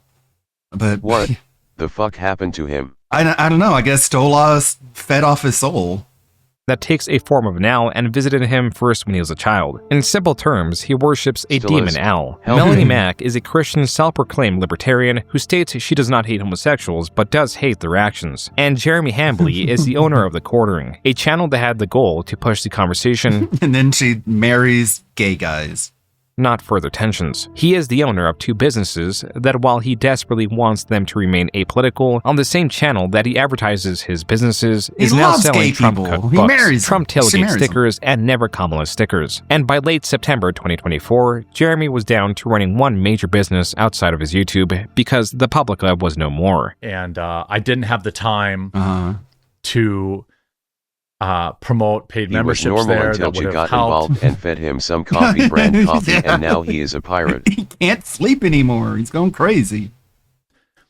Sponsors really aren't out there for a news site that dunks on trans weirdos and Indian people and stuff like that. There just wasn't anything out there. So I guess I didn't get any mysterious billionaire donors either. Jeremy appeared to have remained cordial with his former employees, but not Sydney Watson, his former business partner. Are the quartering and Sydney Watson not cool no more? No, 100%. He is not gay, cool. okay. Sydney Watson. She talked He massive says no amounts homo of shit before he jorks about to me Guts in X these Griffith feminist porn. DM groups. It's not gay And if you one day say I'll no expose homo. it all. One day I'll share because all of her woman friends, by the way, turned against her All and this shared time I all thought of her they meant DMs with me. STYXX worship the bird All from of that her gay demon so-called cartoon. feminist confidants immediately sold her out to me. Oh, she said heinous no. shit about me. Yeah. After I paid for everything with the Yeah, I don't watch that show, but I see like Stolas being mentioned in that way. But yeah, like Hell of a Boss or whatever that show is. Publica. Whatever Vizzy Pop shit that's out. And it made me want to sue her because she never paid a single fucking penny for anything at that company. I lost $100,000 or more. Jeremy confirmed doormat. Yeah. With the failure of the Publica, Jeremy would have to rely more on his YouTube channel, a channel that had its best year ever. In June, he broke his record for monthly viewership at 71 million views. This could also have been a fluke. 2024 was an election year, and Jeremy's channel afterwards could as easily see a decline that would come at the worst time possible, as he had attracted the attention of two persistent adversaries. The Quartering has made a career by selling outrage, and uses the same strategy to dismiss his critics. Yeah, Alvin says, does Sticks know you crapped yourself in a store? What? I know that that Albin's not doing this, but sometimes like leftoids are like use that to try to make fun of me. I'm like, I told that story on a podcast. Like you have to I also told understand this story. that a significant following is going to bring. It's such a weird like cope. Like you can't embarrass me with that, okay? I told you the embarrassing stuff, okay? It's not like I tried to hide it. Okay, I said it. So, like, you can't make fun of me for it. And they make fun of him for it, and he's obviously triggered by it. It's like, I'm the one who said that, right? Like, I'm the original one, okay? Like, you think that's funny, then you think I'm funny, A okay? significant unfollowing. What? A group of people. Like, how does this logic work? People that hate you. You found that out because I told you. That's the only way. If you talk about some divisive stuff. But you have to understand who's on the other side of that stuff. It's like that person's life sucks. It's terrible. Over the last 8 years, Jeremy's pleas for support have become more underhanded and more absurd. It began with his initial understanding at the end of his MTG days that having purpose and to define enemies is than anything else he's tried. He has thrown himself in one of the most divisive spaces and has done well for himself, perhaps too well. On several occasions, he has leaked his earnings, flaunted his wealth, and returned for more. Whether he is pressured by anxiety to earn more as a distraction from his life or is truly terrible with finances, Jeremy has constantly advertised his financial support platforms. Businesses, business ventures, even employee salaries as necessities to fight the quote-unquote culture war. As this pattern has become noticeable, the reality of the wealth he has accumulated and the reality he sells that he's always nearing financial ruination does not meld well. This is why Like, I think DSP has also said that about, like, the Wolverine toy story. Like, people make fun of him about the Wolverine doll, and he's like, you guys know I told that story, right? 2025. It's like, what? It would be the worst year for him. It would be the year that his views, apart from when he started his channel, would be the worst they've ever been. His earnings, while still likely in the tens of thousands per month, would not be going up, incentivizing Jeremy to petition for more money and further fictionalize his opposition that is infinitely powerful. We are not a dropship outlet. We're a real coffee company. And I made that investment with the plan of having something that could grow. Well, we've never been at our most vulnerable. You probably saw I was selling my Neo Geo collection. I'm selling my Nintendo collection. I'm selling all this stuff to help fund this stuff. And it's because I believe in the things that I'm doing. But now we hit a roadblock that I need to try and reach out and give you an understanding of why I could use some help. I can't confirm this for sure. The only thing that we were reliant on anyone else for was some of the boxes for our K-Cups and some of the procedures around that. Well, apparently that person, I don't know this for sure, but I suspect it, saw my YouTube channel and didn't like my politics. And while we have a 20,000 K-Cup order, basically decided to tell us, to pound sand, or I don't know what's going on. We haven't heard anything back. The title of this video is Woke Leftist Just Screwed Me Over and All My Staff. Jeremy says he is selling his Neo Geo and Nintendo collection. These are retro gaming consoles and games that Jeremy has a large collection of. As for the core of the video, according to Jeremy, he only assumes the order was canceled. Why didn't you do that before instead of begging for money? Good pause. Good pause. Why weren't you like, oh, I was going to ask guys for money, but then I realized I had this Neo Geo that I can sell. Because of his politics. Furthermore, he bought an $80,000 machine to make coffee K-cups and allegedly took out an $80,000 loan through his credit card to pay for it. That is not even the extent of his debt. I've got $300,000 almost floating right now in debt. I'm just being dead serious. Some of the comments on this video read, quote, imagine being financially irresponsible as this and blaming leftists for your own incompetence. Couldn't have happened to a better person. Can't take any responsibility and got ruined in a free market doing what 10,000 other YouTubers have done. $300,000 in debt. It's almost like woke ain't the only ones going broke, unquote. That video was released in March, which appears to be the same month of this live stream where the mutual frustration Jeremy and his viewers had clashed. Jeremy, your show is not worth all of your BS promotions I have to listen to. I'm done. Okay, 757 driver, first of all, I'm gonna ban you from chat, and you can suck my fucking ass, dude. That doesn't help. I have been live streaming That's on not a how you do it. Sunday for 3 fucking hours. Fuck you. Instead of spending time with my wife and relaxing, I have been streaming for 3 fucking hours. My content is good. Sorry. Okay? Sorry. I am talented. If I'm trying to make a living. You can go fuck yourself. Okay? Wow. Nice crash. Fuck you.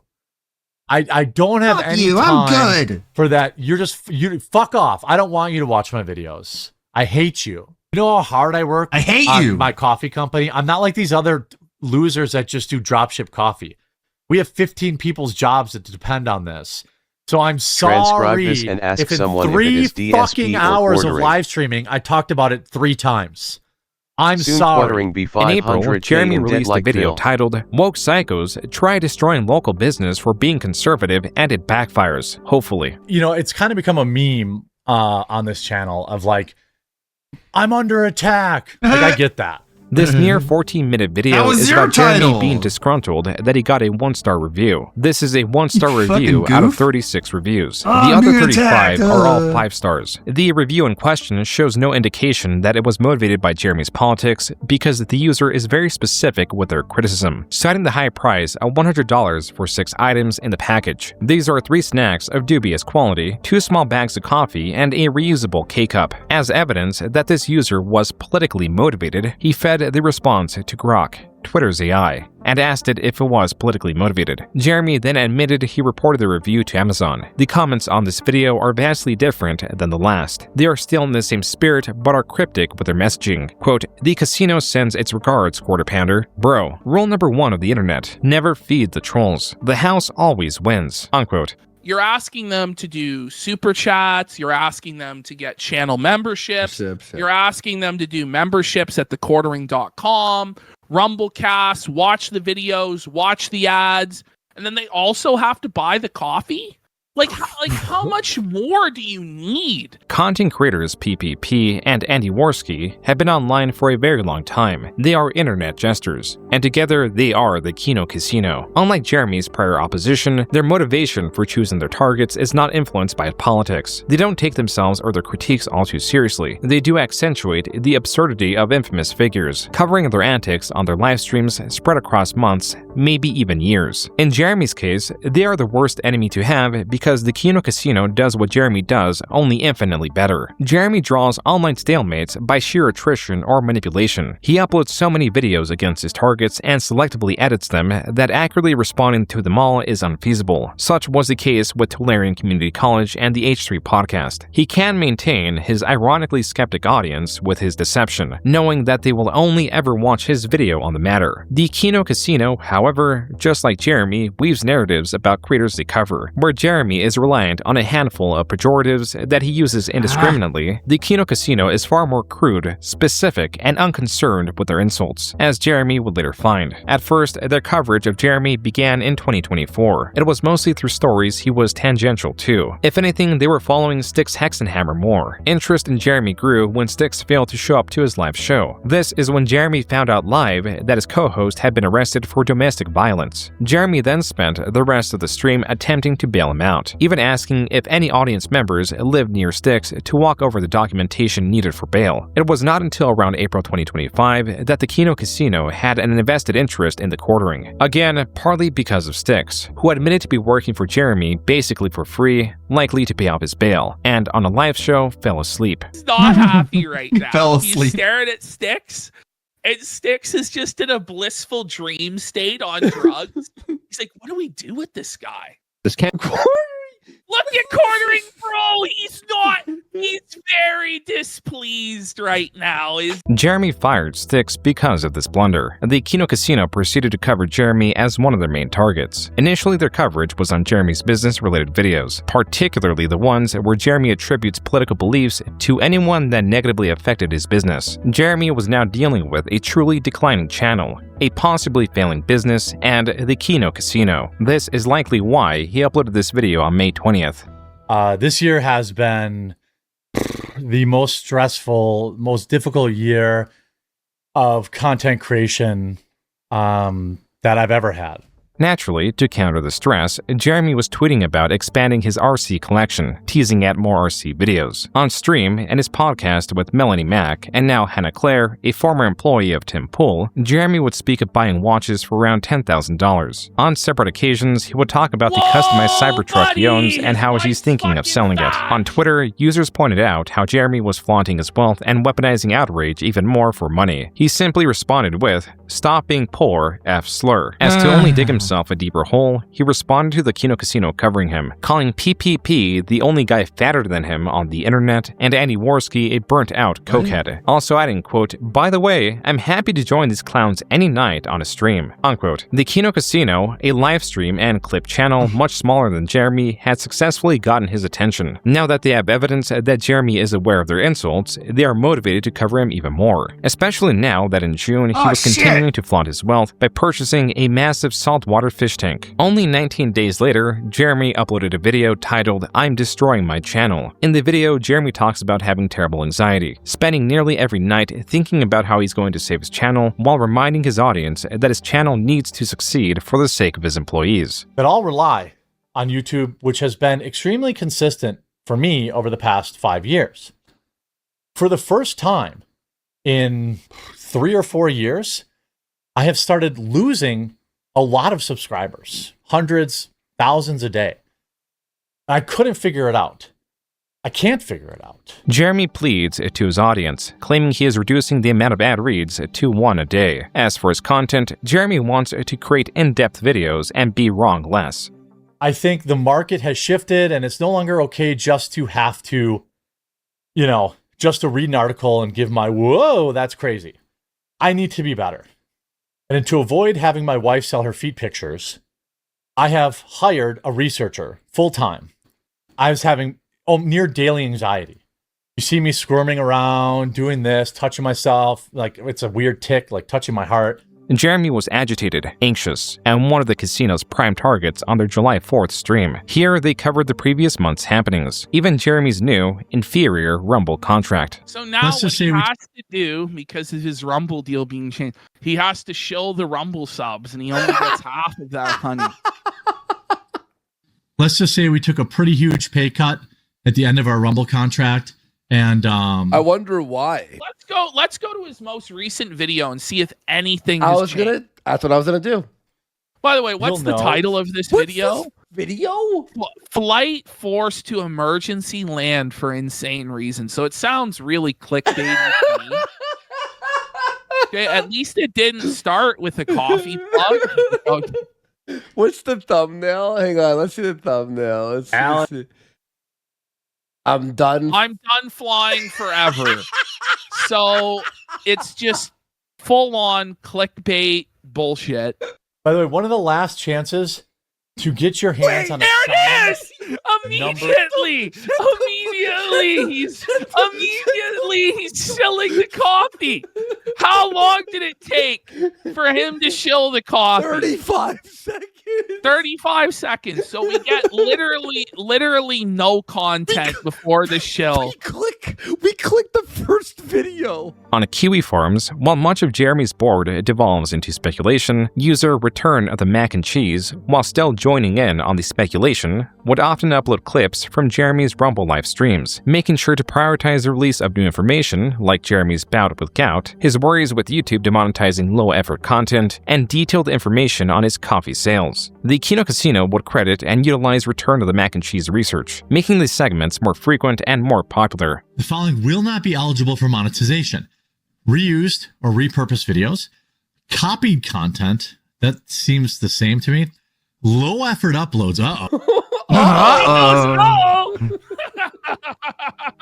By August, it was clear that Jeremy did not improve the quality of his content. Instead of addressing its flaws, he once again turned the blame on YouTube, blaming the company for selectively lowering his channel's viewership. This is why he made the new channel, Quartering Live.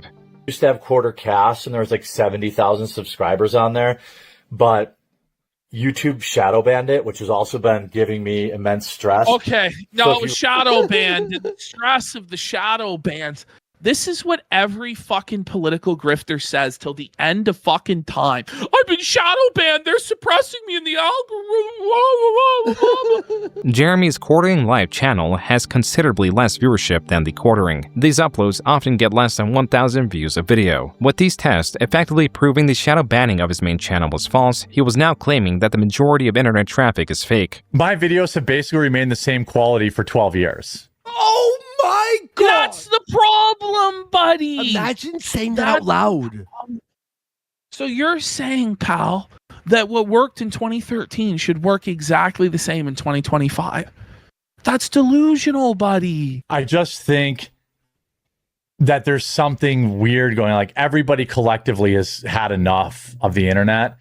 I'm going to be real. No! I love the internet rules. Okay, guys? There's dead internet theory, which I do subscribe to, which basically, if I'm oversimplifying it, is that the majority of internet traffic is fake.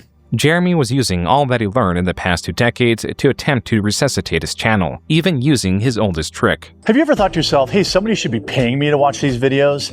Well, I've heard you loud and clear, and that's exactly what this week's going to be. Hey, Quartering, you dumbass. You're supposed to be a businessman that understands this. You know they're supposed to pay you for the streams? That's how you make money. You're not supposed to be paying them. It's another vanity project for you. Look at all the viewers we have that I paid for. Yeah. Jeremy was attempting to fall back on giveaways. Only YouTube had long reduced the influence subscribers have on creators. The Kino Casino covered this and were following Jeremy's financial decisions. Come late August, they also began covering Jeremy's many stories of involuntary bowel movements. Only keep people for an hour, and I was totally off my game because I have anxiety diarrhea from you. He has anxiety diarrhea. He has anxiety diarrhea. I was trying to poop for an hour straight before the show, and then once was it started, the 15 beers? For an hour straight. He's on the porcelain throne. The porcelain Punisher is right. I mean, I had diarrhea for like 5 straight months. 5 straight months. These are the diarrhea files. When I'm trying to really work on my gut biome, as my well-documented my gut nonstop biome. Diarrhea. In September, the Kino Casino rediscovered the pinnacle of Jeremy's diarrhea-related stories. They uncovered the Walmart story. The trail of smears. This is the trail of smears. No, it really is the trail of smears. I hate to spoil it. It's amazing when we get to this. To Jeremy, this was a step too far. The Kino Casino early September had both covered the Walmart story and dominated the search term Jeremy Hambly, so he renamed his podcast channel. So if you search for Jeremy Hambly on YouTube, you'll see here that pretty much every single result is now for Kino Casino clip. We have completely taken over this guy's name. Now, we weren't intentionally doing this. This wasn't a plan by ours at all. Jeremy goes, yeah, when you search my name, it's literally only snark and bullshit. It's apparently now required. So Jeremy has rebranded the Quartercast to being Jeremy Hambly, the Jeremy Hambly show. Help me take back the search results. Basically, people that want to spread like terrible misinformation about. Okay, what is the misinformation? It's all people. That's what you say when you want something taken down. You call it that's fine. misinformation. Again, you're allowed to make all the content you want on me. You're just not gonna. You call it that to get rid of it. You're not gonna outrank me. Jeremy was not only acknowledging the Kino Casino, but also reading their viewers' donations, emboldening them to join in. What's everybody got going on this weekend? What's everyone's weekend doing? Diarrhea dump. Look how felted he is. He knows. A week later, with the Kino Casino still competing with the search term Jeremy Hambly, Jeremy was now using his main channel to outrank them. On September 17th, Jeremy on Twitter claimed that he has never even heard of the Kino Casino, while at the same time directly replying to their tweet asking to get on the show. When this did not work, he tagged both PPP and Andy Worski. Unable to take out his frustration on them, he instead settled for his employees. Oh wait, the White House. Did the White House actually post this? There's a lot of deep fakes around, so who knows? But they have the White House at the end. Yeah, but anyone could cut that, right? Yeah. Shut up, bitch. Well, this is the thing, like, when you saw this was like everything Gavin Newsom's doing right now. Like, there's so much push to get better at social media. I sent Jeremy a post. She just kept on going with the, I called you a bitch, and you just ignored it completely. What? In late October, the Kino Casino grew even more aggressive with their coverage of Jeremy. Their fans did their part. Jeremy's a Ukraine supporter. No. I do like your username though. The Porcelain Punisher. All of this attention towards Jeremy was going to pay off, especially as he continued to post information related to his earnings, like in mid-October when he showed his previous 30 days of earnings on Rumble, amounting to 26,000. That's not all. He also got 6 million viewers and 195,000 hours viewed by those viewers. Though Jeremy streams 4 hours on end, these stats meant that a viewer, on average, watched only 1 minute and 47 seconds of his content. Something is not quite right about these stats. Noel, the owner of Kiwi Farms, then posted his stats as a direct comparison. Quote, both of us are showing you the last 30 days. Let's do a quick comparison. Jeremy gets approximately 48 times more views, but only 5.6 times as much money. Jeremy gets approximately 48 times more views, but only 2.75 times the watch hours. What is driving me crazy is the last part, 2.75 times the watch hours. Unquote. Regardless of Jeremy's peculiar stats, he has now shown that through one revenue source, he has made $26,000, spending more than half of that in November on an RC track. What kind of dirt did we use? Well, we used what they call baseball mix, like what they use for baseball diamonds. How much? Well, it was about $10,000 to do this. If you do it yourself, probably going to be $4,000 to $5,000. That shipping container was like $5,000 or $6,000, and I installed vents and solar lighting on the top, and inside I've run power, but I'm not going to include that. That's like a luxury. He's not even going to get to use it even one time. I don't know if this is going to survive the winter. Think about it. 10,000 for the track, 4,000 for the shipping container, 14,000. How much is he asking for the GoFundMe? 14 grand. Jeremy was indeed fundraising that amount of money for an upcoming trip. I bought the equipment so that we could do our show live. I want to be able to interview like Russell Brand, Jack Posobiec. He just admitted he already bought all the equipment. Okay. Help us do this. I would be eternally thankful. And then we would also have all the equipment to do more live events. But you already bought the equipment. Yeah. You already bought the equipment. You just told us you bought the equipment. What the fuck is this? This is fucking a scam, bro. Okay, here we go. You guys can help us out with something because it cost about $14,000 for me to pay for the crew and to buy the equipment to go out there. No, for us. All the equipment's here. Yeah. What the hell? paid for. Okay, so and all the equipment's here and paid for, so why do you need our money again? Even though Jeremy mentioned he already bought all of the equipment, he would still include it in the fundraising costs. Perhaps Jeremy was reluctant to spend more money because of the failure of the Publica and the downturn in coffee sales. His yearly Advent coffee calendar sold 3,500 units in 2024. He does not think he will surpass 500 sales for it in 2025. Lucky for Jeremy, 2 donators made up the cost for the trip. Jeremy was going to America Fest, or AmFest for short, an annual convention hosted by Turning Point USA, and the Kino Casino was going to cover clips of it, analyzing 30 minutes of footage through 3 hours of live streaming. They covered the awkwardness of attendees walking up and interrupting the Quartering's crew to get free bags of coffee that were laid out in front of their set. They also covered how Jeremy's setup was a fire hazard that he had to address. The Kino Casino also noted how little leeway Jeremy was getting, believing him to be a very unimportant attendee. Jeremy brought on guests, spoke of the convention, and fumbled much, to the extent that he misnamed his guest from the organization Gays Against Groomers as Gays for Groomers.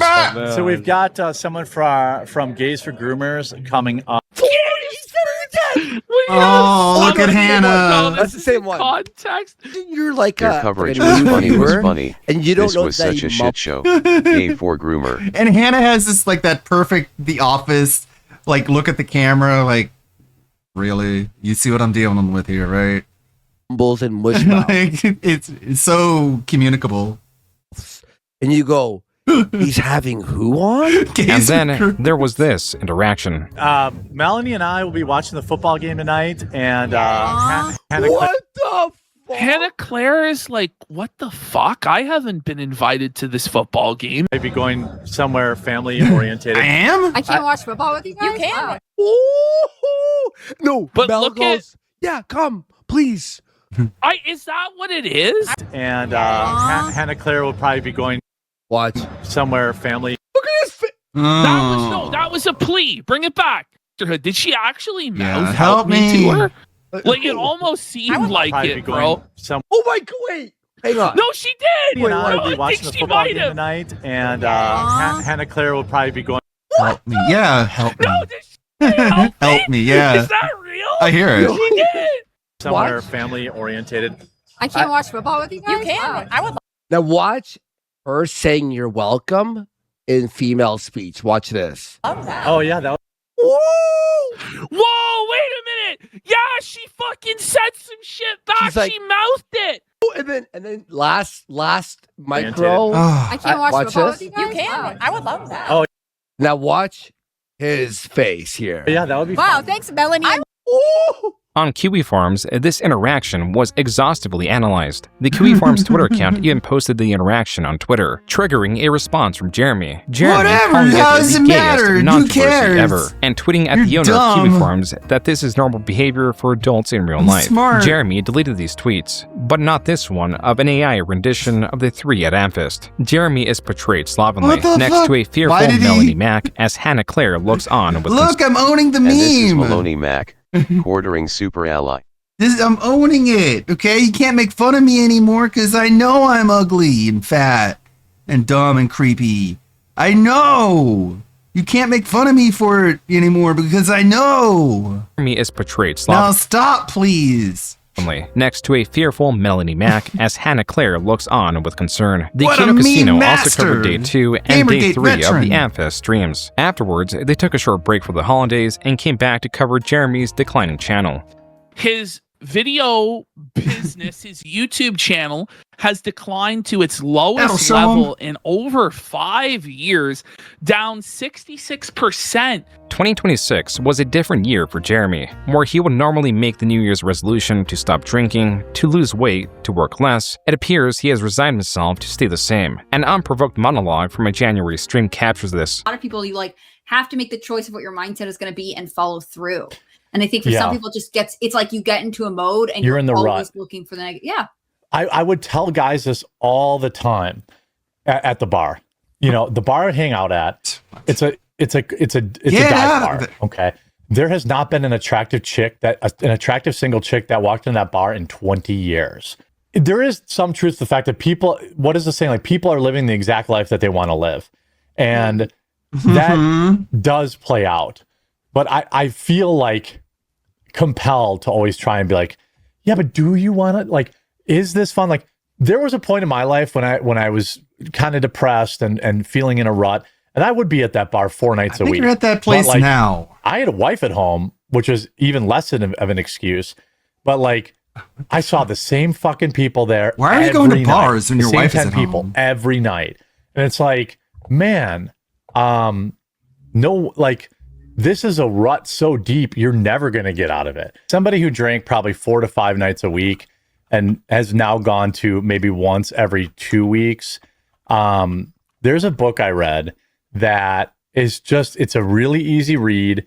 And I'm not telling anyone, hey, you got to quit drinking forever, because I don't think I ever will. My plan is probably never to quit, but it made it way easier to not drink on a weeknight.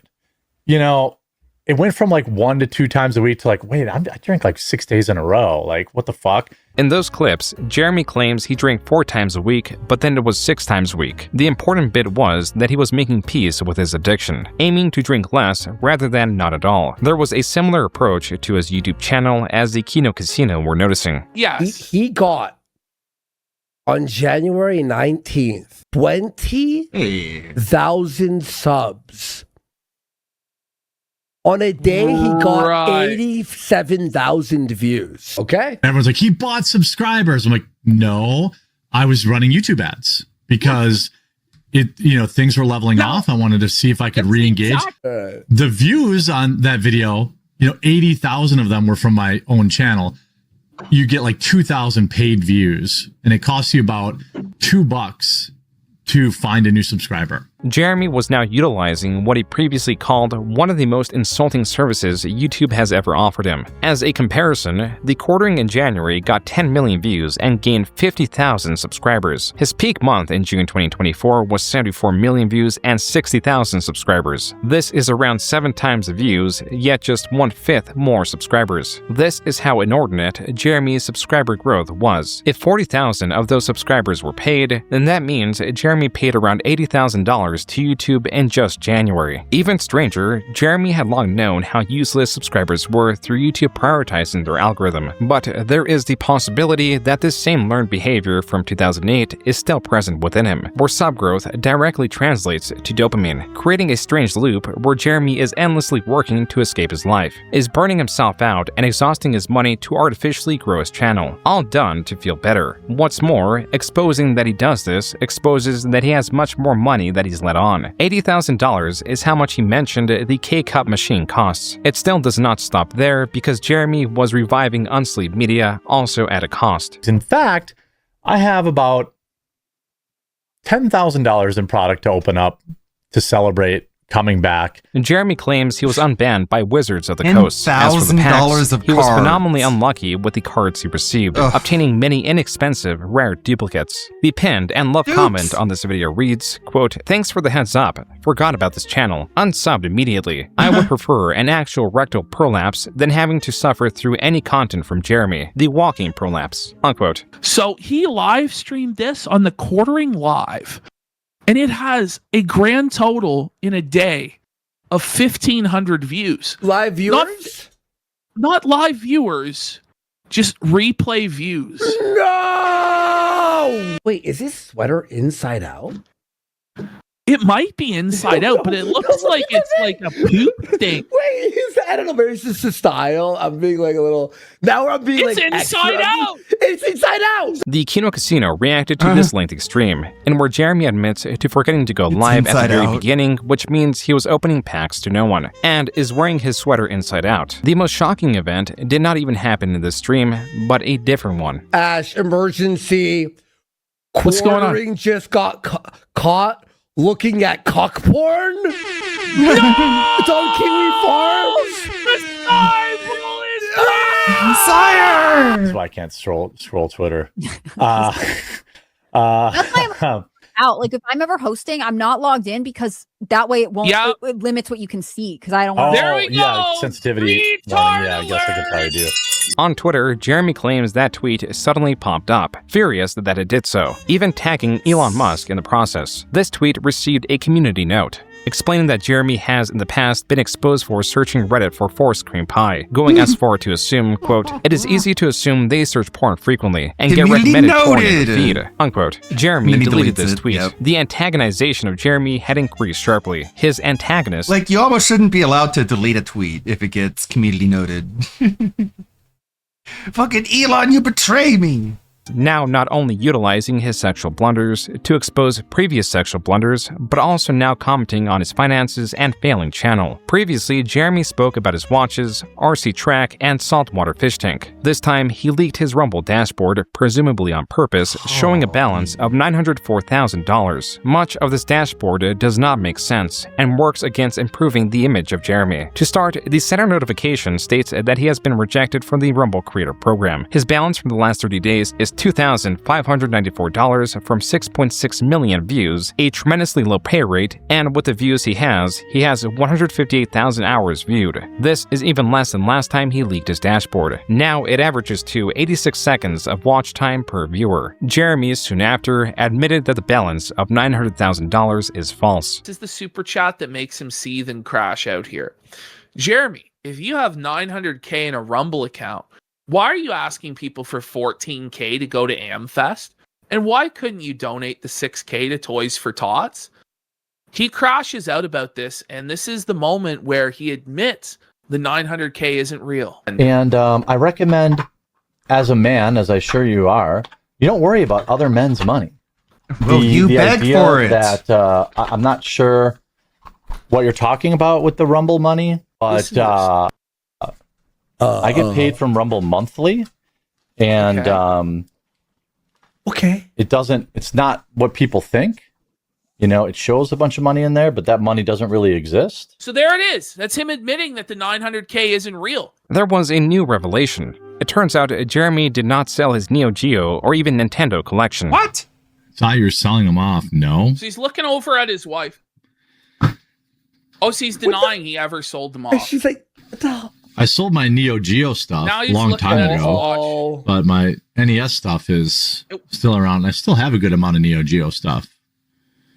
This is a fucking How much? lie. You can only really... Jeremy on 2 occasions claimed that he sold his Neo Geo collection. Once in this tweet to focus on his Nintendo collection, and again when he was pleading to his audience to assist him with the purchase of an $80,000 K-Cup machine. Jeremy in the stream also touched on him promoting his videos, claiming he was spending around $20,000 a month, a large difference from the presumed $80,000. He arrived at the $20,000 figure because he doesn't find it strange to reinvest 20% of his earnings back into his channel, alluding to now earning $100,000 a month. Lastly, he clarifies that he has $20,000 to throw away each month.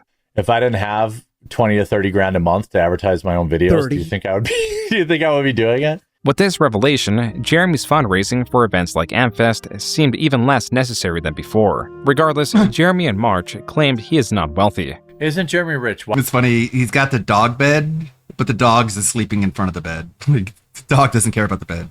I'd be concerned about finances. Well, I'm not rich. I wonder if it has the shot collar. Shipping container, according to fat retards from Canada. Yeah, if only fat retards from Canada were actual retarded people. On Rumble, I've never paid for bots. I don't give a fuck. I have a contract with Rumble He's that got does the not Hassan care dog about my bed. minimum viewership, does not care about any of that. None of it. None of that. Multi-million-dollar contract with Rumble. Multi-million. And they have never He did had not have a minimum contract. viewerships or anything like that. So again, You're a fat retard from Canada. So you're not rich, but I'm willing to risk 100K. Yep, I am. If you can prove that I've ever bought bots for my live streams, He I'll also give you shot his dogs. 100,000 USD, or even in Bitcoin, if that's what you want. Just because you're begging us to buy your charity coffee, at the same time you're trying to flex your finances. I'm not begging anyone to buy my coffee. You're living in a fucking loser mindset. Do you have any idea? Like, I sell $150,000 of coffee a month, every month. You think I'm fucking poor? I'm saying I make well over $1 million a year just on coffee. You think I'm poor. So I'm done addressing you unless you put your money where your mouth is. That last video is where this video was meant to end, and this post by Return of the Mac and Cheese, posted March 24th, was only a footnote. Now, it is the reason this video had to be rewritten to include a new chapter. Quote, yep, I got an anonymous tip from someone who claims to know people who know of Jer IRL that Quartering's best friend is a legit wife-busting bull. I looked into it and can 100% confirm this is real, and dude and his wife swing through the Hambly house to get blackout drunk and hang out in the hot tub and use your imagination, what else? Unquote. Jeremy's friend has stated publicly on Twitter that they are friends. He is also part of the Quartering's Discord server, even given the unique role of Quartering legend. Mac and Cheese then shows Jeremy's friend's Discord ID is GrapeJelly817. There is a Reddit account with this exact same username. The problem was that this post and commentary was hidden, but a bug allowed Mac and Cheese to somehow view the hidden comments. Several comments were made on r/Midwest Hotwives, a subreddit dedicated to lewd photos and swinging, and also the Wisconsin Bulls subreddit. This is specifically dedicated to seeking out a quote-unquote bull, a third party to join in intercourse with a couple, sometimes as one partner observes rather than joining in. And Jeremy's friend, with his real name on Twitter, can be seen petitioning women for sex. This all proving that Jeremy's friend is an active swinger. The rest of the post is full of clips or photos meant to convince readers that Jeremy and or his wife is involved with his friend and or his friend's wife. First of note is this clip considered to be a Freudian slip. Right? Like, he's got some STD, or clearly he's taking a part in that lifestyle. You know, in my experience, I've never taken part in this lifestyle. But I know I have friends who have, and then obviously I've covered people who have, swingers. Instead of cucking now, they call it hot wifing, which is literally just letting your wife bone other dudes. Yeah. This post also includes Jeremy's belief that Nick Rekieta, a different controversial creator receiving oral sex from a woman who is not his wife on stream, is not a quote-unquote own. Jeremy's previously leaked search of Reddit for cream pies, the specific type of pornography that appeared on his Twitter timeline when he streamed, a time that Jeremy allegedly posted cuck porn to his Twitter, a fantasy he explained while showcasing an interview with Gina Carano, where he is a loyal friend who sits on the sidelines while Gina would be sleeping with various other individuals before gravitating to Jeremy inviting his friend and his friend's wife over to join him in his hot tub, while also commenting on his friend's wife's big old boobs, various other mentions of Jeremy's friend's wife visiting his house sometimes to clean, other mentions of Jeremy acting inappropriately towards women who are not his wife, and finally is this part of Mac and Cheese's closing statement. Quote, obviously nothing here is stone cold proof, but perhaps there is something to the long-term speculation in this thread. Let's just focus on the objective facts. Jer is a pervert and creep. Jeremy's best friend is a bull and swinger. Redacted appears to be wealthy and owns a $1.25 million 6-bedroom, 5-bath home, according to public record, yet his wife goes to Quartering's house alone to quote-unquote clean regularly. Jeremy makes comments about his friend's wife's fat tits and how bad wants her in his hot tub while drunk on stream. Jeremy has cuckold and cuckold-adjacent fetishes, which he publicly exposed. Jeremy openly talks about having sex with women who are not his wife or simps for women and spends massive amounts of money on them, with seemingly no fear of being exposed, despite having many enemies online and admitting his family and friends follow his online presence. Until recently, Jer and his wife were admitted atheists, and Jer's very obvious hedonistic lifestyle of constant drug and alcohol addictions was tolerated. Unquote. This post has received even more likes and rewards than even the first post on this thread. It is possibly even the most awarded post on Jeremy's thread. As such, the Kino Casino dedicated 5 hours of their 7-hour stream into covering this post and Jeremy in detail, not censoring Jeremy's friend's face or name, and promoting the belief that Jeremy is unfaithful to his wife, while also periodically mentioning that this is speculation and their opinion. Jeremy Hambly is a cock! Jeremy Hambly is a cuckold confirmed! His best friend Adam is a fucking bull that comes over to his house every fucking week and is plowing his wife! It turns out that Sky Roan was a vanilla gorilla all along! Over the coming days, the coverage of Mac and Cheese's post was reaching Jeremy and bringing even more interest towards him and his shortcomings. Mac and Cheese and the casino were celebrating with a victory lap. Jeremy was none too pleased with what was going on, nor with the Kino Casino. PPP or Andy Worski, either one of you guys are welcome on my show anytime. They don't want it. Anytime. They would rather insinuate Come to that my turf so I my can wife mute you. of 15 years is having an affair with somebody else and put that shit out on the internet like it's a fact based on nothing. Then you know, I've reached out to both of them, and guess what? Neither one of them have replied. I wonder why that is. On March 30th, Jeremy tweeted to address the ongoing drama, denying that he has an open marriage, and while he's fine with people making fun of him, he claims the harassment has people mailing things to his house and making his wife feel unsafe. Mac and Cheese was twisting the knife, noting how March was Jeremy's worst month ever, yet it has 18 million views. However, this is explained by Jeremy's strategy of uploading YouTube Shorts, short-form videos that get hundreds of thousands of views yet pay very little. His regular videos this month amounted to around 7.5 million views. Jeremy's channel, at least for his regular content, is declining steeply. To make matters worse for Jeremy and those around him, a detailed dox of Jeremy's friend was posted on Kiwi Farms, alongside a separate post detailing Jeremy's friend's criminal history that includes domestic abuse. On April 3rd, Jeremy again tweeted at the Kino Casino, requesting to have a debate/conversation. He also posted the messages he sent to PPP, and the considerably lengthier and far more numerous messages sent to Worski, likely because of their history covering similar topics in 2018. He'd even petitioned Null to host the possible debate. Null responded by clarifying that PPP is after Jeremy's financial information, likely circumventing the debate by mentioning how inconsistent Jeremy is with the status of his finances.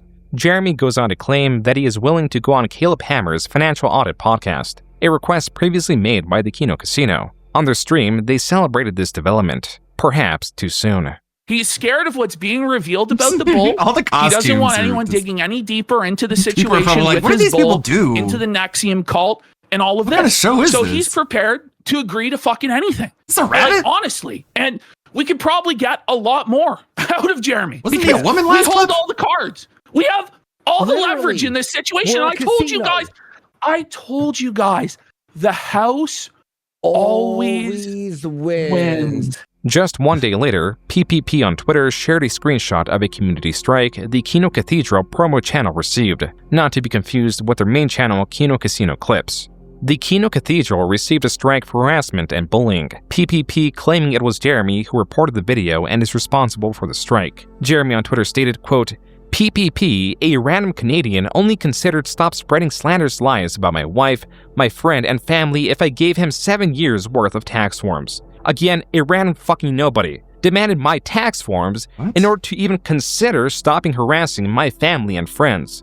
Fuck him. But you just Unquote. said happy Jeremy to was not going provide. forward with the Caleb Hammer podcast or any debate for that matter. Later that night, PPP posted again. Another video had been taken down, this time on the Kino Casino's main channel, for violating YouTube's policy on personally identifiable information. PPP will later confirm that it was filed by Jeremy's friend. The way the YouTube strike system works is that after a warning and 3 community guideline strikes, the channel is banned. This means that if just 2 more videos are taken down for a community guideline strike, so would the entire Kino Casino clip channel. Worski reported that Jeremy had shown the Quartering YouTube channel was not the source of the initial report. Worski also believing that while it may not have been the Quartering, Jeremy still has countless other channels, so the possibility of Jeremy being the source of the reports still remains. On the morning of April 5th, Worski stated that their strikes were appealed as to have them overturned, and their videos were restored. The looming threat of a ban was seemingly gone. Jeremy, still being blamed for the initial reports, was claiming that if he wanted to get them banned, he could, claiming either Worski or PPP is a ban evader and that their YouTube channel is a walking terms of service violation. Worski retorted by believing this was an admission that Jeremy was behind the reports and also posted his YouTube channel as to show he is not ban evading. Even so, Jeremy continued to tweet, now more menacingly. Quote, if these clowns keep going after my friends and family just because they don't like me, totally fine. I will in fact take everything they have and never apologize for it. Psycho weirdos are messaging my wife, calling her phone, people are harassing my friends. Roast me, fine. There used to be a line, I don't give a fuck what you say about me. But these psychos are harassing my family, my wife, and my friends. They have no rules, and starting today, neither do I. You guys have spread disgusting, vile lies about my wife, You literally retweeted a Photoshop picture of her, someone who is not on the internet. I strongly dislike you, but would never dream of bringing your family into anything. I don't think it's crazy to expect 2 other grown men to understand that my wife, who is not an online person, to be left out of things. Familiar. The more they push it, the more I want to become the villain they already accuse me of." Unquote. This was viewed as yet another empty threat, one that brought on even more ridicule. New to the mix was Jeremy's often uttered, inane question, "How was your weekend?" A question Jeremy poses before going on what are viewed as excessive discussions of mundane activities, all in an effort to fill time on his podcast. Jeremy was not being taken seriously. So again, still on April 5th, he reconfirmed his threat. Quote, "First will be your YouTube, which is in violation of ban evasion. Easy takedown. And next will be your kick. I literally begged you two to be reasonable. I tried everything. You chose this. All I wanted was to let you guys dunk on me." Unquote. PPP responded by stating that Jeremy is shameless, has no power anywhere, and is a cuckold. Jeremy then reached out to Null again as a medium to relay a message. He is demanding that the Kino Casino take down their videos attacking his marriage or he will bury them, and that he can burn it all down with his 5 years guaranteed salary at Rumble. In this screenshot, Jeremy claims he has a non-racial slur YouTube representative, and all it would take is one phone call. The medium of communication would become exceedingly important in the coming days. As for Jeremy's threats, PPP posted this message and refused Jeremy's offer, calling it a Mafia Don extortion tactic. That was the final straw. In the early morning of April 6th, Jeremy promised scorched earth. More mockery came as a response to Jeremy's newest threat. Kiwi Farms celebrated both Jeremy's rage and how well-fed PPP from the Kino Casino would be in monetizing Jeremy. They won't even as be on many the hours internet had gone anymore, by, 'cause and that Jeremy had failed happens. to make good on his threats, his Twitter replies had become so filled with comments mocking him that even the ones he purposely hid were so numerous they possibly outnumbered the unhidden replies. Even Null commented on Jeremy's inaction. Finally, Jeremy began streaming, and many viewers anticipating the stream both joined and were banned, likely for their comments. Null also commented on the stream as Jeremy was not even talking about the Kino Casino, rather returning to his standard programming. The scope of mockery was increasing. More creators were jumping in to denounce Jeremy, often in support of the Kino Casino. We're still here, Jeremy Hambley of Wisconsin! It turned out that this was not the first time a threat of the sort came from Jeremy. In 2018, creator Mr. Medicare was fighting with Sargon of Akkad, and had the possibility of getting his channel struck or perhaps even banned just by the act of a viewer donating a racist message. The quartering threatened to do such a thing, going as far as to demand to confront him, but only on Medicare's live stream as to send a racist message to possibly get his channel banned. When Medicare failed to agree to Jeremy's terms, Jeremy himself began streaming and accepted a call from Keemstar. It was then that Keemstar added Medicare to the call, assuring the confrontation would happen, just not on Medicare's channel as Jeremy demanded. You basically said, "I can't wait to fucking super chat you 1488. Wink, wink, Jim. Oh my God, are you scared of the audience? You scared of what happened to Ralph? I'm going to super chat you 1488. Wink, wink. Fuck you. No, that's not Fuck what I you. said. You're obvious. Fuck you. That's not what I said. That was what Jeremy, in essence, said. You just told me you didn't say it though, but you Yeah, did. You but did. come Like on. you This said- stream is just so like you good. said, I love you this know- What one. a fucking bum. Oh, come on, Jim. Let me get you flat. Just Come Jim on, destroys Jim. Let me him. run gay ops and deplatform you. It's been a long time. You don't have a reputation that precedes you. You're just some fucking guy on YouTube like So everybody then else. why do you assume I would flag your shit? He kind of does have a reputation. Like pretty much everybody hates him, and now Star from the top. This 2018 stream had one more standout comment from Jeremy. Your content isn't even art, Jim. Your content isn't even artistic. Yeah, that's great. I mean, Ow! My feelings. I know. All right. Well, yeah, I'm gonna go. All right, drink. be good. Bye. As for the Kino Casino stream, it opened with a particularly passionate and directed monologue by PPP, both challenging Jeremy to act and emphasizing PPP's resolve. You think they'll ever stop fucking with you, bitch? Send the fucking... Remember when Medicare was on with Nick Fuentes? God, imagine what a time. And Nick Fuentes is like, You know what? Your content, I watched it. It's not that funny. I didn't think it was all that funny, your content. and Jim was like, okay, all right. Yeah, did you hear me? I said that I didn't find you all that funny. Okay. It's like, all right. Papers, Damn. cuck! Oh. Fucking What do I do it! You'll never do fucking fucking shit. Take down this platform right now. You said that you had the connections. You said to Josh Moon in DMs that you were talking to Eddie from Kick and we would never stream again. Well, I'm still Remember when fucking Carl here, Benjamin bitch. called Richard What do you Spencer a white fucking not think safe about for that? Twitch? You're gonna have to Swole 5 drag me out LOL. Oh my of God, this that was- motherfucker. Yeah, now I remember. Sargon with Richard Spencer. Jeez. IPS What days is were crazy. artistic is constantly mentioning my coffee company, but it now. Yeah. Did I do it right? That's art right there. And yeah, this is why PPP makes the big bucks, and this is why DSP should stop trying to like carry this energy, like cargo culting it.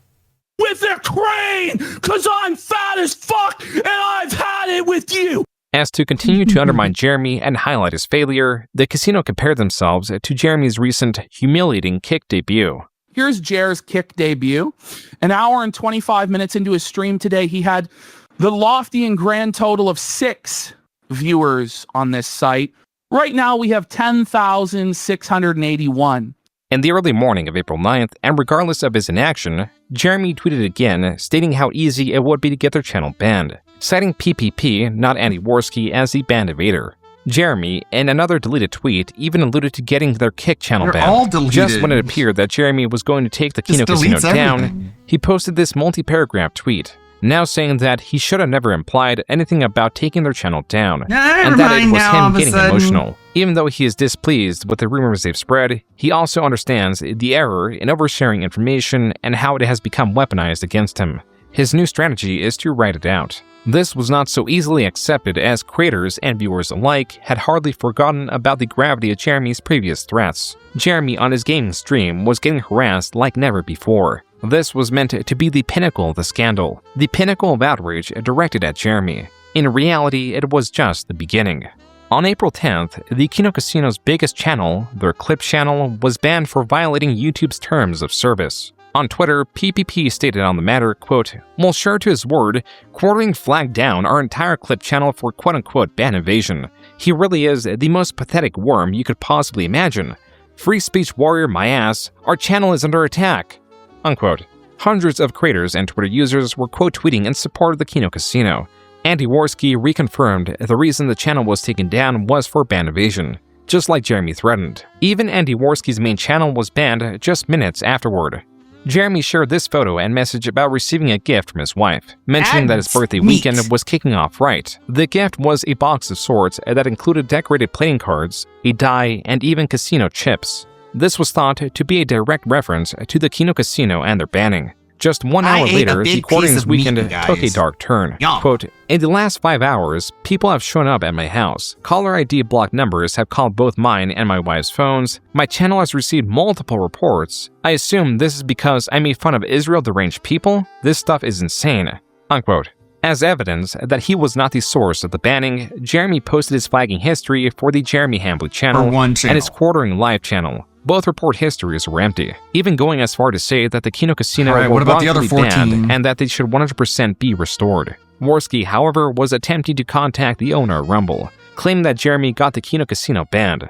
Hambly really fucked up today. Like, he's done like the worst possible thing that he could have possibly done. While there was no definitive evidence that Jeremy was responsible for the ban reason was irregular because it was for posting previously removed content that violates terms of service and posting from creators who have channel restrictions or have been terminated. Neither should have applied to the Kino Casino Clip channel. While Worski's main channel was banned alongside the Clip channel, allegedly neither had a strike, and the Clip channel itself is allegedly owned by their editor, not Worski. Posting content from creators with a current channel restriction or creators who have been terminated under our terms. Now, we're not banned from YouTube. And it's not our channel.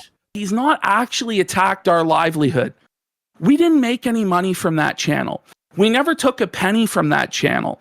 All of the money from that channel went to our editor Flaked because he has a family. While deplatforming has become somewhat standard in the online space, Jeremy's contemporaries, as frequent targets of deplatforming, view this action as a sin. Tales of such are remembered even a decade later. Parallels with Matt Jarbo are really crazy, aren't they? Imagine Matt being Jarbo June and trying to got play the famous impartial for on being something that is so flagged down by blatantly. Zoe I know. Quinn. That's how he blew up.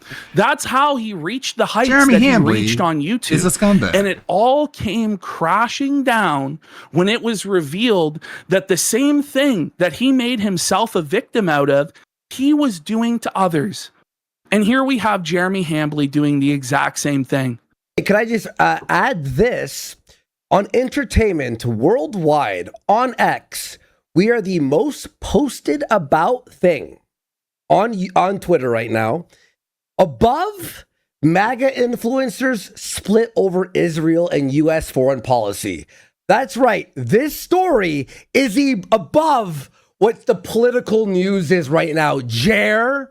The news of the Kino Casino's banning had grown alongside disdain for Jeremy, so much so that the casino's ongoing stream was featured on the front page of Kick. Even more creators were coming out to speak against Jeremy. While the Kino Casino covered many of the messages of support and other commentary, the amount of support was too great to where they were forced to present only the most prominent creators, like Brittany Venti, one of the creators that Jeremy made direct sexual comments about during his most infamous drunken stream, and a newly resurfaced different drunken stream. Let me tell you this about Venti. As much as the host do either. I would give it everything I had to have babies with that girl. Venti, after the clips resurfaced of Jeremy being a creep, a pervert, talking about how he would give up everything that he has in this world, including his wife, his mansion, his YouTube channels, just for a chance to impregnate Brittany Venti, okay? And also clips of him directly being drunk and creepy with her on live stream. She said that she was going to go scorched earth, that she was going to do a stream on Jeremy Hambley exposing him. Well, Jer didn't want this to happen because he's desperate to control the narrative, and that's how we end up where we end up now. So he starts DMing her, saying he's acting a little female coded lately. No doubt, buddy. No doubt, buddy. To add to Jeremy's comments, it was now being alleged that he attempted to cheat with a porn star. Why the fuck does she have this? Well, Ralph and her have now come out to say that Jeremy tried to cheat on his wife with Scarlett Hampton. By the way, Scarlett is based in the Milwaukee area, not very far from Jer's home, in his home state. Jeremy in his stream played the video game Crimson Desert while noticeably becoming more intoxicated and more belligerent at everything that was coming out. The Kino Casino made sure to cover it. Hey, maiden, May I be of assistance? Yeah, can I put a baby in your belly?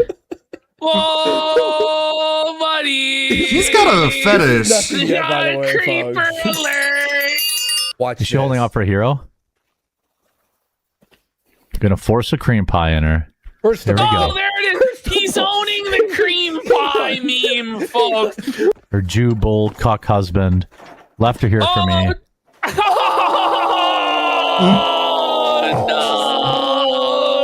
No panic diarrheas.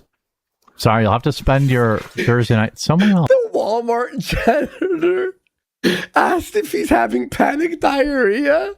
Oh no. Jeremy was being brigaded by detractors so fiercely that even several newly promoted chat moderators could not keep up with the constant stream of detractors. This was just on YouTube, as Jeremy was multi-streaming on Kick as well, where his chat ran rampant, until he was notified of it and set it to subscriber chat only.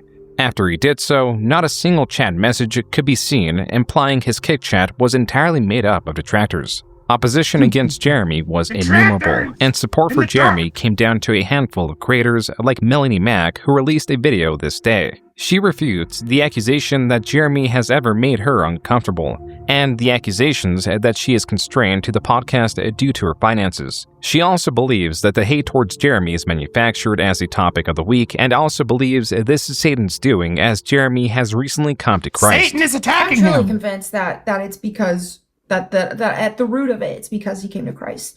Melanie's video was not well received, to the point that she turned the comments off. Jeremy took a similar strategy on his Twitter, only allowing what appears to be accounts he follows the ability to reply to his posts. Melanie. His YouTube channel remained uncensored. I mean, can you really blame Melanie? Like, nobody disavows anyone. Like, why would they? Now brimming with references to the Kino Casino and Bulls. Can't even get people to disavow someone they don't even know. They're like, oh, I don't want to rock any boats. I don't want to cause any problems, start any drama.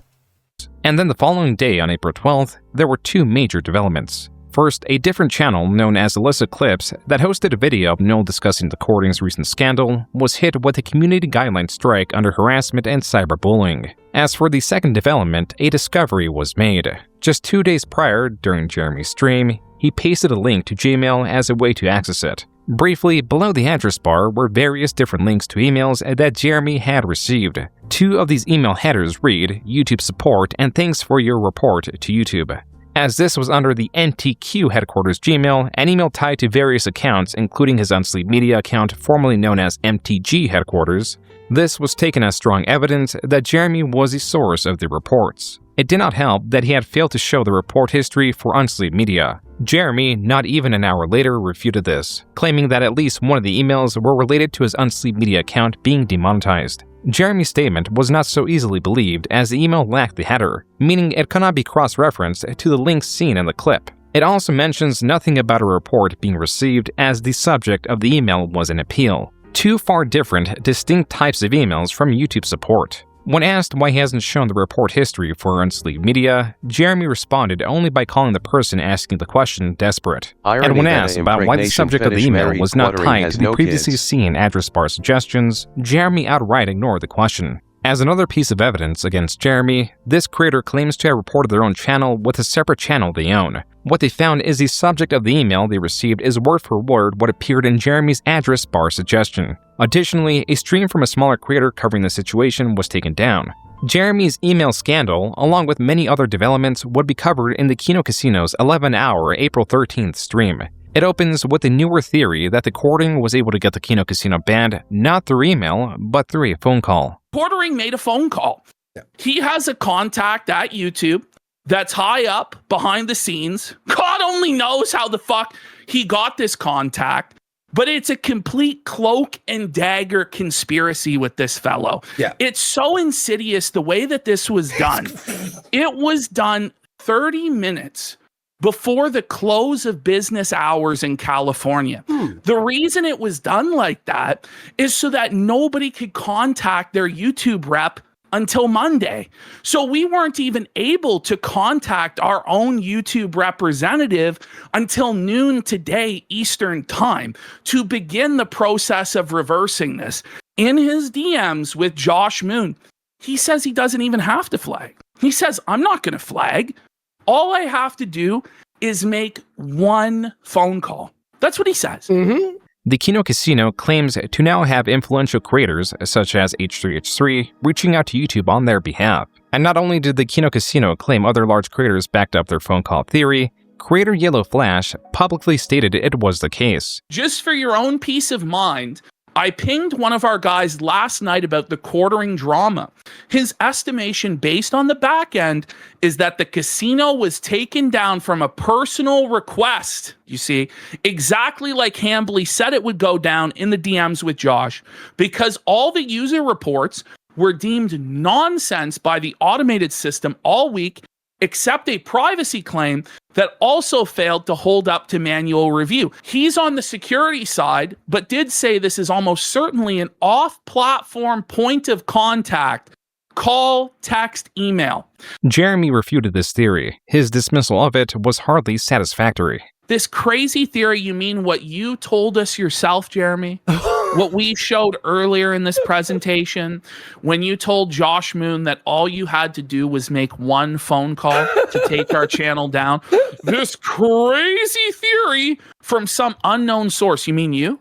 The unknown source is literally your own DMs and your own words. Kino Casino then shifted to covering a long history of Jeremy's hypocrisy involving harassment and how demanding he was for others to show proof of harassment when now he himself was failing to do such a thing. The Kino Casino also covered more of Jeremy's recently uncovered exploits. When I was in my teens, I had one threesome. It was two guys, and it was. He's participating in sexual acts with other men. Wait, two guys? Whoa, so three men? Oh, no! It was two guys and a girl.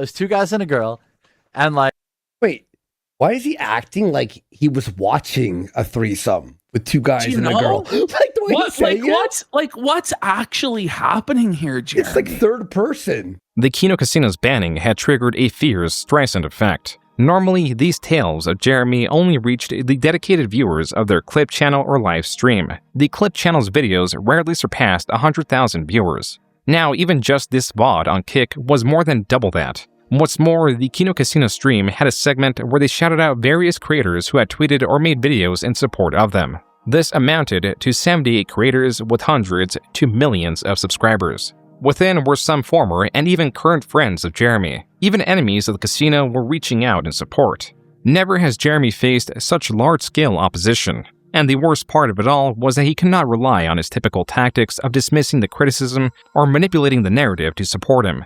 Even if there was truth to what Jeremy spoke and he had no hand in the casino's banning, the hate towards him was too great and melded with rhetoric from the enemies he's collected from the past 10 years. This is to say that even outside the Kino Casino, Jeremy had made so many enemies that ostensibly, the collective attack on Jeremy was partly the result of years of pent-up frustration. Years of hiding behind the status of his allies and politics. Years of manipulating narratives to benefit him or dismiss criticism. The day was finally here where Jeremy could no longer hide. He was now entirely unequipped to face these consequences, and entirely exposed to the derogation of the Kino Casino that even previously he was unable to rival. Just typing weekend in Jeremy's live chat will result in a ban. His paranoia had grown so great that his regular viewers were not only being exposed to Jeremy's antics through constant brigading of detractors, but also being caught in the crossfire. I've been a fan of Jeremy since 2017. Why was my other account just banned for asking why there are so many comments getting deleted? This is wild. I'm 63. This is wild. I'm 63 years old and never have I seen this before. But he's banning his boomer audience. Weekend Discusser, the 63-year-old, was just banned. Just straight up. Weekend Discusser? Wait, his name was Weekend Discusser. Weekend Discusser. That may not. How was your weekend? Get banned. I really want to believe. The walls were closing in. Allies were scarce. Can I ask you how your weekend went? No, and get this banned. was not even the pinnacle of what Jeremy had to face. Why? I think he's totally I'm here fucked for the up, weekend. if you want me to be honest. I think he's totally fucked up. And I think it was a massive mistake to try to deplatform Kino Casino. Yeah, I mean, he kind of is. I mean, I would say it's something like that. And he's felt he's a cuck. He's finished. Maybe. I don't know. Asmongold, a top Twitch streamer and creator Jeremy favors, but scantily covered, was not only opposed to him, but also his chat was full of Kino Casino references. Even Melanie Mack was someone who talked favorably of Asmongold just as recent as a week ago, but this screenshot serves more than to just prove that. It is also relevant because she removed nearly her entire catalog of videos on her commentary channel. The videos on screen are all that remain. But as things were heating up, PPP on Twitter, and on the most recent Kino Casino stream, announced that he had a non-refundable family vacation booked. The show would have to return 8 days later on the 22nd. Other creators and the Kino Casino's viewers would have to do for the meantime. On Jeremy's Kick, a lone viewer subscribed to spam the chat full of Kino Casino emotes. The most frequently used is an image exemplifying Jeremy's balding, and on Kiwi Farms it was discovered that Jeremy has the Kino Casino followed on his Kick account. And on the 15th, yet another video was taken down covering Jeremy. Even still, this hardly did anything to slow down the many new videos being made on him. Videos that were outperforming Jeremy's own videos in the YouTube search. Another reason Jeremy's videos are being outperformed by those covering him is that the comment sections are now made up of detractors. These people click on a video for the singular purpose of commenting. Because they only watch a second or two before pausing and leaving, it kills Jeremy's average view duration and makes YouTube promote his videos less and less. That was not the case with Jeremy's YouTube Shorts. These videos have been far outperforming his standard videos. Upon viewing any of these, the reason is rather clear. Jeremy takes a viral video, adds 3 seconds of introductory commentary, and that is his entire contribution. This is a compilation a Twitter user made of such a thing. Check this out. You gotta check this out. You should. And this looks like these are turning fire. Let me know what you think in the comments. Check this out.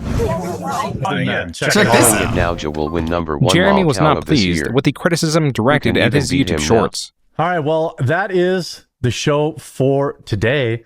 I've got to do a bunch of low effort short slop that everyone's really mad about. I've got to do that, even though mad. everyone does it. You're and, just you know, mad. instead of complaining about it, you could just do it yourself. Because you're a whiner. Jeremy's main channel content was 'Cause it far makes you just underperforming. upset. His shorts were being criticized for lacking critical commentary needed to satisfy fair use. Yet he still had Rumble. He is both looking forward to a massive year on the platform, who claims to always have his back. On one of the tweets, creator Nicholas Diorio commented, quote, "Didn't you just stream to 82 people there the other day?" Unquote.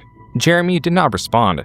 Separately, Jeremy advertised how easy it is to get a Rumble deal. Yet, Jeremy's chuffed attitude quickly failed to reveal his penetrating rage. It was here that he sarcastically and furiously claimed that everything that has been flagged ever was him. He also doubled down on not taking a break on account of the harassment of his staff. This led into yet another, presumably drunken tirade. Another sign of Jeremy being undone, as he had claimed to have quit alcohol cold turkey just a few days prior. Perhaps this was the reason Jeremy was lashing out even more heavily. On April 17th, Chris Pavlovsky stated that no creator has a 5-year deal with Rumble or even close to it. Jeremy's 5-year $1 million contract with Rumble was a sham.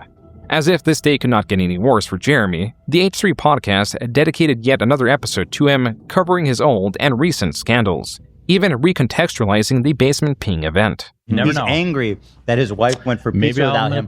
And I'll give credit to Diorio for this, and it makes a lot of sense. He was like, I wonder if that's code for fooling around with other people.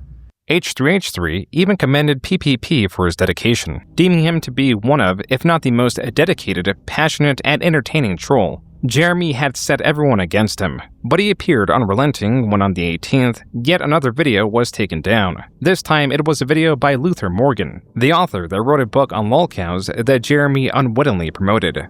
Luther in his removed video reinforces the notion that Jeremy does not roast his coffee. In a separate event, and even though Jeremy had made it a point that his wife is not at all in the public space, he posted this image of his wife. This image is sourced from Jeremy's lengthy YouTube community post. In said post, he denies the cuck allegations, states that they've been doxxed, and have people showing up to his house, etc. While Jeremy's claims could be true, he has failed to show evidence of these happenings.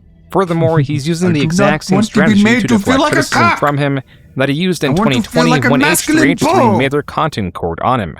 Though the Kino Casino and the return of the mac and cheese allegations are far more offensive, Jeremy has invited speculation on his marriage, not just from various clips of him talking about his wife, such as in Basement Peeing clip. He has also made countless sexual comments towards various women, live with little remorse. It is an undeniable fact that Jeremy is a persistent sexual harasser who frequently expresses interest in other women. And it is also possible that Jeremy, in continuing to post images of his wife, is inviting even more harassment. The internet sees him as the target, and the more he discusses the harassment those close to him are receiving without evidence, the more it appears he is using them as a shield, which makes those against him even more aggressive. Even the comments on this post are asking for receipts or any evidence, such as a Ring doorbell recording. This tweet also expresses some of these grievances. Quote, "Stop looking at it, sharing, and commenting about the photo of my wife that I, the quartering, posted publicly on an account with 2 million subscribers. She's a private person who is terrified over harassment of what I post online. I just want you to leave my wife alone." Unquote. With each post, tweet, and livestream, Jeremy, even with the absence of the casino, was unable to escape the near-endless mockery, and the casino was set to return in just 4 days. As the days passed, Jeremy's anxiety grew. On the 21st, the day before the casino was meant to return, Jeremy on Twitter announced that for the first time in 3 years, his live stream with Melanie Mack and Hannah Claire would be going on break and would be returning May 4th. Jeremy claims this was a decision that was spurred on by burnout. As a result, PPP extended his own vacation by 2 days, calling Jeremy's reasoning bullshit, cowardly, and lazy. PPP adding that the delay would be better for it. This was a prophetic tweet. As if this stream was not delayed, these tweets likely wouldn't have been included or perhaps even posted. Tweets of Jeremy, yet again, announcing mutually assured destruction, claiming the receipts are on his side, and calling creators Yale Flash, starting Craig, Brenny Venti, and Geeks and Gamers losers. As Jeremy continued to tweet, he reminds everyone that he cut his teeth in the most ruthless time that ever existed on YouTube. Jeremy was using his ace in the hole. He was leaking his private messages with starting Craig, threatening to leak their grander chat history. Right after Jeremy streamed for 2 hours, visibly drinking while remarkably struggling with simple tasks such as moving 3 sacks within a camp or raising a banner, tasks that took him about 30 minutes and 10 minutes respectively, Stuttering Craig on his Side-Scrollers channel preemptively leaked the private messages between him and Jeremy. The question was, what was so damning within these messages that was Jeremy's ace in the hole? The answer was nothing. Their chat history shows a mild-mannered Craig periodically reaching out to Jeremy, sometimes to invite him on his show, to ask if Jeremy would have him on his show, inquiries about rumored projects, and other forms of business-related talk, none of it explosive. With the bombshell Somewhere revealed Brie to Larson be is in nothing an more RV than a watching dud, this and Jeremy feeling was now vindicated. stating that the last 5 hours was simply done to kick the hornet's nest. A rather Explained strange long game. motivation, considering how he has been alleging that unwanted attention has brought on terrible harassment to those close to him. Now, even Bering, Jeremy's friend and co-host of The Incredible Salt Mine, made a video on him, asking Jeremy to quit drinking while also emphasizing how his threats towards the casino were indefensible. And now Mutahar, a creator with 3.8 million subscribers, made a video on Jeremy, exposing him to a wider audience and covering things like his YouTube shorts. Ridicule of which had in a very short time span, evolved to where several creators were tagging their intros leading up to Jeremy's intro of his own short. In today's totally transformative content, there's a whole lot of people that are wondering what the heck these oranges are for. Let me know in the comments. So there's a reactception happening around a fat guy who steals people's content. Tell me what you think in the comments. Guys, this is crazy. I just saw this video about these oranges and I'm still trying to figure out what they're for. The Quartering's been busted for stealing shorts. This guy literally steals other people's videos, adds an intro to it, and then uploads it as his own. What do you think of that? But what are the oranges for? Well, I bet it tasted good. Let me know what you think. What are the oranges for? Presumably, their acidity is meant to tenderize the meat. The point is, Jeremy will not answer this question because it is an inane comment that hardly does anything to transform the video. But it provided Jeremy's detractor base with yet another quittable line. This is why orange emojis, or the mention of oranges, can be seen spread across Jeremy's content. H3H3 was one of the creators jumping on this recent shorts trend. How drunk do you have to be to do this? Check this out. Here's a milk. And we got, oh boy. We got a thick girl right there, boys. Right. Oh, here's another one. If I did see a girl in a chainmail bikini, you know we would Thanks for answering the question, June. Now I This can is die in Bristol, peacefully, Wisconsin. knowing Sure, that at the couple end I before. discovered It's a what little the bit old, but oranges she are for. Could you just add Milk, orange yeah. juice? Yeah, she's keeping it tight. You know she DTF. She Here got lies Jeremy Hamblin. The clip H3 sourced He never was learned once what the sourced oranges from a were recently for. uncovered live stream of Jeremy at a Renaissance fair, and that clip was only the tip of the iceberg. User Reardon Steele uploaded several choice clips on the QB farms. I know, I'm gonna put some babies in some bellies here, huh? He's got like some Like, hey. kind of. Hey, baby. There's a couple hundred people watching right now. He keeps saying that, you know? He just keeps saying Can you point me that. to the brothel? I would never know where such a thing It's a little weird. I'm afraid. Well, As I'm a very happily married man. Gotcha. I'll keep walking. On the night of the 24th, this and more was uncovered on the Kino Casino's highly anticipated return show. Had he just let us continue doing what we were doing, he probably would have been fine. but instead, he pissed off the entire fucking internet. Everyone. And what I mean by the entire internet, I really mean the entire internet. Among the updates to the casino moving to entire Rumble internet. and the belief that their clip channel, while still being appealed, is gone forever, the casino showed many clips from Jeremy's Renaissance Fair stream. This one in particular stands out. This is one of the saddest clips I've ever seen. Disgusting. It's such a telling clip where he says he doesn't, not only he doesn't love his wife, he doesn't even care about his wife. It's weird, but I don't really connect with people in real life. Like even my wife, I don't really care. Even weird. his wife, Wow. even his wife, he doesn't even care. It's fucked up. It's probably not normal. Like if he says It's he not has normal. autism, But wouldn't I he? crave know why? companionship of What? You're married. You crave companionship. Listen to what he says. But I crave companionship of anonymous people online. I feel like so often I just leave it all behind and go get like a 2-bedroom apartment. Really He wants to leave it all behind. It's not sad. Don't be sad. It's not sad. It is really sad. It's one of the saddest clips I've ever seen.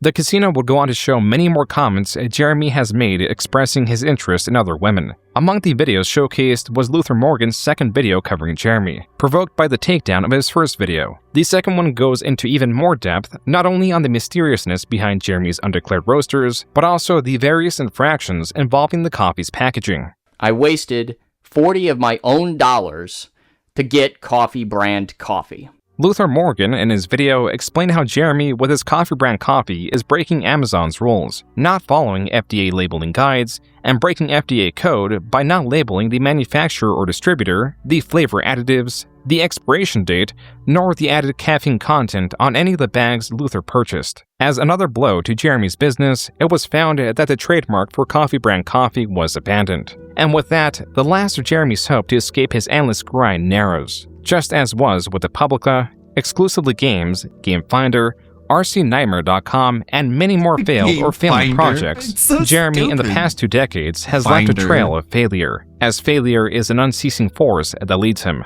Such is the fate of a man with no talent, no principles, and no ambition. The only driving force Jeremy has is to earn money, and the reason he earns it is to quell his anxiety. But the more he suppresses it in this manner, the stronger it becomes, and the stronger it becomes, the more reliant he is on it. And finally, the House of Cards have come crashing down, and Jeremy has a significant toll to pay. Years of escaping his issues with the growth of his channel and the money earned through his grift are no longer areas he can escape into. His new strategy of uploading an absurd amount of YouTube Shorts is an expected, desperate strategy taking low effort, meaningless content to its maximum, as the only variable Jeremy can control to grow his channel is content frequency. This is his channel's swan song. At the end of it, he faces not only a growing list of eager enemies and a tattered reputation, but also a deep lack of personal connection and everything else he has been avoiding. It is ironic that a man that has built a career in sowing division, in spreading misinformation, and in eroding trust has unified so many, even if only as opposition against Literally him. anything to not get off the internet and get a job. You know it. I was making some remixes of some songs I like. Let's see here. Legendary Anime Warrior. He has opinions. I wonder if he uploaded anything else. Or is... since we started watching. No. No. Okay. Let's talk about AI. Yeah, it was a great talk. Oh, muted. Okay. Okay. Let's Hello, talk everyone. Hello. Now, let's talk about AI. Yes. Okay? Okay. Now, I know that there are many people that hate it, all right? Why? But why do they hate I am in the middle of it, okay? Oh, good. There are some things that AI does I which piss off don't everybody. like, but there are also some things that AI does that I do like and love, all right? I'm in the middle of it, to be honest. So I don't support everything that AI does and everything. Really, I don't. There are some things I really despise of AI, but there are also some things that I do love about AI. You said that like so. Okay. Yeah. Go ahead. Go ahead. Let's see. Taking jobs from real people. Yeah, I don't like that. Absolutely not. I don't support that AI is taking away jobs from people. But I hate that. Really, I really do. But there's do you know why no excuse that's happening? for doing that. What do you mean? The excuse is that it does it better. That's why. Okay. No, we should continue to hire mediocre programmers that can be replaced by AI just because we don't want the AI to take their job. Also, that AI does with the pictures, you know, that I'm sure you like take those. away from other people. People make drawings and everything, but AI does it just like that, and then the drawing people getting obsolete. I'm not down with that either. Okay, so what are you gonna there do? Are also music, Listen, about music. The there are excuse some very isn't good... that it does it better, it's that it doesn't do it any worse, LMAO. Yeah, and it doesn't take vacations or maternity leave. AI music out there. Trust me, there is. I'll be honest, there is. Okay? Heck yeah. So like I said, The before, drawing people, the drawing people are upset that the AI is just doing the drawings just like that. And they're just like, shit. And that shouldn't be the case. That shouldn't happen. The AI drawing should what do you want, man? Not to exist. In the middle of that and say, how is he in the middle when he's just like, I don't think we should have AI programmers, we shouldn't have AI artists. It's like, that's not really a centrist take. As long as AI can be used for good things, because trust me, AI can also be used for good things. It really can. It also depends on the person. What I want is for it to be good. Because if you use, if there's some asshole doing weird shit with AI, that's a different thing. Bad. That's if definitely not allowed. Doing Should bad, not be allowed. That's bad, and I don't like that. But let's get one thing straight here. AI can also be used for something beautiful. I've seen it. All right, I mean it. What have you seen? And when I see those things, I'm like, look at it, listen to it. Look at it and enjoy it. I want to know what you're talking about first. That's just it. That's just me. I'm in Could the middle. be anything, knowing you. I don't 100% love it, and I don't 100% hate it. I'm just in the middle of it. Let's just say 50-50%. I hate it, and I love it. How's that? Yeah. What? That way, no one is mad at me. But there are some things, like I said before, that I don't like that AI is doing. Like what? Like taking over jobs from other people. Well, that's how Just be like DSP and say I should only be used for washing dishes, whatever the fuck that means. I don't like then that use at the all. absolute shittiest AI garbage for everything on your channel. Shit, what happened? Wait. Did it get taken down? No. No way.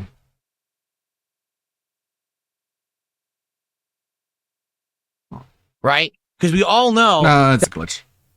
But yeah, there's also some good, like the music. There are some good versions of songs that people make with AI that are really beautiful. You cannot even hear. Yep. So I was trying to make a new version of "Funny Little Frog," which is a song by Belle and Sebastian. I'm a fan of the song itself, but the problem with Suno is that it detects copyright. So in order for me to get around it, I did a lot of janky things. I did a lot of edits and everything. I split the audio from the lyrics, and then I brought it back and then bound them together and then turned the lyrics down. And then I took the lyrics and I ran it through a MIDI generator in order to make a MIDI version of the lyrics, and then I just overlaid it all. Basically, I'm just trying to get around the copyright. And the lyrics, too, instead of copy-pasting the lyrics, I went into Grok and I had it make a different version of the lyrics that sounds exactly the same, but gets around copyright because it's not the literal words. It just sounds like the same words. You didn't turn it into a black metal song, did you? Well, you know, I had the option.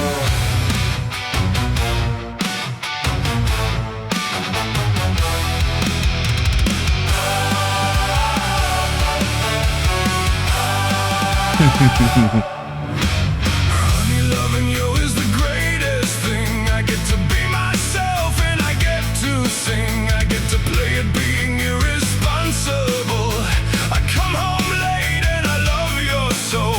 I never forget you in my prayers. I never have a bad thing to report. You're my picture on the wall. You're my vision in the hall. You're the one I'm so good. talking to when I get in from my work. You are my girl and you don't even know it. I am living out the life of a poet. I am the jester in the ancient court. And you're the funny little frog in my throat. My eyesight's Okay, and then I uploaded a jazz version over on the Ludwig Bone Collection channel.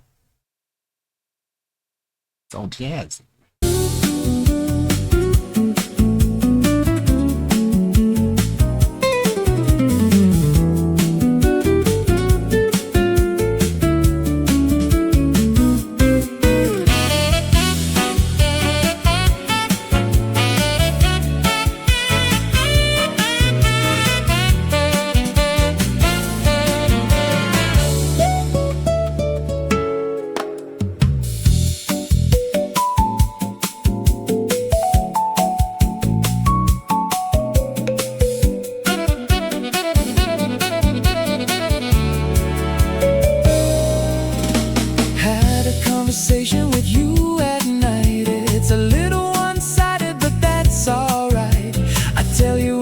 bitching about my day.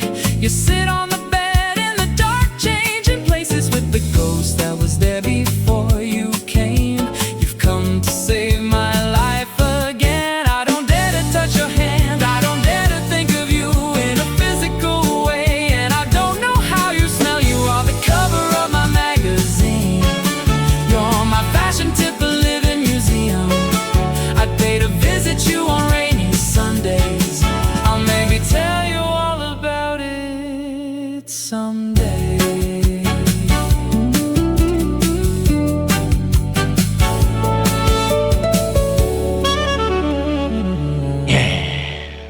How can you hate on that?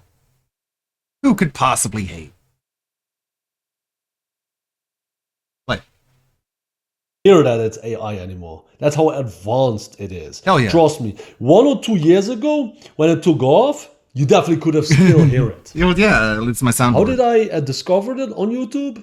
Well, I don't know. So- How did I? I Your think it setup started with looks like Dragon Ball Z and SpongeBob doing random songs. You are and gay. I was listening to it, I'm like, yeah, okay, I can Yeah, still it's hear my arrows soundboard here and folder. there, but it sounded not bad.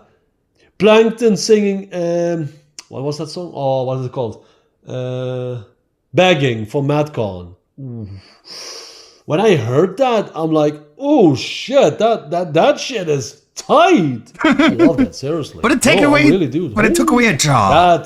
That was good shit, seriously. That was wow. But I really don't enjoyed want that. it to I'm like, take see? jobs away. AI can be used for good stuff as well, but people think and say AI is bad this and AI is bad that. No. AI is not only bad and not only good. It depends on the person. Thing is, man, it's gonna take away jobs. Like it really will. It's gonna do things that humans do but better. Like you gotta face facts, man. So you can't just say, AI is good, but I just don't like it when it does a fundamental thing that it will like definitely do. Person using AI. You see? Yeah, stupid. Yeah, find the middle of it. Yeah, Don't hate it, don't love it. do it just the stay in middle. right Just be way. cautious, be careful, you know. But don't hate it completely, because why? Because AI can be used for seriously something beautiful, and if it's Like you should used hate it in a if you good think way, taking away jobs is a supposed bad to be thing. used, that's it, and then it's all good. And It is what it yeah, is. Why not? If it's used for bad things, This is the fuck same that problem shit. I'll people handle had it. with Fuck off with that self-checkouts crap, and okay? Don't do robots that. / automation. Yeah. AI is not only bad, people. It's not. Like, it really blows me away how YouTube is just sort of like completely hands off the wheels now. Like, hundreds upon hundreds of channels are being demonetized, and it's like there's no one at the top who can even look at any of it. But AI is not It's like the AI took over and fired all the humans. only good either. So you have to find them. Like, this is what we need to talk about if we want to talk about bad things when it comes to AI. We can't just have a 6-minute video where we're just like, when the AI does things that are good, that's when I like it. But when the AI does things that are bad, that's when I dislike it. Okay, you gotta go into more detail, dude. Middle road. Just like Riku from Kingdom Hearts. The road to dawn. Huh? Okay. Exactly. You're a little old to be quoting Kingdom So, Hearts. and don't call me a hater or love of AI or whatever. Don't call me a hater Like I or said before, I'm in the anything. middle of it. I'm just all the hate it good and I parts. love it. That's better. Be neutral. Just like that. But you're not, though. So what do you say about AI? Let me know in the comments below. Let's talk about it. Like, Okay. everyone will think they're in the middle if they have no one to talk to, because you have nothing to compare yourself to. Of course, it's going to be normal to Please yourself. don't insult me or anything, because that's really not necessary. And No I just want comments. to say this. So yeah, okay.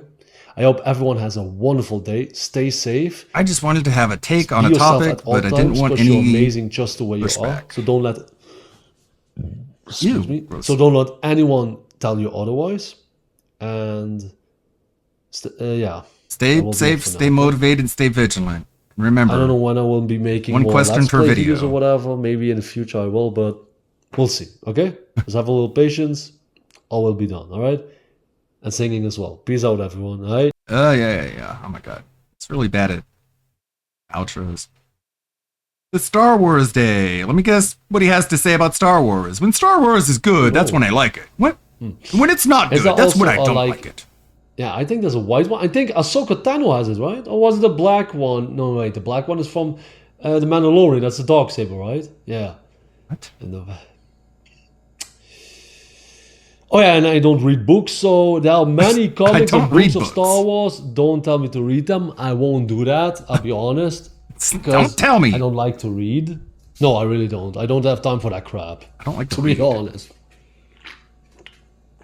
Well, I mean, if we count like Twitter and forums and chat and shit, we read more than ever before, just not books.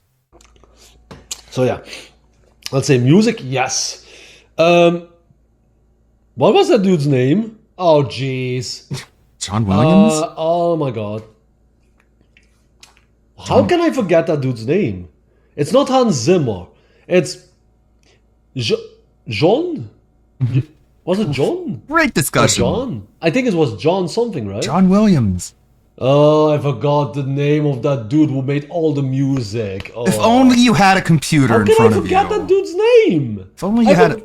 I almost say many characters of Star Wars, but I forget the composer for Star Wars. How zany. John something, right?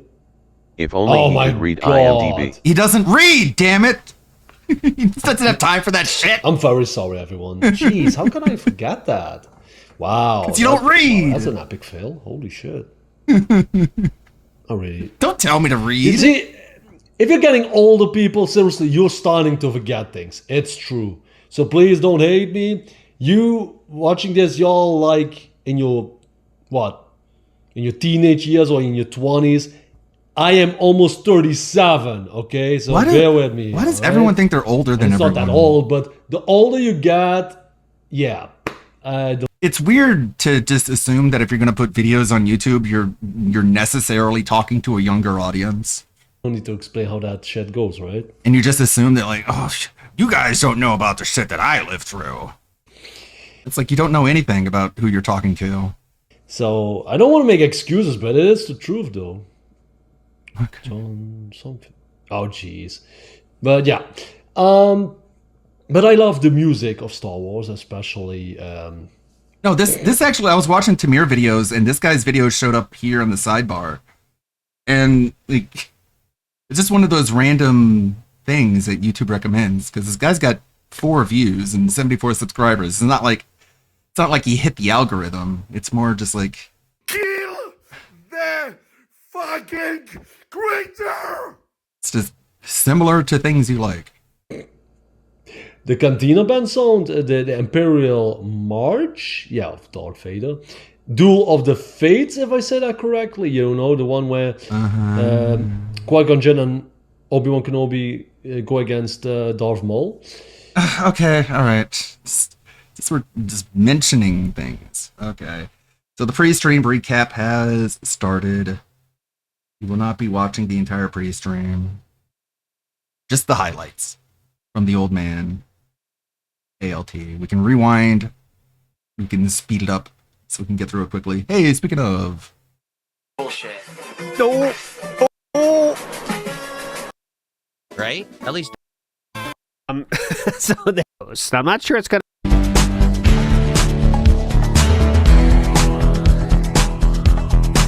Yeah, it does seem like that. Like he's just doing it for the time.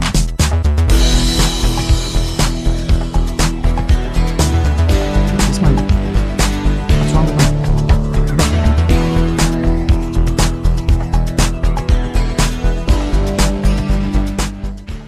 Hey now, what's up everybody? We are here. It is time, 1:02 p.m. Eastern Standard on Wednesday style show. And we got a level 1 podcast today, if you can believe it. But it's going to be the same thing we did yesterday. There's no difference, really. Unless this time maybe he has some topics. Well, he has topics on the morning show, too. I don't know the difference. I'll figure it out at some point. Yes, some people are getting tricked by this. Yeah. This is AI based on this, though. So it is AI, but it's like, look, gaboom, gaboom, gaboom. Like, it's not just completely made up. It's based on what they see here. But yeah. As you can see. It's still, like, you can see how big the tank top is, for sure. And like, yeah, he's lost weight. But again, it's very funny when you're saying you're buff. You can't say you're buff in this situation, man. You know, there's one thing I've learned is, you know how you can tell when douchebags are working out? They'll tell you. That's it. Thank you, everybody. Thank you. Schedule style segment here. Tomorrow in the house is Death Stranding, then we'll do the pre-stream, restream. So I'll start nice and early, probably 9:30 a.m. Eastern, all right? We'll do a nice long session. It's been too long, okay? Been too fucking long. Then on Friday, Digimon morning into pre-stream, restream. Saturday night, my friends. Saturday night is the night that we shall take a trip into DSP's shortest videos. Now, I'm not sure it's going to be entertaining, but I will do my best. I think at the very least it'll be interesting, okay? I'm not sure it's going to be entertaining, but interesting. Because there is legit... You see that 0-0 video? That is not a lie. That exists in real life on DSP's channel. It is a part of a playthrough. Also, he has over 10 videos that are less than 3 seconds. That is true. This is not clickbait. It's as true as it can be. That's why I'm telling it to you now. He has a video that is 0... I don't know if you can even do that anymore. I bet it's because it's so old. But yeah, there are 1, 2, 3, 4, 5 videos that are less than 2 seconds long we can look at. There are about 100 videos that are less than 30 seconds, and we can check it out there. It should be fun. And we're going to go into the lore of why some of these are so short, because obviously there's a lot of mistakes in here, right? There's a lot of mistakes. That's why they exist, but they never were taken care of. Like, they shouldn't be up anymore, but they are public. All the videos I'm going to show you are absolutely public. But anyways, it'll be fun. It'll be fun on Saturday night. Let's have fun, chill out on Saturday. Then on Sunday, we will get to That Being Said, all right? Sam in the house confirmed. Sunday will be That Being Said around noon Eastern, all right? That's your weekend. That's your entertainment for the next few days. Settled. King Be Cruel in the house says, what time Death Stranding tomorrow? Between 9:30 and 10 a.m. Eastern. How about that? So I can't get called out if I'm too late. I don't want to overpromise and underdeliver. You know what I'm saying? I do not want to do that. I've learned not to do that. But anyways, moving forward positively here, let's look at the bands real quick. So yesterday we had a very robust day of 47 bands. It was a lot, as you're going to see through the recap. Cup Rattler had a lot of fun making fun of the guy that wailed out last night. So somebody, what's his name? Uniqueness is his name. He did 250 super chat or something. So Cup Rattler had a lot of fun with him last night, and he ate a lot of bands for that one. No Sleep Real Vibes, and I will remind you that No Sleep Real Vibes is the guy that is a foot fetishist, but not in like the way you're thinking, not like in the cool way. He's the guy that likes furry foot fetishes, or he has a furry foot fetish. So again, no kink shaming, but I can say some are weirder than others, if you know what I'm saying.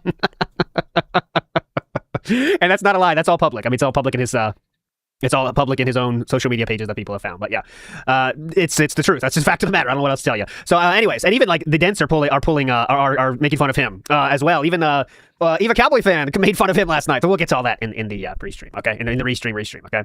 Anyways, moving forward positively here. June the King, some call him the King. He has released a 4-hour video on the quartering. I haven't seen it yet, but maybe I'll make through it one day. I don't know much about the quartering except for he peed in the basement one time. That's all I know. I did make a video about that. So there's a joke about that when he peed in the basement. Also, when he was creeping, extremely gooning on that one actress. I remember I made fun of that too. Remember?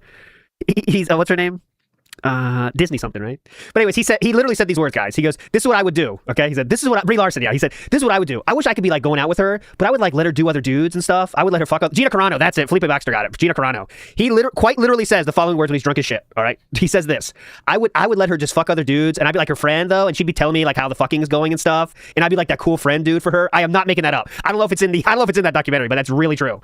He said, "I want to be the friend that she tells about." That she tells about the fucking of other dudes too. Like, I don't know, man.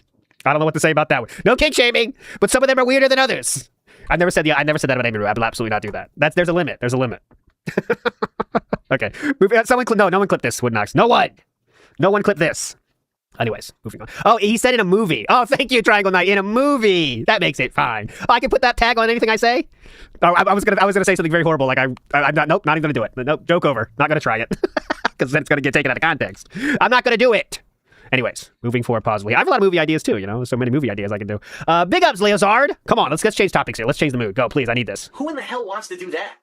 I do, actually. Come on. A lot of people say, well, what's the big deal about getting blocked from a YouTube channel? The bottom line is if you do get blocked, if you're subbed to that person, it unsubs you permanently. So keep in mind, when people get blocked from my channel, I'm actually hurting myself because I'm making them forcefully unsub. So I'm fully aware that if someone gets blocked from my channel, the consequences to me. There is negative consequences to me when I block someone, okay? Okay, thank you. Very well explained. Criminal. Velvet Raven in the house says, theory.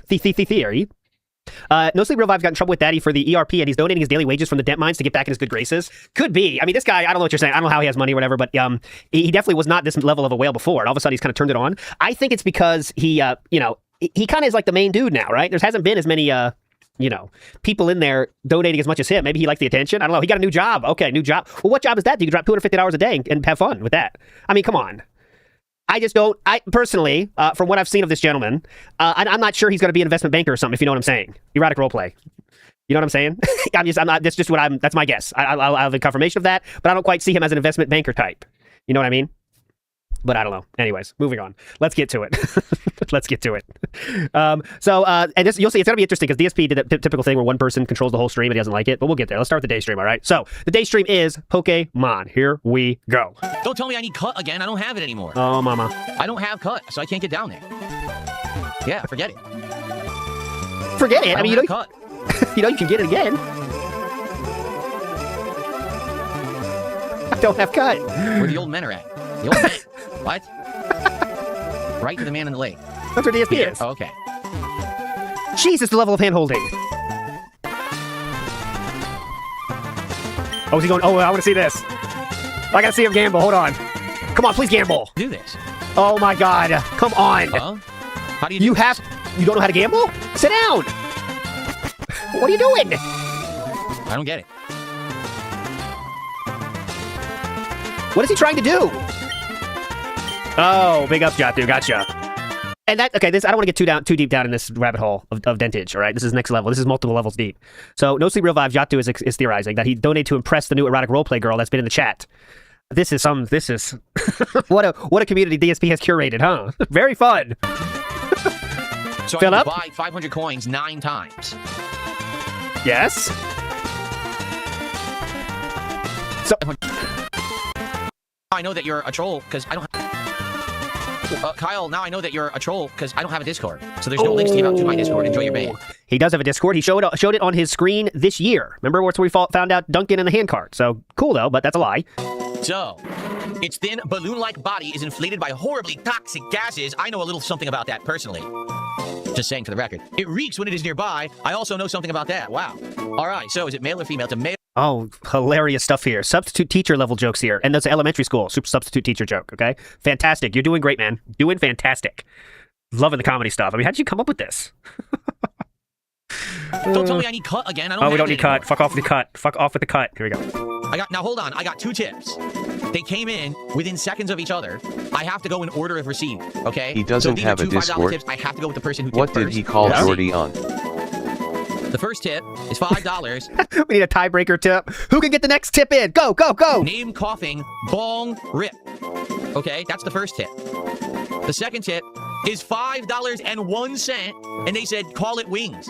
The person wins by 1 penny. You realize that, right? The 1 penny wins. So, unless someone beats $5.01, we gotta call this wings, which is really messed up. Sheesh. Okay. Be the name? Is it gonna be wings? Oh my God, we're waiting. Come on now. Wait, we have $5.01. $5.01. Price dented prices right. 502. 502. Going I know once. Wings doesn't smoke. It doesn't actually make sense. Like, I don't think that this applies anything to wings at all. I think it's kind of a bad name for it. But remember the joke you said about the toxic gases? someone paid for it, so oh you get what man. you pay for. Oh God. Get what you pay for, I guess, huh? Anyway, going once, going twice, going 1,000 times. Come on. I guess not, right? Nothing? Nothing else? I don't see anything else coming in. So I guess we're gonna name it Wings. I think that's pretty dumb, but I gotta do it if someone wants. All right. And we know DSP's prowess at naming Pokemon. You've seen those, haven't you, in the Pokemon Go video? Holy fuck. Like, I don't even think that's insulting. Like, what does that mean? Wings doesn't smoke. He doesn't, you know what I mean? He's not flatulent. He's totally not flatulent, right? At least not that we know of. He's not flatulent? What? He never farts, ever. What the fuck is this? Well, whatever. All right, there you go. What? How would you know that Wings isn't flatulent? Yeah, that's my question. Wings is set up, his microphone, he thinks it has good filters on it. It doesn't. Like, for example, my old chair used to creak all the time, but you never heard it creak on my microphone. Ever. Wings, his chair, literally you hear it creak every single time he moves. Therefore, if he was flatulent, you would hear that on stream. Like, you would hear these rippers.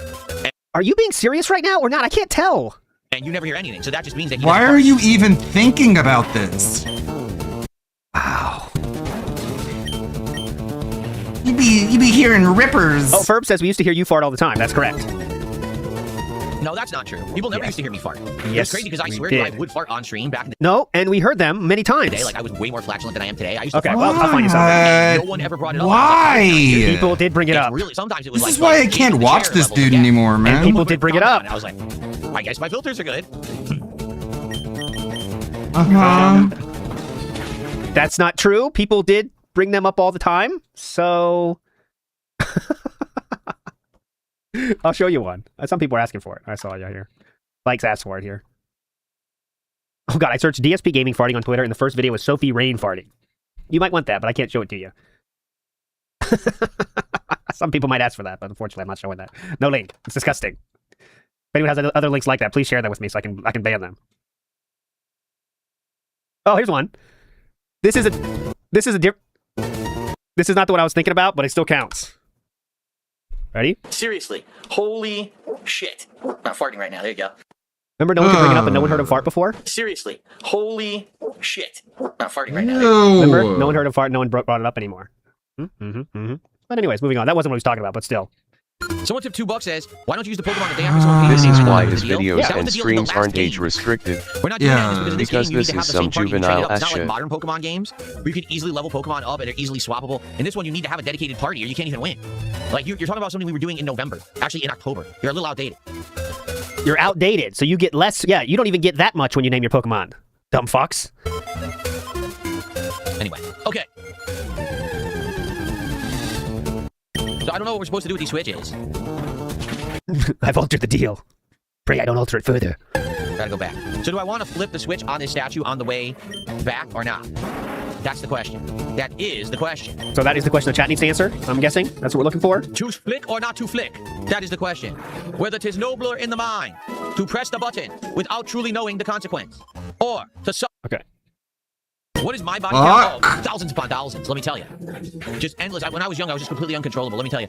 There's actually entire small towns in USA where the entire town is just my offspring. I don't know. I think it's one, actually. It's my honest guess. You knew that. Yes, of course.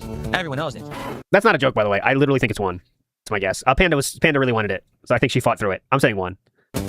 And don't even pretend Cat was interested. Yeah, of course. Everyone knows this. Anyway. Cinders has leveled up to 43. Very nice. Oh, did it? No. See, I don't know what to do. Oh my god. Okay. I got some protein. Was that all that opened? Got some protein. Appropriate, because as you know, I have a very high protein diet now. Oh my god. Oh my god. Cringe overload. Oh my god. Oh. All it opened? Oh. Appropriate, because as you know, I have a very high protein diet now. So very good that Oh my god. Can you imagine watching a streamer tell you that? Unironically, and say this is the guy I want to watch play video games, telling me how he has a high protein diet after he picks up protein in Pokemon? Oh my they just gave me god. some protein. That's something that I would want in real life. Very good. What the fuck? Are we in kindergarten? We really are in kindergarten, aren't we? They just gave me some protein. That's something that I would want in real life. Very good. The games are paying attention to my streams and discussion about improving my diet. He really is a kindergartner teacher right now. Oh, right about this time, big ups for sending this. So this is in support of Jatu's theory, okay? I will hit the music. I have to hit it. Jatu is claiming that the new wailing from the very unique individual Uniqueness, known furry foot fetishist Uniqueness, is supporting to flex on other erotic role players in DSP's chat. I would like to bring to the evidence, or enter into the evidence, this comment that was dropped at 3:55 p.m. Uniqueness himself says, unfortunately, no Pokemon caught right now. Oh, this is to Dark Lady Goth, by the way, which is definitely a real female living human being. Definitely real human being, female. Unfortunately, no Pokemon caught right now, but hey, maybe next time he will catch it, or better yet, a dark or ghost type. And for sure, I'll name it after you. Okay, there we go. Not conclusive evidence, but I will add that into the evidence. We can come back to this. Thank you for that. We'll get more evidence as we go today through the recap, okay? Nope, that was Every video clip of we age watch female of goth DSP, chick. Yes, no yes, matter exactly. how small Great or for large, breaking he the always has to droughts. mention working outs and food. I know. So fucking tired of him. I know. Oh, so to end Guys, I'm in good shape, okay? Because I'm eating so Have a good. great day. Thank you so very, very much. Baloney ball. Just a ball of baloney. And he's I'll like, have a great flex is what I'll have. he's like yanking. He's like yanking on the sleeve to try and make it as tight as possible. Like, Very nice. this is just the I'll have content great now, flex is what I'll man. have. Thank you for that. No wonder chat is so gay. Wow. All right, guys, we've got over 2 more hours of Pokemon Fire Red here on the stream. So if you're enjoying, thank you for being here. If you are, please engage with the content. Please give the stream a like on YouTube for engagement purposes. Let's get to 100 likes on this Pokemon stream. Seriously, because usually we don't get that. Let's get 100 likes for Pokemon Fire Red today. Please. It's amazing how quickly we turned back to the 100 likes thing. Because that was, I did a lore dive on the things we begged for, I believe, and 100 likes was one of them, and I looked through when that started. So let's see, DSP gimmicks, I think was what I call it, some gimmicks. And why he started that was because one single person in his chat said that 100 this one had 100 likes and I found your video or something. And just one person saying that sent him off on a multi-year long trek to get 100 likes. You'd convince and more that was people it. you were he stuck working with out it forever if you showed since it. that point. Let me see if I can find it. And now for some reason it went away, and then now it came back. And I think it's because he doesn't want to beg for money as much anymore, but he still wants to. So it's more acceptable to beg for other things. So I can beg for other things like likes. You know what I'm saying? Twerk to Spec says, Phil jacks to the smell of his own farts. That's a theory. We don't have to go to court for that one. Kevin Smith says, is he counting his hand? You do. Well, that would be 1.5, but I don't think you count that. I don't think that's anyone's body count, includes yourself, because that's, everyone has that one. That doesn't count. Iwamoto says, Cat shook it, kissed it once for his birth. Jesus, come on. Get out of here. Please. It's disgusting. Flowchart Cami says, I agree with Jatu theory. We sit with Jatu. Flowchart Cami he's walking to the left. I had a very too complex theory. That's a thing I wanted to do that's not worth it. Is like when we do these kind of stupid like trial things, I can make the guys go left to right. You know what I'm saying? Like in the real trial thing. But it's like, all right, we could do it. But at some point, it's like, all right, it's not worth it. Sometimes even I get to the point where I have to slap myself in the face and say, this is not worth it. Stop what you're doing. Okay? Stop what you're doing. And I was going to make it automatic penance in, so like they automatically move to the right or left. But it was going to be hype, but I was like, all right, no. Theoretical hype is fine. Support the stream if you haven't yet.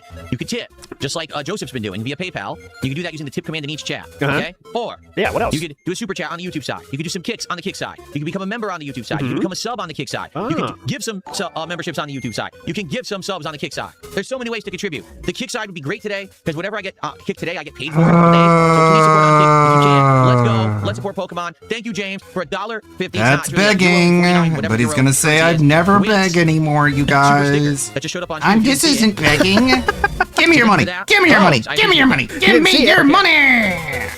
I don't beg anymore. What are you talking about?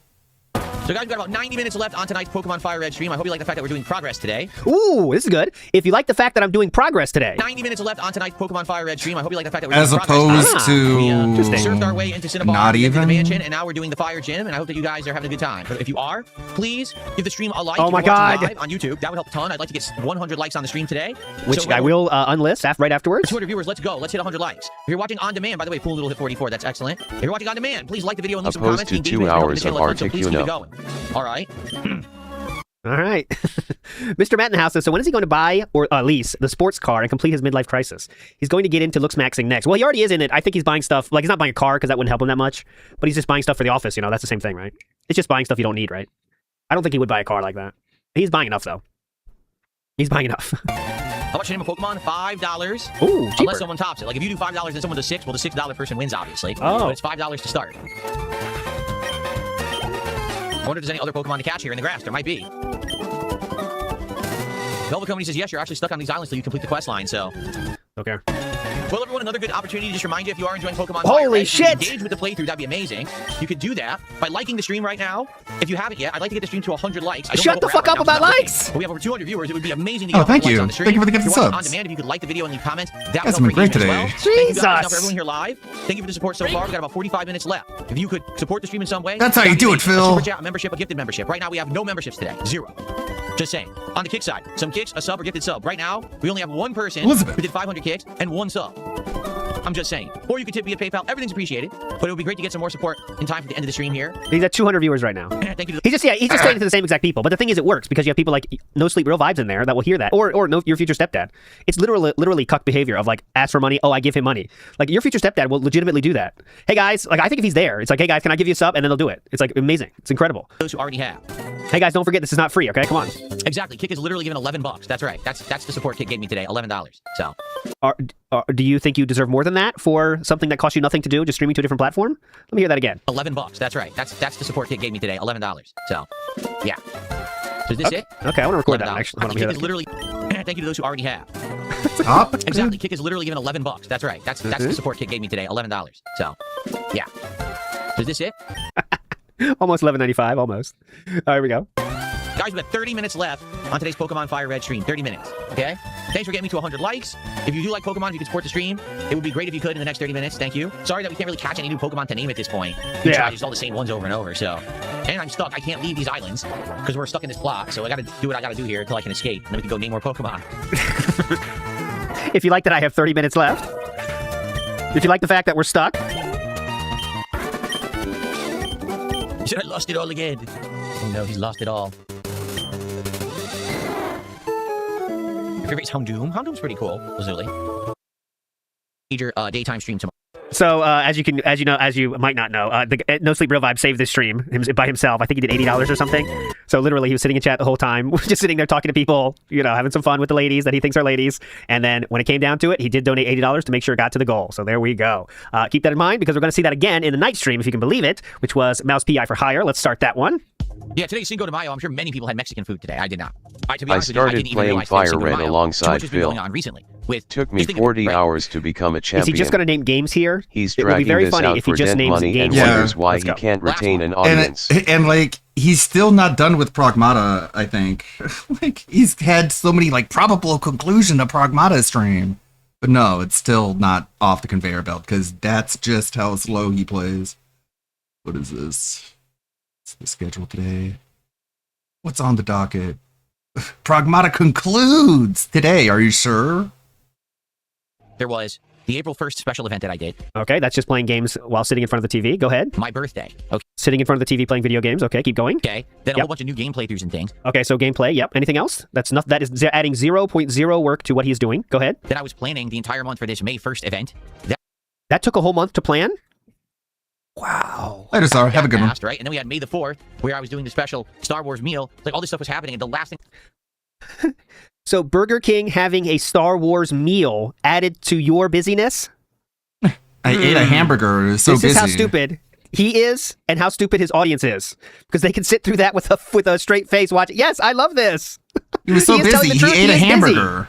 To recap, he said he had a marathon in which he just played a few games, so that's a normal day. Then he had the birthday marathon, which he played a few games. That's a normal day, right? Then he had the May 1st, in which he added three or four new notifications and made a thumbnail for it, if he even did. And the last thing is my favorite that shows how busy he is. May the 4th happened, and Burger King was doing a May the 4th tie-in, and he bought that. So, as you can hear, he's slammed, okay? He is slammed right now. Now my mind was Cinco de Mayo. I totally forgot about it. Oh, shit. Before we do that, I want to make sure we can do... I want to show battle. I want to make sure the registration works for this before we get into it. So, we're not starting it, but I just want to see if registration works, okay? So, open. Go ahead. It is working. Thank God. Okay. Get in there. I'll leave it open, though. Let's see if I hide it. Just test it. This is a test. Test. Come down again. That's not too annoying, is it? And they're still there. Yay! All right, get in. We'll do it before the pre-stream, but it's open now. It is open now. Their last king, the Dom 79, coming for his title. Why is our current king the triple winner? That's different. Don't worry about that. Get out of here. That's the Dom 79 still the king in our hearts. All right, night stream. Come on. Do I think they would put a color DLC for Mouse PI for Hire? I don't know, but there was one part of one level that had color. And it was very ingeniously done. If you didn't see it yet, I kind of don't want to spoil it, but it was really well done. We did it last week, and I loved it. Okay, about this Mouse PI, I forgot to show you already this. This is a real thumbnail on DSP Gaming, okay? I promise you, this is not photoshopped. This is the thumbnail on DSP Gaming. What can you even say?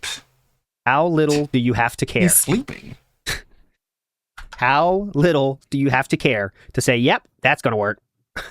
Perfect. As you can see, the views are going nuts. I mean, 135, that's insane. That's 3 digits, okay? His gaming journalist crashes out catching Articuno video is still under 3K, 2.5, and his incident video is 5.7. So those are low returns. I wonder if we're going to start getting to cope about that. You know what I'm saying? But here we go. All right, moving on. No, cheese fries are not Mexican. Sorry. You ate cheese fries for dinner. You did not eat Mexican food. Hilarious. The engagement has been helping the stream a lot. I'm not kidding you when I say I've been getting comments on videos and the like. People are like, whoa, DSP Gaming showed up in my recommended feed, and now here I am. They're trolling you. This is such copium. It is unbelievable copium. People do have eyes. People can see. Like, it's just a propaganda. Every day it's just propaganda of how awesome things are going. Like, it's unbelievable. Oh, wait, I got a comment telling me I'm awesome, by the way. I get lots of comments like that. I get those too, by the way. I get all these comments from all these hot, read the comments. Chicks. I mean, their pictures saying, hey, you get like 120 views per video, man. Nobody is showing up, and you're like, oh my god, this one hit my algorithm, Phil. ALT, you're so high. We love it. And that's ALT is right. Just every day is just propaganda. He's such a propagandist now. It's not even fun. I'm like, all right, whatever. Like, I get these all the time. I don't show them, of course. So watch your stuff or whatever. We watch your stuff. Yeah, you're so young. I'm not ugly. I'm not dumb. The internet is as stupid as the people who give him money. And it's cool to see you're still making videos, you know, and that's a combination of factors. It's cool to see that you're at level 1 and you videos hit the algorithm. You'll never retire. Get way more views on them, and it's because of the engagement. Where are these videos you were talking about? Hit the algorithm. I've been making edited videos. Yes. You haven't. hit the algorithm the right way, and therefore I get way more views on them? Because they're edited videos that are the more popular way for YouTube to do things? Do you think that really has to do with the increased engagement of your channel? Even talking about jerking off on camera, which for any other person would be a huge thing, get a shit ton of views. He couldn't get 6,000 views Phil on it. wants to cover the Jeremy doc because he's a drama monger. The engagement that I get. So if we all keep up with the engagement, right, with the liking of videos, leaving comments, talking in the chat, watching the edited videos, sharing them, should we keep watching those, or get some more attention, which would be great? You know, particularly in May, I don't have any special events coming up, right? There's no birthday event, there's no Indivestance Day, so it's going to be a bunch of game playthroughs, which is par for the course for me. But I would obviously like to get some attention otherwise as well, so let's see what happens this month. Yeah, 93 people watching. You are getting a lot of attention, and increased attention. That's the funniest part. Like, he's getting increased attention. I guess he's just, like, piggybacking off the fact that he did get a 10K view video once when he talked about drama. Just do it all the way. PPP told you that a long time ago. Why don't you just go ahead and do it full time then?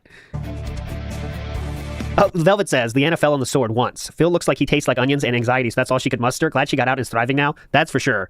But Leanna was in her youth. She was a wild lynx. You know, so I think that drive might have driven her to a few times, honestly. But that's it for DSP. That's why it's one. She was a pure wild lynx. But luckily she grew out of it. Onions and anxiety is good. Thank you for liking the stream, Pat. Thank you, Pat. Thank you so much, Pat. I wish Kick had a system like that. Kick does. I honestly don't even know why anything gets featured on Kick, because I don't know if there's an algorithm. There's no liking of a stream on Kick. Who so cares? What does it use for engagement metrics? Does it even have engagement metrics? How long people watch a stream? How many people click on the stream? I don't know. I have no idea. Also, likes is such a bullshit metric. Of course, that's why he likes it, because you can beg for that, right? Guys, please like my video. You know what I'm saying? I personally don't think how many likes a video has anything to do with the quality of the video at all. You know what I'm saying? Like, who even looks for that? I would imagine that's even like, if YouTube is doing their job correctly with like tweaking the algorithm, like they don't give a fuck about like a thumbs up or thumbs down, right? It's just that you engaged at all. Like, who cares? Who gives a shit about this? Yeah, I don't know. It would be nice to know, because I would work on those things, but I don't know what... Have more people watch your videos. What anything happens on Kick, right? I prefer Death Stranding likes. Me too. No, I never got into that game of getting more likes on Death Stranding. I don't know. But, you know, I'm trying to get you to play it. And she's into that. She's into that side of it. She'll like the shit out of people's stuff and say, okay, go. But I never got into that. Indivestance Day? Save Us GTA says you should call it Indivestance Day and wear the vest while playing indie games. Well, the thing is, this year, it's actually really, really needed. Why? This closet next to me. All right? I'll actually give you a shot of it. Give me a second here. Oh, please. Yeah, that'd be great. On the fly. This closet right here. Okay? That one? Is incredibly packed with junk. Oh my God. I upgraded my set so much in the last, 6+ months. Oh my There's God. empty boxes, there's old... Keep holding the finger. Watch this. Watch this. This is going to blow your mind. Watch this. That one. We got to get the one where he's doing it too. Yeah. Wait, Norm Reedus. Point. Let's get more points going. Can we get the more points? No, it says let me see if I can get it. Okay, it's not worth it. I'm stopping. Stuff that I don't use anymore, wires, shit, just clutter. Whole bunch of background stuff I'm never going to use again because I've changed my backgrounds. And so I need to have an event to clean that closet out, okay? So Indivestance Day is going to be me cleaning that out while I'm swapping on hats and vests. Oh God, it sounds so fun. Check out my retro gaming. Why do you think people want to watch you clean out a closet? What they're worth. For example, just on a whim this morning, I looked up Earthworm Jim on Sega CD, which I have. Get ready to hear that. $450 on eBay. What the hell? So I guess we'll see. It's going to be a fun event, but I need to clean out that closet. What does that have to... Are you going to sell it then? Maybe we would do indie games. Maybe for future years, it could be Indivestance Day. But we absolutely need, we really, really need to clean that closet out. Okay. He's really just going to clean out a closet. Not a single game will be played.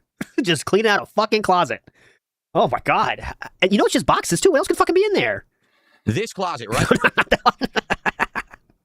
This closet right now. Solomonizer says, happy belated birthday, my man. Thank you so much. Thank you for that. You're a legend, sir. And the joke's on you guys. I can say, that is accurate. Birthday already passed, boys. Phil wants to do stream. Thank you for that belated birthday message, though. Jeremy does mean a lot. It is true. So thank you so much. Our stream so he can turn says, that horse any into Operation a fine Fallen powder. Angels? No, that's not allowed. Get him out of here. Ban him.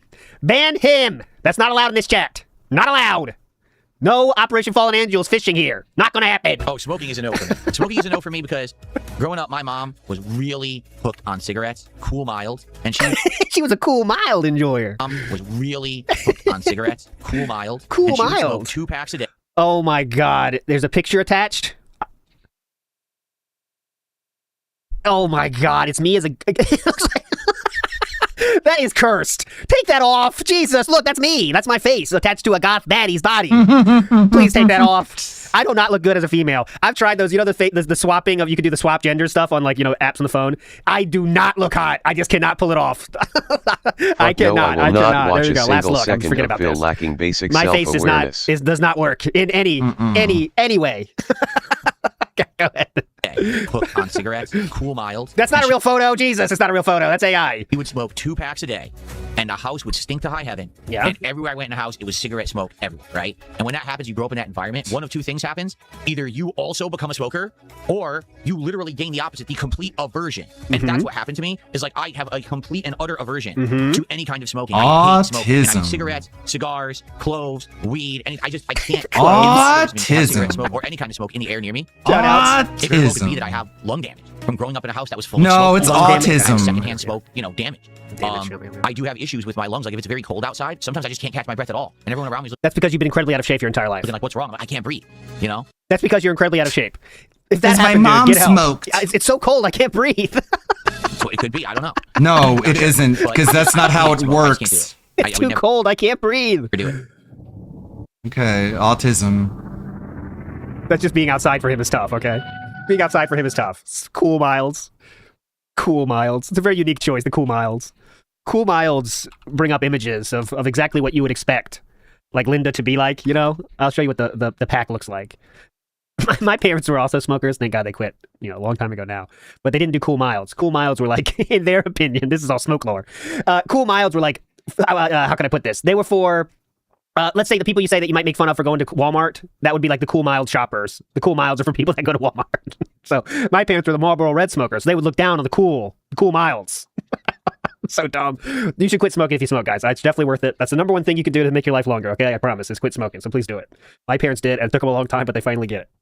No, the new Invincible fighting game is only getting popular because there hasn't been a new fighting game in a while. It's insanely easy to play and it looks flashy. It's actually insanely poor. Like I played the beta. It is a button masher's dream. It's easy mode out the ass. There's no skill required to play the game. It's really bad. But there's no other fighting games out right now besides things that have been out for years. So people are rushing to do something new. I'm not telling you what to do. Ooh, get people on my stream and stuff. That's why. Plus, what?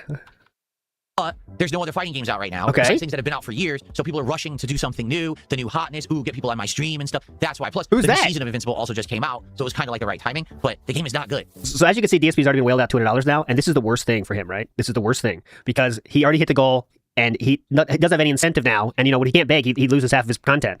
You'd think. But keep watching. I'll tell you right now, the game competitively is garbage. Who cares?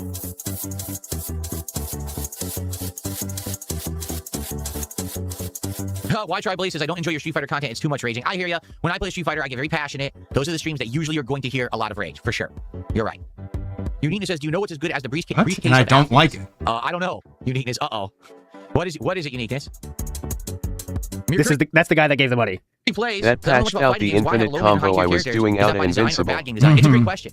Legit, it's a great question because it used to kind of be that when they made a fighting game, they wanted to have Get ready for this. Oh my God, get ready for this. Is he going to say Street Fighter 2? Every character was even? Let's hear this. Go ahead. a variety of characters. You get ready for this. Play it in various different ways. So like for example, Bowser is the range character who pokes you and throws fireballs. Zen is the up close grappler, and then there's hybrids. There's people who throw fireballs could also be anti-air. There's people who are really fast that can rush you down. You know what I'm saying? There he is again. In regards to modern fighters, I don't know if that's what they're thousands of years ago, before the dawn of man as we knew him. Has great rushdown combos in your face. Yeah. It's pretty much the best character in the game. Just look at any top tier, except I'd say maybe JP is the one exception. Every other good character in the game is, oh, I'm in your face constantly, in your face. So if that's the top tier, then why did you even put other characters in the game if they can't really be played competitively? It doesn't make sense. You know? Anyone who tries to play differently, oh, you're at a huge disadvantage. What the fuck did you make the game like that for? I don't know, but that's how they did. Thank you, Lucier. You need to I accept that. Another $50 contribution. Let's see what he says to As this you one. guys saw, he said it is the hippo chest of affluence, with a hippo jumping out of a trunk or a chest with loot. Thank you so much, Uniqueness. You might think that's just a cute little thing, like a what is it? A hippo coming out of the chest, but for that it means a little bit more to Uniqueness. So I mean, seriously, thanks for all the support tonight. Please don't go crazy. You know, be reasonable for yourself. Right now, you've already given a lot. Okay, so please don't go nuts tonight. All right? Please don't go crazy in one single day, because he knows this guy is having a crash. Let's see how much more support he gets. Within your means, but I am grateful. So thank you for that. Okay. So this caused even. I know you're going crazy right now, but Cowboy fan you're giving me money. Chill so out. Let's see what as long Eva as that Cowboy keeps fan coming, says, it's Eva Cowboy fan says it's good for me. Being a bit honest here, and respectfully saying, I wouldn't pay a streamer $200 for someone I like but hardly know. I think that is pretty odd and strange, especially if poor, just very confused. Then Uniqueness responds with, "It's for the king, bro." So there you go. When Eva Cowboy Fan is the voice of reason, I can only say get help so many times. You know what I'm saying? Chaos Catastrophe says, "I'm going to start having an event every time I have to unload the dishwasher." Oh, yeah, that's pretty fun. Chaos Catastrophe streams. I really need to do the dishwasher, guys. So yeah, we're going to do that tomorrow. I'm going to show you that dishwasher right over there, huh? Right there. Look behind. It's right there, as you can see right behind me. Dishes going here, and it's so filthy. Oh my God. I've already broken one of those things. Oh, excuse me. I told you that story. That is true. I did break a dishwasher. It's totally my fault. Incorrect. Grown-ass man saying, yo, he says it's the same in every Eva, fighting game. you Look at paid Marvel more 2. to Exactly. get Bill to Marvel play 2, the game where Digimon. you could be rushed down with Magneto and Storm. Glass you could keep away houses, with dead Storm. glass you could complete houses. keep away with hyper viper beams from full screen with cable with pure zoning. You could do anti-airs to knock people off of you, but you could also Yes. projectile things to keep them away. Or you could do Sentinel, which is a complete hybrid of rushdown, but also keep away. You know, I could keep going. Marvel 2 has variety. This is what a fighting game should do. No one should be hopelessly bad, but if everyone's equal, everyone's also the same, right? It is quite impossible. I'm not a fighting game aficionado, but just game design theory here from like card games and shit. It's impossible to make everyone equal. And if you don't even want that, because if you do have everyone equal, everyone feels the same. You need to make it feel unique. And of course, based on that, and the rock, paper, scissors kind of style thing that happens at all games, there's going to be some things that come out on top. Now you can tweak after that, but you cannot have everyone be the same because then everyone's equal, and then it feels like nothing, no one's special. And then everyone has to play the exact same way, which is what you don't want. But again, DSP doesn't even know that. Marvel 2 is not just one thing the entire game. You may think it is because you don't understand the nuances of what's going on, but it's not one thing the entire game at all. In fact, there's dramatically different playing styles with certain teams. There's teams based around making Sentinel defensive. So he just blocks and counters everything and keeps you away. Yeah. It's pretty cool how good and varied that game is. Oh. Now, you want to talk about Street Fighter 6 where every character is played exactly the same by everyone because that's the meta and you can't even play variety, then you'll see my point. But again, I you have don't- to be I don't understanding actually. of the top tiers of these games to really understand what I'm talking about, which you probably aren't. So, okay. You have to be someone that's gotten to the heights of 4th at Evo to understand this, which you probably aren't, as you can see. Anthony Distortion says, "Happy early birthday to my favorite goth baddie." That's not me. I don't know who that might be. Who could it be? Best Buy girl? So please like the stream. If you enjoy the content, please support Big it, ups, Anthony Distortion. particularly if you're on the kick side of things tonight. Okay? The kick side of things, I would really appreciate support tonight. This is the final stream of the week that counts for Oh, here this we go. week. If you support me tonight, I actually get paid for it this week. So let's get some subs, let's get some kicks, let's get support on kick tonight. Right now we have He nothing. said Let's get our hundreds first of support on dollars, kick and he's right sitting now. here begging. He's at $250 still doing this. Continue. Here we go. Can you? Hello, everyone, You and just welcome back to can't FBI for Hire. stop, do If you? remember, Can we are you? currently in the quagmire. And A lot of fun. of course, Never if you guys are enjoying, enough. You could support the stream tonight in any way. There is no difference from a Always a stream when you have beggar. 200 when it starts or 0. It is incredible. 0 change in the level of begging that is happening during the stream. Right.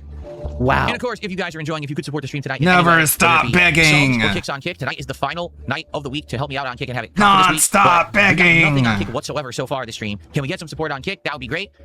Super chats and memberships on YouTube or tips via PayPal. Everything appreciated.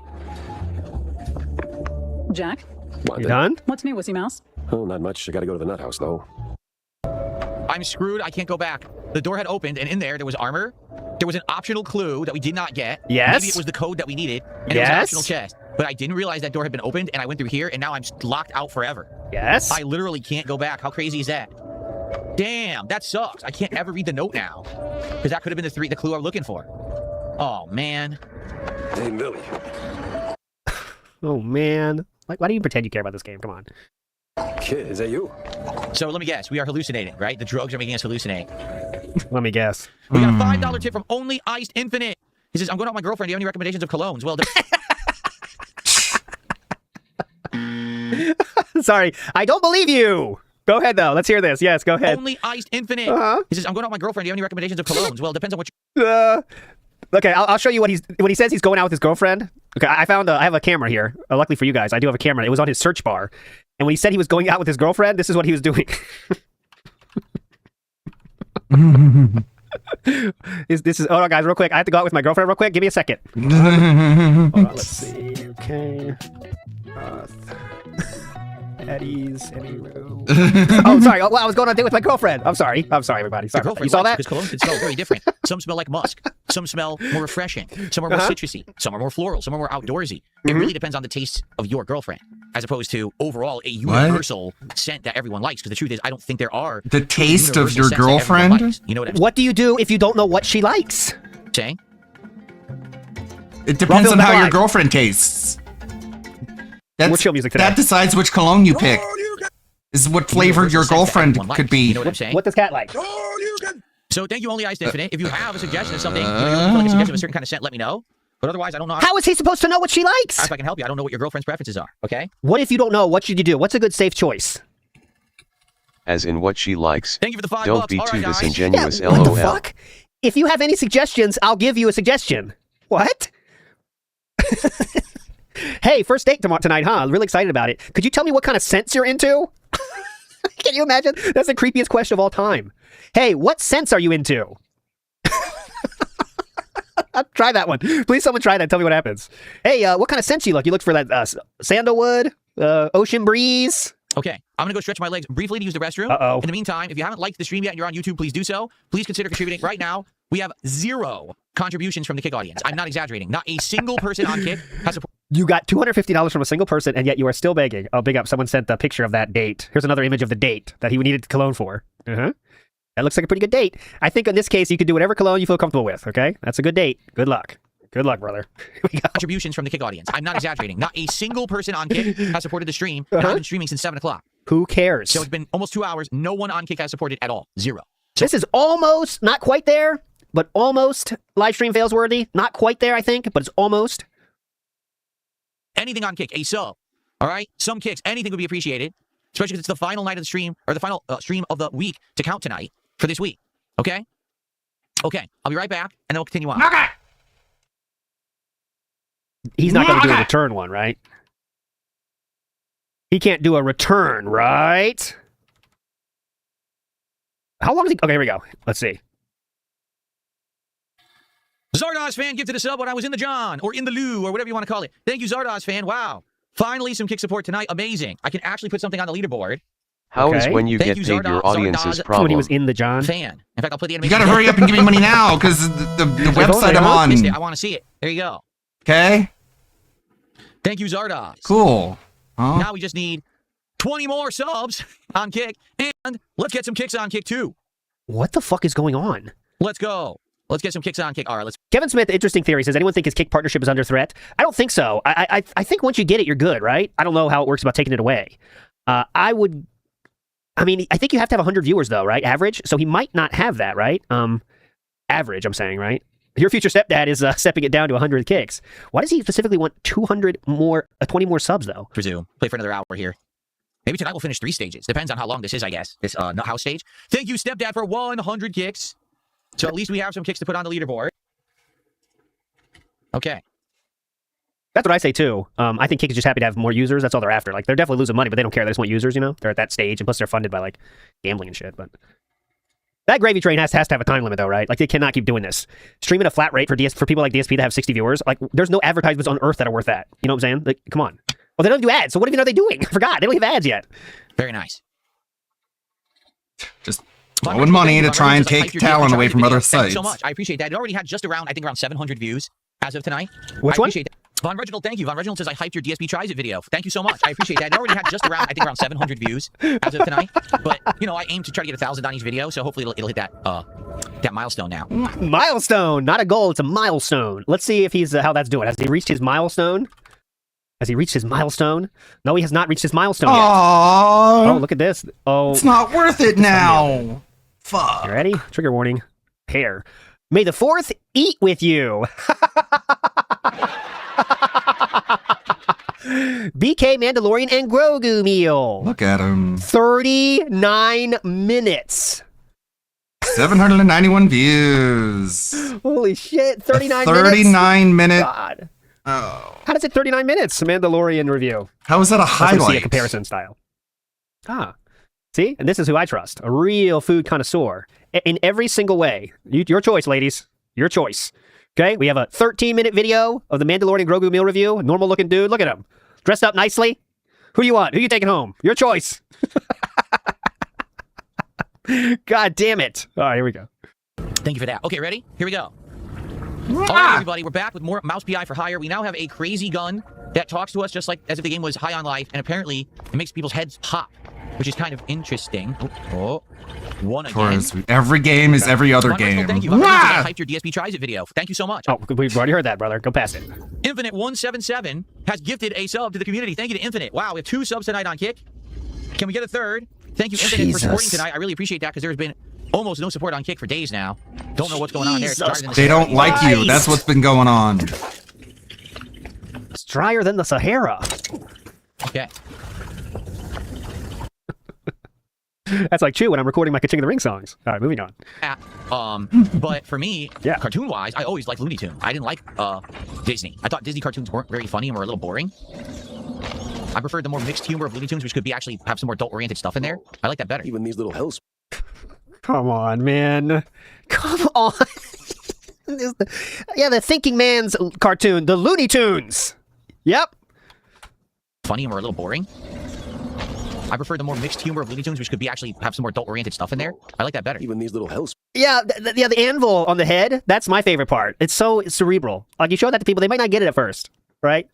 Like anvil on head. What does it even mean? But you get it. You get it. It's funny. You got to be smart, though. It's like Soma. Thinking people only. On and knocking back cheese. Real classy, fellas. So we have Drunken Demons. All right, moving on. It's actually starting to get way more difficult now. Out of nowhere. Uh-oh. And the reason being is they're sending mobs of enemies at you and you don't know what direction they're coming from. And you can't really see them in the environment anymore because they're really far away and the game's black and white, so they don't stand out. If they actually had color to them, you'd be able to see them better, but because the game's black and white, it's hard to see these enemies far away. Oh no. Is it?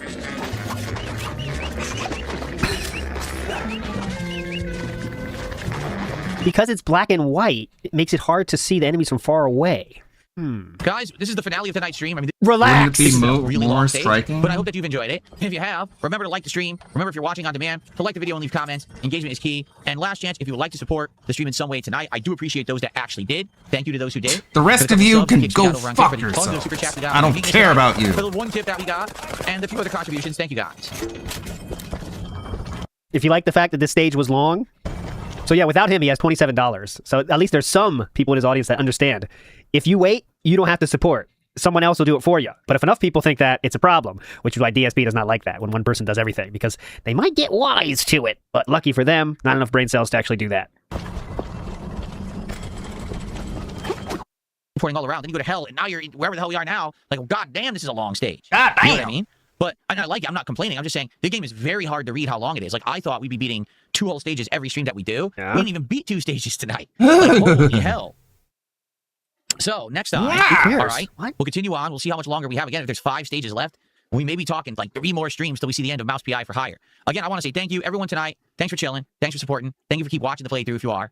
And I'll see you in a couple more days. No, you're not talking to anyone there. Don't worry. More Mouse PI for Hire here on DSP Gaming. Good night, everyone. See you then. Good night, everyone. Wow.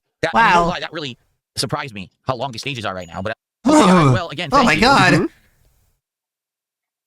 Such a long game. I mean, particularly, yes, uniqueness. Obviously, man, you were way supportive tonight. Obviously. And I really, really appreciate that. But everyone else as well who did show up and supported the stream, thank you. What are we doing tomorrow? Let's see what the podcast is going to be about. You. So tomorrow, we will do a formal level 1 podcast, and here's what I want to do tomorrow. Anything that you guys want me to formally react to. Oh, React Day, great. You've been asking me all week, hey, will you react to this trailer? Will you react to this? I want to do it all on the show tomorrow. Okay, I think that makes sense. Let's do a show where I do a bunch of reacting, but you got to come to the show and tell me what it is that you want me to react to, so I know what to react to, okay? So that's going to... 1 house, 4 hearts, or whatever. What's that one? 5 hearts? 5 hearts under 1 roof. 1 house, 4 hearts. Gotta play that. What can we get him to watch? The podcast tomorrow morning. And then after that, it's going to be the continuation of Saros on the first stream. Last time we played Saros. Yeah, Saros. Well. People seem to like it because I beat the first boss and got to the second world. Oh, people love that. Tomorrow we'll get all right, fuck this. Okay. I do have to hit the music again because we're going right back to the court in a second here. True Ice Cream says it would take 2 hours max to clean that closet. Less than that, I think, really, because just boxes. It's not like it's like real mess, you know, where it's like random shit on there. He just throws empty boxes in there, but he has to have a story about each one. You know what I'm saying? So, Flowchart Cammy in the house says, has anyone ever made parody songs making fun of DSP fans for Kaching? That would be pretty funny, especially with the RPs like Flowchart Cammy. Okay, I have to play a song for you then now if you haven't heard it yet. This song probably, more than any other one, got in my head. And it was stuck there because I was just randomly saying it, very much pissing off Chew, saying, "We are the supporters!" I'll find it for you right now. Hold on. It's worth it. It's worth it. That's that. I was saying that so much stupidly. We are the supporters! I'll play it. I'm getting it. Here we go. Here we go. Ready? Here we go. This is for you. Flowchart Cammy request line coming at you live here on WPIG 1651, 2:15 Eastern Standard Time here. Beyblade coming up right after the break. But first we have Captain Gamer. Let's go. Coming at you live. Woodland Critter in the house here. Captain Gamer. Super chats.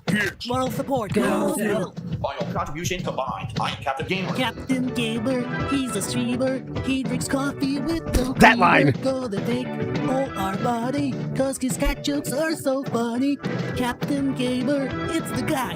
Gonna make the detractors cry. Gonna help him stop the trolls. But guys who like to skew the polls. You should should pay me, you broke, worthless fuck. We are the supporters. You can be one too. Because taking our stream is the thing to do. Trolling and complaining is not the way. Here for Captain Gamer has What does he have to say, Captain Gamer? Yeah! Let's go. That was amazing. That was amazing. We are the supporters. So that's your exact idea, Flowchart Cammy, is DSP fan entering into the King of the Ring. That's what it would be like. That's what it would be like right there. Big ups. The voting is, someone asked for the vote. It is down below. 100% link is there in the description if you haven't voted yet. Get in there. A lot of diverse voting, I will say. DSP is here now. He said good morning, awesome. We'll get to this. But all right, real quick. Let's get to the votes. I mean, the court. Here we go. So, if you remember earlier, we did get a theory from Datu, who said that uniqueness is just donating to flex on people in DSP's chat. Someone known as Dark Lady Goth, okay? So, Dark Lady Goth says last night in chat, tell Phil I like Mouse PI too, okay? That's like a call to action, okay? So then, Uniqueness then responds to this, saying... That's so dumb. We're all getting stupider. Okay, so which one? Another Mouse PI shout out or naming a Pokemon in Fire Red? Which one? Was broken, and a new era of terror has begun. They call me Ozem Pigroach, was just banned as our first ban of the day. Okay, so anyways, which one? Another Mouse PI shout out or naming a Pokemon in Fire Red? Which do you want, honey? I can do each. So this guy, Dark Lady Goth, whoever the fuck you are, says, I have to choose? Don't make me choose. The heart wants what the heart wants. So then Uniqueness says, response to this, only one, and yes, okay? So you have to choose only one. Then Dark Lady Goth, being the LARPer they are, tries to, get, says, forget it. We've all known women like this. You gotta get rid of these women like this, though. I fell for this many times in my youth. My first girlfriend was like this, and I would always fall for it. Don't do it, guys. And then DSP said... Oh, then that was the end of their discussion, I guess, I think. Yeah, that was the end of it. Then forget it. Nothing happened after that. So it appears at the very least that he's interested in getting attention. Dark Lady Goth is having fun, making Uniqueness dance, giving DSP money. I agree. Pasta Maker said it's some sort of dented hostess club. It's just, I think it's, Uniqueness said he was only joking after that? Right. Come on. You think that? So no official judgment from me yet. But obviously, there's a lot of smoke around here, and where there's smoke, there's normally fire. And Uniqueness is the type that he is a very online person. He's left a lot of very, very strange comments on things, and it seems like he would be very easily persuaded by people in chat appearing to be a female, if you know what I'm saying, especially Dark Lady Goth, if you know what I'm saying. You know what I'm saying? Moving on positively here with those goth thoughts in our mind. Smile says, let's go, Captain Gamer. Come on. Captain Gamer. He drinks coffee with no creamer. Anyways, moving on. Let's get to our Baked Blade, okay? Baked Blade. Let's show it. Get in here. He used to suicide bait all the time, yes. He's not a normal person. He's not a person that is well, okay? That's all I'm going to say. He is not well, but he's dropping his money, so there we go. Okay, thank you, Nibsy, for that anonymous tip to win the game again. Here we go. Let's get in here, guys. Let's get in. Find yourself now, because this is the game, of course, that I cannot stop the lag enough to make the first 100 people not be seen. I've done everything I can. I've turned off hit detection as much as possible to make it infrequent. Doesn't help. I try as much as I can. I've done everything. This is it. Are you ready? Here we go. It is time. 3, 2... Oh, don't do that again, so I don't need to say that. Here we go. And go. Battle time, boys. Vikes takes down the Dom 79 to become the King Slayer real quick. That was a scam and a half there. As we move forward positively here. Waiting for... Gets less than 100, then it'll stop clearing up. Just trust me on that. Trust me. Here we go. Now we're back to visual. We're visible now. Here we go. I hope I don't see that goth me. That's what I don't want to see. Coco in the house here. Who has 3 shields left? There we go. No Point Productions with 3 shields on the right side. Same with Dank Tank. Dank Tank looking good with 3 shields. Is that the favorite now? Might be. Down to 12. Who will it be? Who wants this the most? Who has the desire and dedication? Cholo gone. We have JFX gone. Fight of the century right here. Out of here. Who's left? 4 left now. 4 heroes. Cosmic 8. Dank Tank still with 2 shields. Now 1. Down to 3. Dank Tank 02 now. Scrotus Tickler wants it and gets it. Who's going to go on the hunt? Dank Tank? Who has the momentum? Dodge! What a dodge! Who will get the momentum back? Dank Tank or Scrotus Tickler? Dank Tank attacking! Misses again! What a dodge! Oh my god. Looked like that was a hit. Dank Tank going in! Oh, they lose it! Scrotus Tickler! Scrotus Tickler! Congrats! Scrotus Tickler! Can you believe it? Oh my god, I thought they had no chance there. But Scrotus Tickler wanted it more. And that's what happens when you have the desire mixed with dedication. Scrotus Tickler You tickle us all with your gameplay. All right, Scrotus Tickler, it is your job now to say how many bands are we going to see while I am still live, okay? And yesterday, as you can see, it was 17. 17 bands yesterday, but the 7-day rolling average is 11.9. So Scrotus Tickler. You mind if I call you Scrotum? Scrotum. Sir Scrotum. Sir Scrot.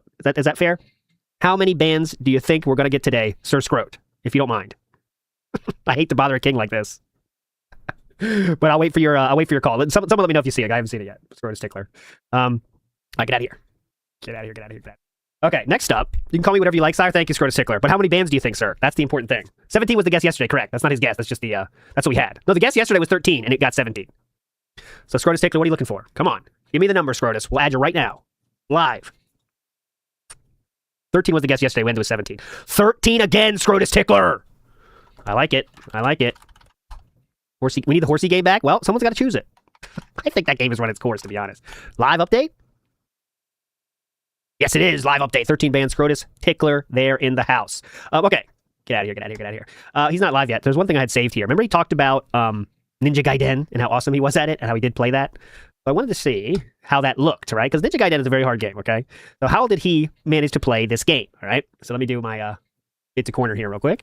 And I wanted to see exactly how good he was at this game because I don't remember watching this at all. It's a very old playthrough of his. Ninja Gaiden. Here we go. Legendary music, though. Huh? That's not right. I'll fix it.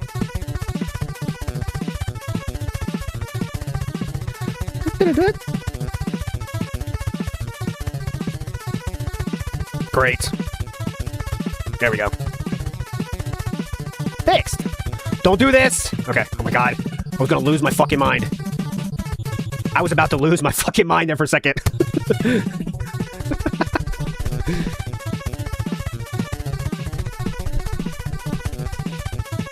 Oh, that's right, Kevin Smith. Good question. I shouldn't have grown to Panda. I forgot to. I didn't make a thumbnail for it. That's the only reason I didn't upload it yet. I definitely will do that today, sir. Oh, it's pretty long. Let's get past the comments. Health, man. Oh, here we go. Here we go. I need fucking health, man. Shit. Here we go, boys. Lock in. Shit. Nice. Oh, I think he knows what he's doing. You're being so goddamn careful. That's what you have to play this game like. Oh, bazooka. Oh, fuck me. Back again. What? Did you see that? My slash went right through the fucking bird. Whatever. Instant replay, please. I don't think it was close to the bird. Let's see. How close was he to the bird is what he's asking here. Let's see. Here we go. Hold on to your butts.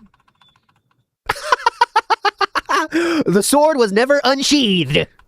No sword was unsheathed that day, boys. Pretty cool.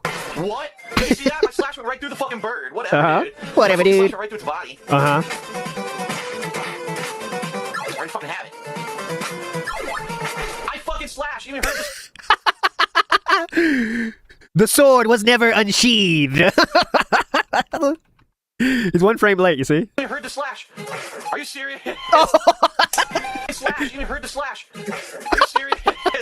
I slashed the fucking cat. I go to turn around and the fucking hawk hits me from behind. Oh my god. Yep. Well, at least you have to start from the same. This is in theater of the mind here. Pretend everyone has nicknames at the gangbang, okay? Are you serious? I slashed the fucking cat. I go to turn around and the fucking hawk hits me from behind. Oh my god. Well, Never mind. Start from the same place. That's good. Never mind. Forget that. The hawk. Shout out to the hawk. Then he comes back. Dude. So much fucking damage. Here we go again with this bullshit. Oh, yeah. Jesus Christ. You're not gonna beat this. He's gonna kick my ass. I got no fucking health. I'm low the brightness here. I'm dead already. I didn't even start yet. Oh my god. Surprised he got so far, honestly. Wow. I mean, this is legit. This is a legit playthrough. There's no save states or anything. He didn't beat the game though, but still, he would never pretend to try this now. He turned down the brightness, but then turned it back up, so that's why it's so dark right now. Fun experience for the viewers. I never beat this. No, I got to the final boss but died. What? Did you see that? He seems like he would know now that he's late on that. The sword was never unsheathed. What? Did you see that? Why is it that sometimes the blade goes right through the fucking bird? It doesn't make any sense. Because sometimes it hits and sometimes it doesn't, even when you wait and you're patient. No, you're late. That's a noisy ass plane. Sounds like a fucking vacuum cleaner. Yes, that's how ninjas always strike, from the sky. They parasail in. Whatever. That fucking spider. Whatever. They should come from the ground. I'm There's going no for way it, for me to Nestle. fight that guy. I have no health. Ooh. Now, last time I fell, I didn't die. Last time I got hit by the hawk, I didn't die. This time I die instantly. Yes. Inconsistent bullshit. I'm tired of it. The game is so inconsistent. I wonder if he says that about like pinball, you know? It's so inconsistent. Last time I hit that, it went right off that bumper and in. What the fuck? do that. I'm fucked. So inconsistent.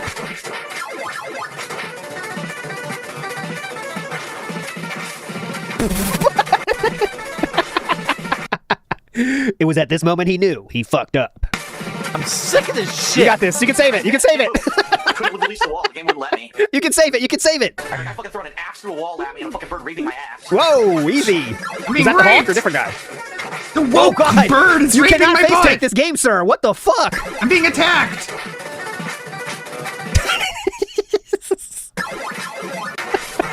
Raping my ass. Watch this. Watch this face tank. All right, fuck this. Boom. Boom. Invisibility frame. Boom. Got him. That's fun. Maybe watch that in the summer. That might be kind of fun. Retro games are the best when he plays that. It is. All right, let's go.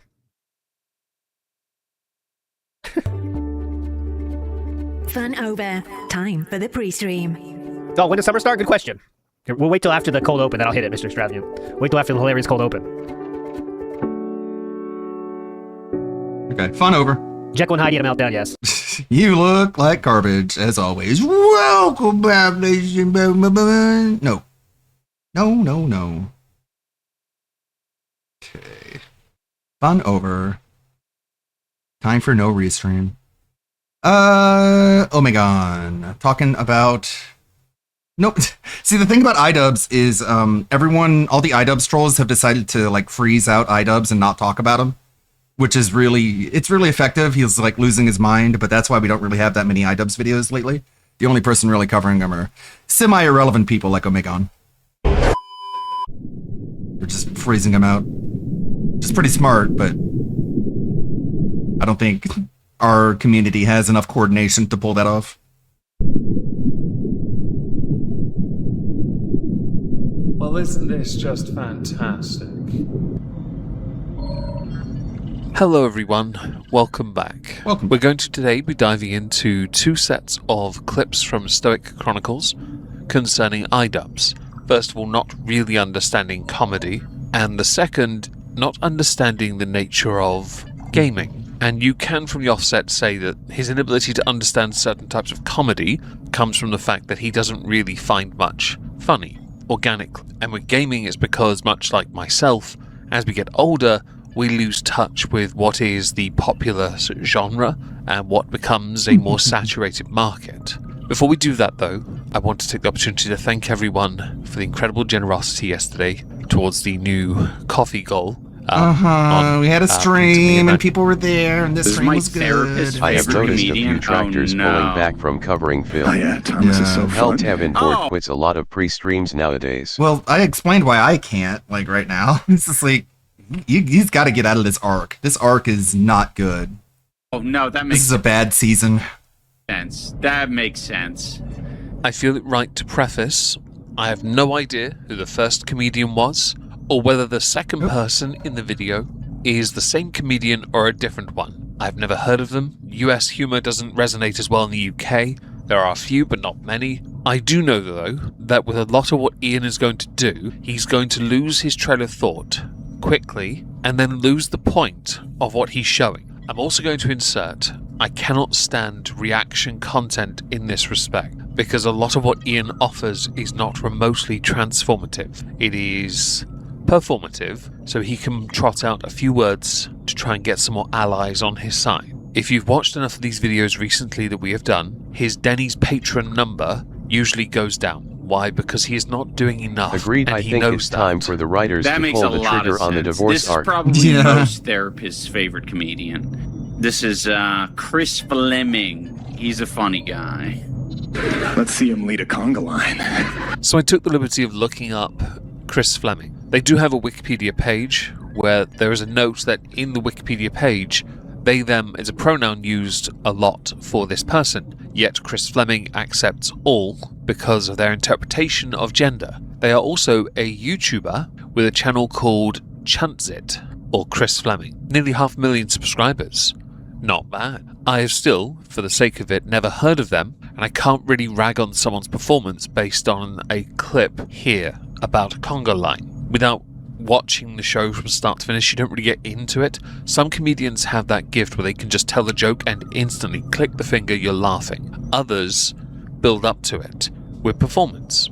And if you're doing a conga line, it's more of a sketch, so you have to build up to that. So I don't know if what they're doing is funny or not. I guess it's another drawback to doing reaction content without giving us more of the show. Everyone's fun until they're thrust into a leadership position. Why is it a therapist comedian? All right, I'll tell you why. Because it's woke, appropriately woke. It's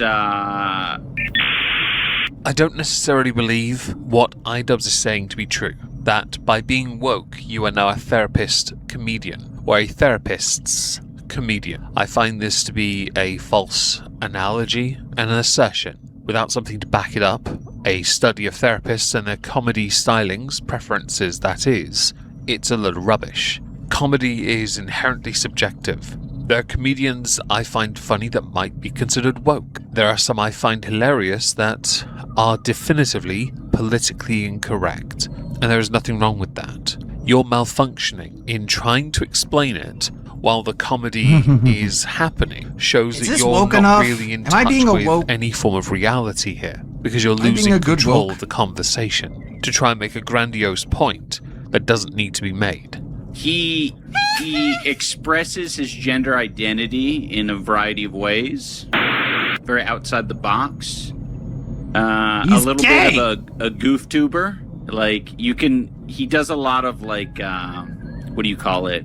It's not physical comedy, but you could see even now he's doing something. And at no point in anything you've described have you explained how Chris Fleming is a therapist's comedian. Instead, you just described Fleming and nothing more. And there's nothing wrong with just explaining who they are, but if you're going to make a point, at least make the point, or your point becomes redundant. Comedy is if you go to see someone especially that you like, or even seeing someone you've never seen before. It is a form of therapy, a great way to release into the world energy that you haven't found for a while. Funny, that is. Comedy is a great way of opening one's emotions up. It is a great way of distracting the heart, the mind, the soul if you believe in it. Comedians are a unique breed of people. One of the strangest things I've ever noticed is that, especially if you were in school, you'd remember this. Everyone had a class clown, and they were usually the most depressed people away from that. Comedians harness that clownery and still manage to stay sane, which is an impressive feat.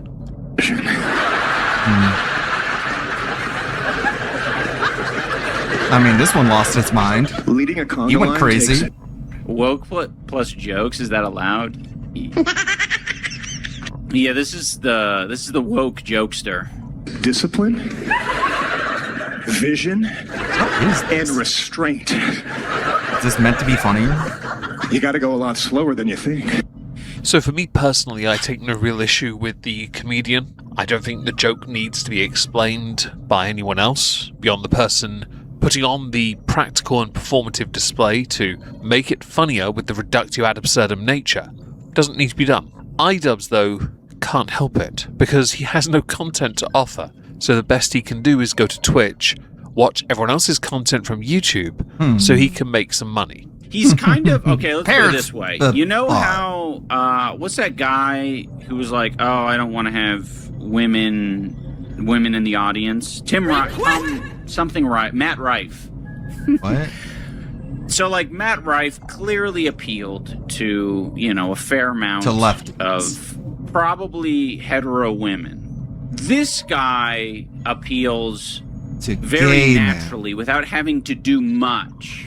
He appeals to the LGBTQ. When one appeals to only a community of people, they end up being pigeonholed, and they, as a creator, a performer, they are typecast, and they struggle to amount to much. In the case of Chris Fleming, from what I have seen on their channel, I'm not as inclined to believe that to be true. The jokes might resonate to an extent, but there's a natural talent involved. When talking about sexuality, gender, yeah, sure. It flows off the tongue really well, like the good old days with Lily Savage. Some people have it, others don't. Trying to understand that in your rather vacant way makes you look really smooth-brained. Every time I say that, it's wrong.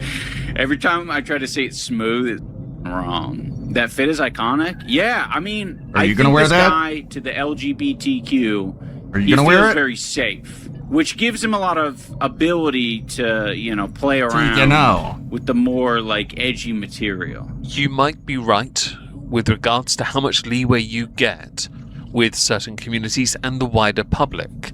Especially if you're within the LGBT community, you can then make those jokes that straighter people can't make. It's the same with race, faith. Unless you're Muslim, you can never make jokes about. In the same way you can't make jokes about Scousers. Turns out, they can't take it.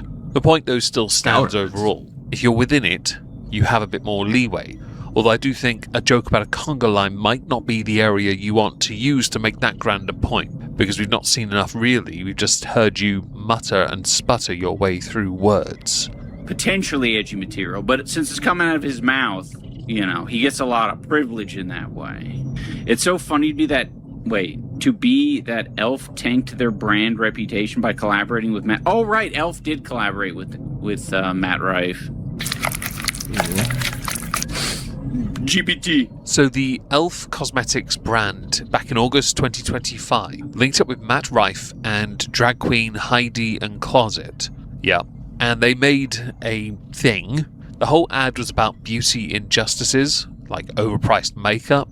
People, though, decided to go back 2 years to a Matt Rife Netflix special where he made a joke about a restaurant hostess with a black eye, which was deemed offensive to women. Elf acknowledged the criticism because they didn't remove the original post. Matt Rife decided to link to a website selling special needs helmets, labeling it an apology. I thought it was one of the funniest ways, without rickrolling people, in handling people's not liking his style of comedy. You don't have to like it. He is incredibly popular, so it's understandable brands are going to do that. If they don't link up with people who stand out in a way and use that person's platform, their social credit score to be seen, they're not going to be seen. I have never heard of Elf until this.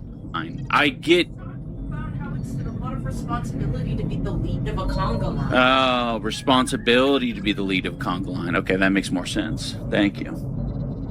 Open your damn ears! Well, you and another person in the chat just said fucking conga line. How am I supposed to figure that out? We're not on YouTube today? No. I decided I need to figure that one out. So what happened here was he was playing it, but he wasn't really paying attention to what was being said, so he lost his train of thought and instead was saved by his wife, Anissa, who reminded him that it was a conga line inspired bit, which isn't a terrible joke when you add the really funny style of walking, which reminded me an awful lot of the cosplayers who do the costume designer from The Incredibles. Really short lady. Yeah, her. I just wanted to use this one, firstly because it's quite amusing, but also because it does demonstrate Ian's complete lack of ability to stay on point and topic. It is a bit of a comprehension issue. There was another word I was going to use and changed to comprehension. You're welcome. And it does segue and allow us to segue into the second clip concerning video games. And this one intrigued me because he was going through Steam and looking at options for purchases. He didn't seem to like anything. You'll understand why in a moment. It's funny that they never, they always use fast-paced as like a good thing, but like card games or no other games really use slow-paced as like a incentive or a feature. It's a video game. That would work on me. You call your game slow-paced, I'm like, oh yes, sick. Those games do exist, but they don't have to call it slow-paced. They are typically simulator games. Buckshot Roulette? They don't require much fast pace. Not like The Sims, that's very different. I mean like Card Shop Simulator that I've been playing on Twitch. Everyone should go follow there. I stream! Megon. Or they've got a VHS Shop Simulator that I do own, that I would like to stream in the future once I've completed all the achievements in TCG. You don't There say. are truck driving simulators, farming simulators. They're not high-paced at all. There are some time-sensitive aspects to it, but generally it's quite a relaxed environment. But you're a World of Warcraft player. You're not a very good one, but you are a World of Warcraft player, and that does sometimes, if you raid, require a level of expediency. You know where you belong as a gamer. I know where I belong. I'm quite comfortable with RPG games. I love GTA, Assassin's Creed, not Shadows. I absolutely love Euro Truck, American Truck. Enter the Gungeon's quite good. That requires some speed. There are other games I've played over the years that are a bit more indie, and some of these games now need to use those buzzwords to stand out. They have to, because what corners the market in the fast-paced environment? What corners that market in shooters, first person especially? They have to find a way to be seen because they want to be purchased. Well, like, we all know. If you're playing games with friends, it kind of has to be fast-paced because you all have to be engaged and excited and ready, or else you're going to get bored. You have to keep everyone engaged. Are what gets you seen. Buzzwords too good. Like, single-player games can be a lot more slow-paced because you're not relying on, like, a crowd consensus. Reviews help. Steam is a great place for this, although I will say, if ever you wanted to make content ragging on independent games, much like the old Kickstarter campaigns of old, there are opportunities for you there, and you should consider exploring it. That appeals to my CTE. I think the problem is there's too many goddamn games. As you really have that much brain damage? I have 457 games in my Steam library. Feel free to add me, by the way, to Steam if you are interested. I take no real issue with there being too many games because it allows for creativity, which in turn may well lead There's millions and millions and millions of games. I'm fully on board with that. We need to stop making games. Fungi Man? Should I click on Start Fungi killing Man? games! This has got to be ass. It already looks like ass. Start killing games! Literally Slender Man. With some animations.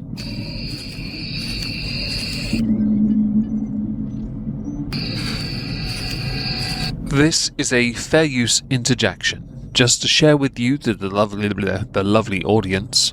I seem to be fumbling a lot today, I do apologise. Cut it to out! tell you that this game is free on Steam. So your criticisms of a game that came out in 2022 that has 494 reviews that are very positive seems a little redundant for an atmospheric first-person survival horror game. Its minimum requirements are remarkably low. Graphics, for example, integrate. Seriously, it doesn't require much at all. Yeah, it doesn't even require a graphics card. I'm calling it. This is so bad. You had an opportunity to give me a jump scare and you couldn't even do that? Then you make more good story-driven RPGs? Perhaps. Fallout New Vegas was the last game I played and super focused on probably a few months ago. I'm drained. Yeah, same here. I got through a good amount of New Vegas and I'm like, man, that's a great... It's times like this I start to pull out my hair when I listen to people talk about the games they play, when those games came out, what they're playing now though, to understand the mentality and the thought process that goes into you, the creator, and what you decide to share with the audience as your benchmark for what is or is not good. Now, of course, Fallout New Vegas is a masterpiece. Of course it is. But you're a World of Warcraft player. You don't have much of a leg to stand on when it comes to criticizing product. You really don't. And I didn't even know World of Warcraft was still going. I really didn't. I thought that was hilarious. I don't in the same way when people see me play Euro or American Truck Simulator. Sometimes we don't play for story. We just play because it's derpy and fun. And in this case, free. We, gamers, love a free game. One of my favourite games on the Game Boy Advance was Yu-Gi-Oh! Destined to Duel. Never watched the show, but I loved the card game. There are free-to-play versions of Yu-Gi-Oh! On Steam as well, and if I could be bothered, I'd play them. Just thought I'd share that. It's not always about the story, sometimes it's just about having fun. SKG. I don't know what SKG is. Alright, I think I managed to get Life at the Outpost into Suno without getting copyright blocked. So I think this is the original one here. Okay, that's the original.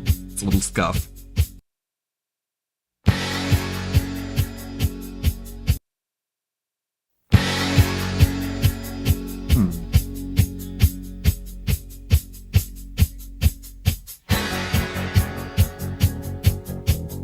Oh, stop killing it. Okay. It just sounds like the same song. Here we go.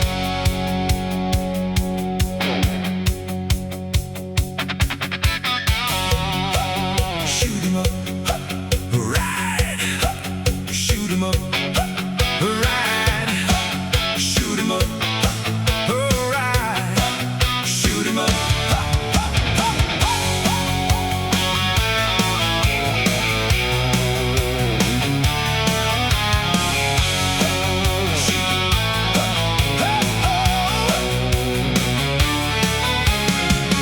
Give your love to a cowboy man. He's gonna love you hard as he can. Give your love to a homespun cowboy man. He's gonna love you hard as he can. Oh, the sergeant at arms had masculine charms. He could keep all the ladies waiting. 2, 3. His black leather boots kick the butts of recruits. What a way to keep up your rating.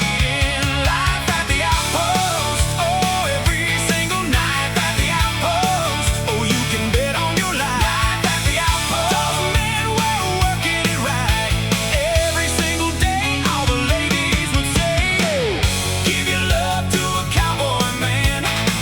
He's gonna love you hard as he can. Give your love to a cowboy man. He's gonna love you hard as he can. Oh, General Acclaim sure lived up to his cowboy name, but his wife had different intentions. Fulfilling desires around the old campfires, doing things I dare not mention. Life at the outpost. Oh, every single night at the outpost. Now you can bet on your life at the outpost. Those men were working it right. Every single day, all ladies would say, give your love to a cowboy man. He's gonna love you hard as he can.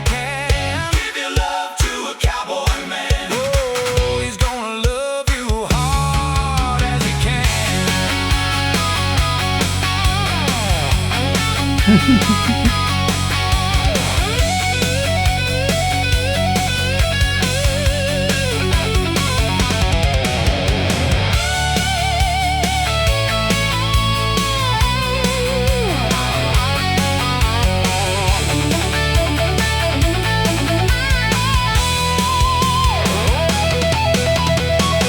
Give your love to a cowboy man. That was so hard. Gonna love you hard as he can. Give your love to a cowboy man. Oh, the enlisted men, they all had a yam to a lady they call Miss Lily. Strutting around on the cavalry ground, just as hot as a love-struck filly. Life at the outpost. Oh, every single night at the outpost. Now you can bet on your life at the outpost. Those men were working it right every single day. All ladies, double ladies would say, give your love to a cowboy man. He's gonna love you hard as he can. Give your love to a cowboy man. He's gonna love you hard as he can. Give your love to a cowboy man. He's gonna love you hard as he can. Give your love to a cowboy man. He's gonna love you hard as he can. Give your love to a cowboy man. He's gonna love you hard Okay, there's other versions. How about Smooth Jazz? Oh, this one's long.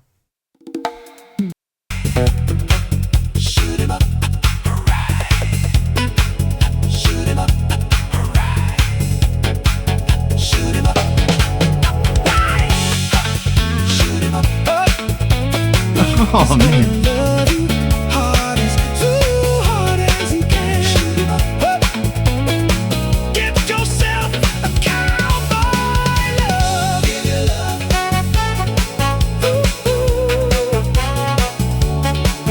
Like Cowboy Bebop.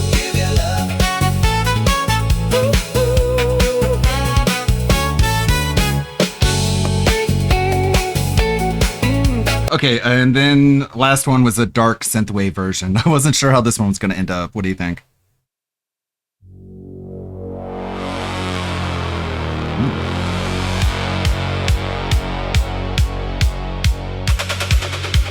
Damn. Shoot 'em up, ride. Shoot 'em up, ride. Shoot 'em up, ride. Shoot 'em up,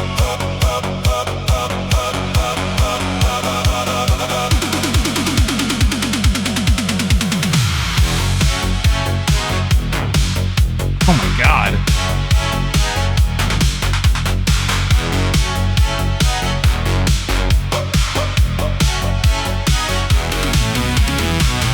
give your love to a cowboy man. He's gonna love you hard as he can. Give your love to a homespun cowboy man. He's gonna love you hard as he can. Love a sergeant at arms, had masculine charms. He could keep all the ladies waiting. 1, 2, 3. His black leather boots kick the butts of recruits. What a way to keep up your rating. Life at the outpost. Oh, every single night at the outpost. Skip ahead. Now you can give your love to a cowboy man. He's gonna love you hard as he can. Give your love to a cowboy man. He's gonna love I like the instruments. you give your love to a cowboy man. He's gonna love single night life at the outpost. Oh, you can bet on your life. Oh wow, that's a twist at the end. Those men were working it right. Every single day, all the ladies would say, give your love to a cowboy man. He's gonna love you hard as he can. Give your love to a cowboy man. He's gonna love you hard as he can. Oh, General Acclaim sure lived up to his cowboy name, but his wife had different intentions. Boom, boom, bang, bang, fulfilling Stop there. desires around the old campfires too. Aw. Stops. It's like 6.5 minutes long, but it stops early. Guess it ran out. Not easy to do. It's not as easy as just downloading the song and uploading it to Suno. There's a lot of hoops I have to jump through in order to get it to not get blocked on copyright. What's Cyrax been up to? Guys, it's your typical run-of-the-mill, average, alternative gothic gamer here. I'm your host, the one, the only Soren Black. He's I want back! to introduce myself. First off, Finally, my name is we Soren got Black. Welcome to the channel, Soren guys. Black, or I hope you guys have a great definitely not time here, and I hope you guys Chance are having Wilkins. a great day, afternoon, evening, wherever you guys are at. I hope you guys are doing well, and I hope you guys are staying safe. I'm doing okay. And healthy, and staying hydrated and eating a lot. Staying hydrated. Staying hydrated and in good health. Yeah. What it's you not guys very can gothic. expect on this Look, channel your is windows some are pretty open. cool That's not very stuff. gothic. Not only am I a gamer, There's light. I also do vocal covers. He's illuminating. I do guitar covers. I do all kinds of stuff. I also do reactions and challenges. Like you guys saw in the last video, my fiance was actually awesome enough to actually film that whole thing for me so that I could give it to you guys. So, you know. No? What? Shout out to my fiance for that. I truly Shout appreciate out! you, baby. I appreciate you recording that for me. Mwah. Love you, sweetheart. So thank you for that, baby girl. But what you guys can expect from this channel is quite a bit and a lot of fun stuff. You guys can expect everything from gaming, challenges like I did the other day with the spicy ramen challenge. You guys can expect guitar covers, reactions, and just all around fun stuff, man.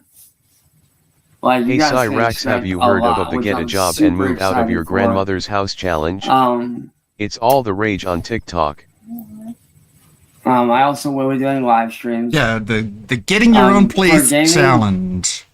You guys can expect everything from old school Pac-Man, Mario, Zelda, all the way up to the newest stuff, to like Fortnite, the new Forza Horizon 6 when it drops, which I'm super excited for. Can't wait for that.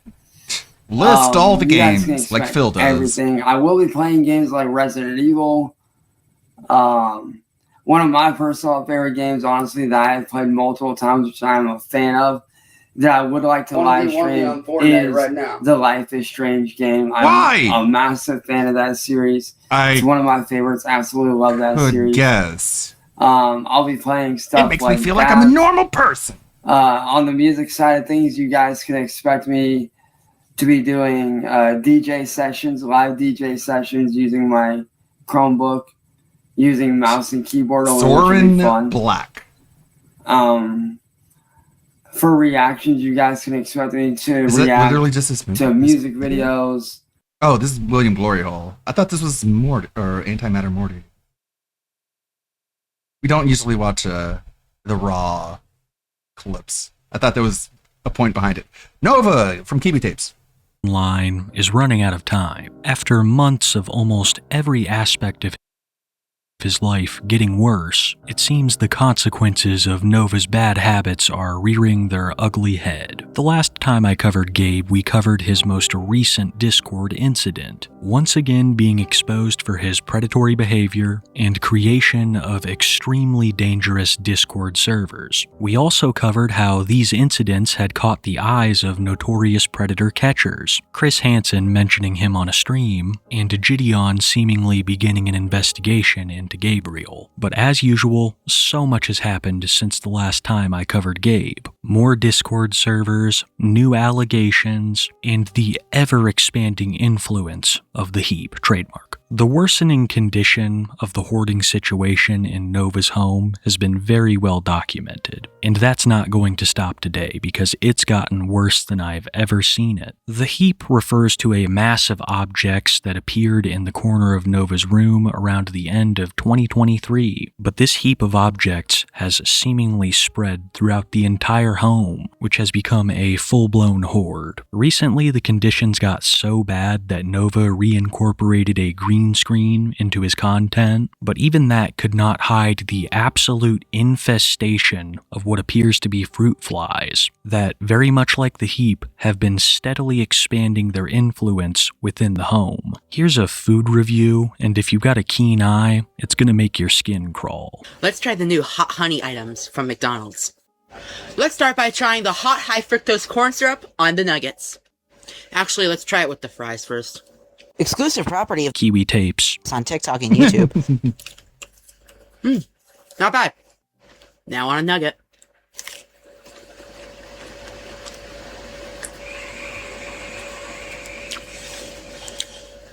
Nah, not really. Trusty Dusty Barks root beer break.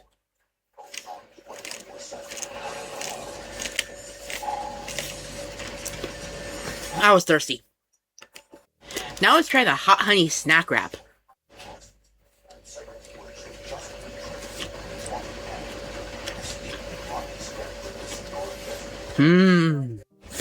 It's good. I just prefer the ranch. It's good.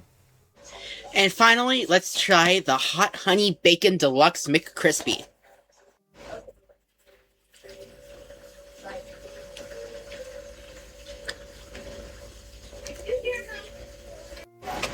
I do without the hot honey sauce, so I'm probably gonna get as much off of it as I can before I eat the rest. So the hot honey for McDonald's for me, unjustified. Judging on the amount of bugs seen during this video, I'd say it's recorded in the living room. In the process of creating this video, I've become somewhat of an amateur entomologist. Drosophila melanogaster, more commonly known as the household fruit fly, is a small flying insect attracted to rotting fruit and fermented beverages, often found in places like kitchens and pubs. While these little bad boys are in the rapid process of colonizing Gabe's home, many people assume his room to be ground zero for this infestation, but I've recently come to believe that it started in the kitchen. It's been well over a year now since Gabe made his last home cooking video, citing the ever-worsening state of the kitchen as his reason to quitting. Well, he recently made the same policy for his bedroom, because at this point, I think they've fully taken over. The last few videos I saw from within his room were way worse than the one I just showed you, and due to Gabe's absolute refusal to do any kind of cleaning, he has only accelerated their spread. We have confirmed fruit fly sightings in the living room, the kitchen, Gabe's bedroom, just about everywhere but Nova's mom's room, which he has recently started using as a new place to record videos. Welcome back to Sad Boy Eats, where Sad Boy, I eat. Enough said. We've got new items from Taco Bell. Wow, how entertaining. So Taco Bell came out with new Crunchwrap sliders with their crispy chicken, and I'm going to be trying both of them. Let's just stop whining about my mental health and get to trying whichever Crunchwrap slider this is. Exclusive property of Sad Boy. It's on TikTok and YouTube. I'm Sad Boy. I eat. It's the honey mustard one. I mean, it's fine. It's just not cheering a Sad Boy up today. Alright, now let's try the Chipotle one. He's got the pride flag, he's got the trans colors. They're like, yeah, I'm here to stay. And he's like, I'm sad, I'm depressed, I want to die. It's like great ideology, man. Really working out for you. Okay. Here to stay until I get too sad and then I go away forever. But after the horrible amount of messages that I've got telling me to do horrible things to myself. What? That's still not cheering me up. Did it cheer a Sad Boy up? No. Did it taste good? Yes. Mental health advocate, by the way. I've also noticed that Nova has begun the process of trashing his mother's room, which is undeniably the cleanest room in the house. When he films his videos there, he just throws his trash on the floor, trash that we're already beginning to see accumulate. So I have no doubt that the flies are already planning their invasion of Gabe's mom's room. It's only a matter of time. Currently, it seems like the bulk of their forces are occupied with invading the living room, but they're taking heavy casualties at the hands of Gabe, who brutally unalives them by picking them out of his food. Yesterday, I asked you what I should try this local batch hot sauce called Unaliver Hornet on. I was gonna try all 4 items anyways, but I wanted to see what you guys would think would be the most popular. Here were the top answers. In last place, with only 5% of the votes, we got mashed taters. And the sauce we're going to try on it is the blood orange agave, because we've seen potatoes and fruit go well before. So, we're going to see how it fares. Alright, we got a little bit of hot sauce on the mashed taters. Exclusive property of Kiwi Tapes. It's on TikTok and YouTube. I'm Bad Boy. I eat. Mmm. Mmm.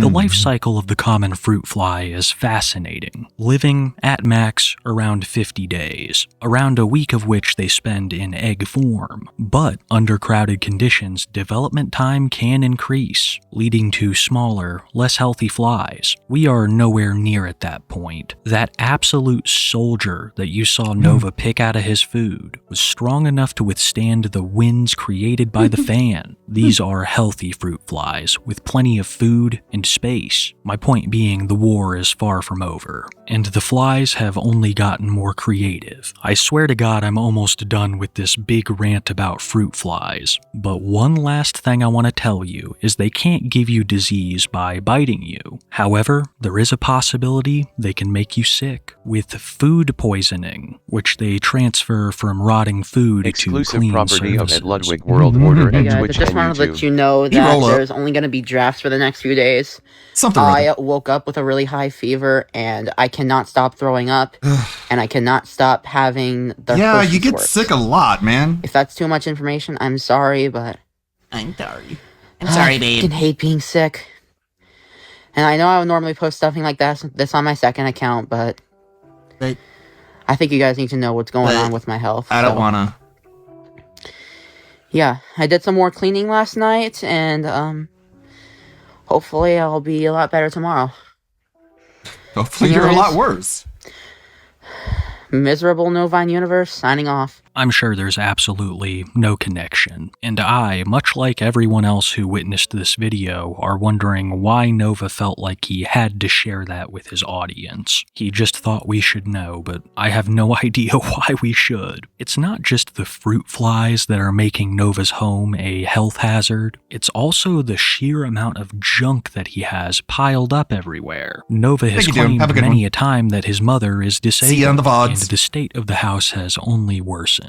Getting around that thing has to be a nightmare, and it really seems like the family is living on fast food. As soon as Nova began to recover just a little bit from his food poisoning, he would DoorDash Taco Bell, once again reinforcing a common theme of this video, only making one's situation worse. Okay, I still feel like absolute shit, and fuck. Dear God, make this food poisoning go away, please. But was that anyways, cut? back to what I was saying. Today, we're gonna try some of the new Taco Bell items. Alright, first we're Save the gonna try unibrow. pink passion fruit Refresca Freeze. Exclusive property of Tapes. on TikTok and YouTube. That's actually really good. It's good. They forgot the chicken ranch fries. Oh my god! But they did remember the triple double crunch wrap, so let's try that out. Getting a triple double crunch wrap right after having food poisoning is wild work, but if you know anything about what Nova's into, it makes a lot of sense. I keep bringing up overall themes of this video, mainly that Nova The is thing is, I don't even think they forget anything. I think he just picks something to complain about because he thinks that makes the video worth watching. They forgot the chalupas. Yeah, they left them out. Fucking Taco Bell, am I right? Okay. facing consequences that he never imagined. The We just went over the invasion of the Chupalupas, they fruit didn't even flies, but include it's them, not just and I asked for them. consequences in They didn't the do it. physical sense, but Crazy, also huh? in It's society. life. One of the only friends that Gabe had in real life recently abandoned him, and he is extremely well known around his hometown, so it's not like he can just go out and make new friends. This has led to what I consider to be the loneliest period of Gabe's life, and he has no one but himself to blame. He's lonely. For this. His predatory actions, alone. disregard for the few people that actually stuck their necks out Oh, for God. him, and overall inability to change. Oh god, 7-Eleven pizza, what is wrong with you? Has all led to where he currently is. Someone who doesn't even Oh, 7-Eleven pizza is so gross. I don't know what it is. It's just like, it's like pizza shaped styrofoam. have another friend to watch the new Mario movie with. It's like the food that people in movies make that look like food, but is made not to like rot or get stale, but it's not food. A movie that he left in the middle of to review a hot dog in the lobby. Now hold up. Speed review of Listen. AMC's 7 hot to 11 dog, pizza because, actually slaps. I need to hurry up and get back to the movie. I'm just taking a break from it. So here we've got a all beef hot dog. I added mustard to it. And hey. So let's go ahead Weird and thing let's to be give this thing like, a shot. Ooh, the bun is very soft. I'm in the middle of a movie. Time to shoot a food for review. y'all. Straight out. Bon appetit. Bon appetit. Exclusive property. Kiwi tapes. It's on TikTok and YouTube. Can't go 2 hours without. Oh, I gotta film this QT food. got the best gas station pizza though. Incredibly freaking salty. I need to go to The a mustard Buc-ee's. balances out the salt. Because, yeah, I've been in Texas for like a year now, over, and I haven't been to a Buc-ee's yet. How can Basically, a hot someone dog still is be like- alive eating crap like that all the time? I think it's a cured sausage. So, of course it's preserved with salt and everything. But even then, it's way too much. You know the Mario You just movie need- is shitty when even Nova doesn't Yeah, want to stay in right? the theater. And it is full of children. He doesn't even want to be around children. He's got to be like, I gotta film a video for my TikTok where I eat a hot dog. Yeah, the movie must have really sucked. If he's just like, I'm out of here. I'm gonna go eat a hot dog and cut a promo. Use what you need. But the mustard helps cut through it. It's really good. So, wait, should you get a hot dog at AMC? Yeah, all you have to do is look around and find one of the 50,000 Buc-ee's billboards there are, and just follow that. If you do, Follow it to the next Buc-ee's billboard and keep going until I'm eventually out of Buc-ee's. get it with mustard. It really cuts through all the salt.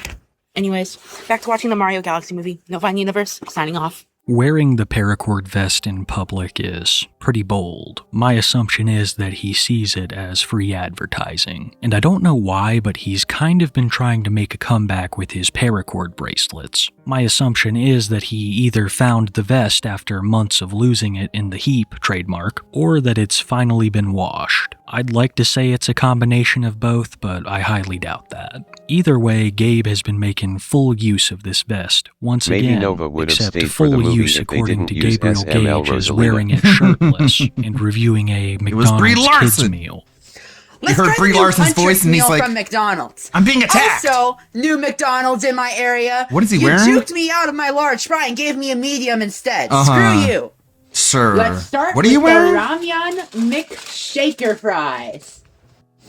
All right, dump the. They forgot my they gave me a medium instead of a large. Yeah, that you know how it goes. They fucked it up because they're dumb and I'm smart. Shake, shake, shake. Shake your booty. Shake your booty. French. Oh, and yeah, here's proof of the medium fry. I meant to get a large. But and you- I and I I'm checked guessing my you order. didn't I order. ordered a large. Prove it. Show the But receipt. anyways, Is he wearing a enough bag? bitching about my order. Let's just try these fries. Exclusive property of Kiwi tapes. Eating with his TikTok mouth and YouTube. open. Just mouth wide open. These Brie Larson fries taste is not exactly my like beef Rosalinda. ramyun. We ate These 7-Eleven are pizza super last good, week. and I highly recommend getting them if they aren't sold out in your area. They probably are by the time you view this. All right, now let's try the chicken nuggets with the hunter sauce. It's good. I like it. It's good. Pretty good. Oh. Welcome back, sweet chili. Welcome back. This tastes exactly like the sweet chili sauce that the BTS meal had. This I sweet miss chili that sauce tastes like sweet so chili sauce. Freaking much. I like it. And this tastes exactly like it. I'm so glad it's back for a limited time. I'm happy.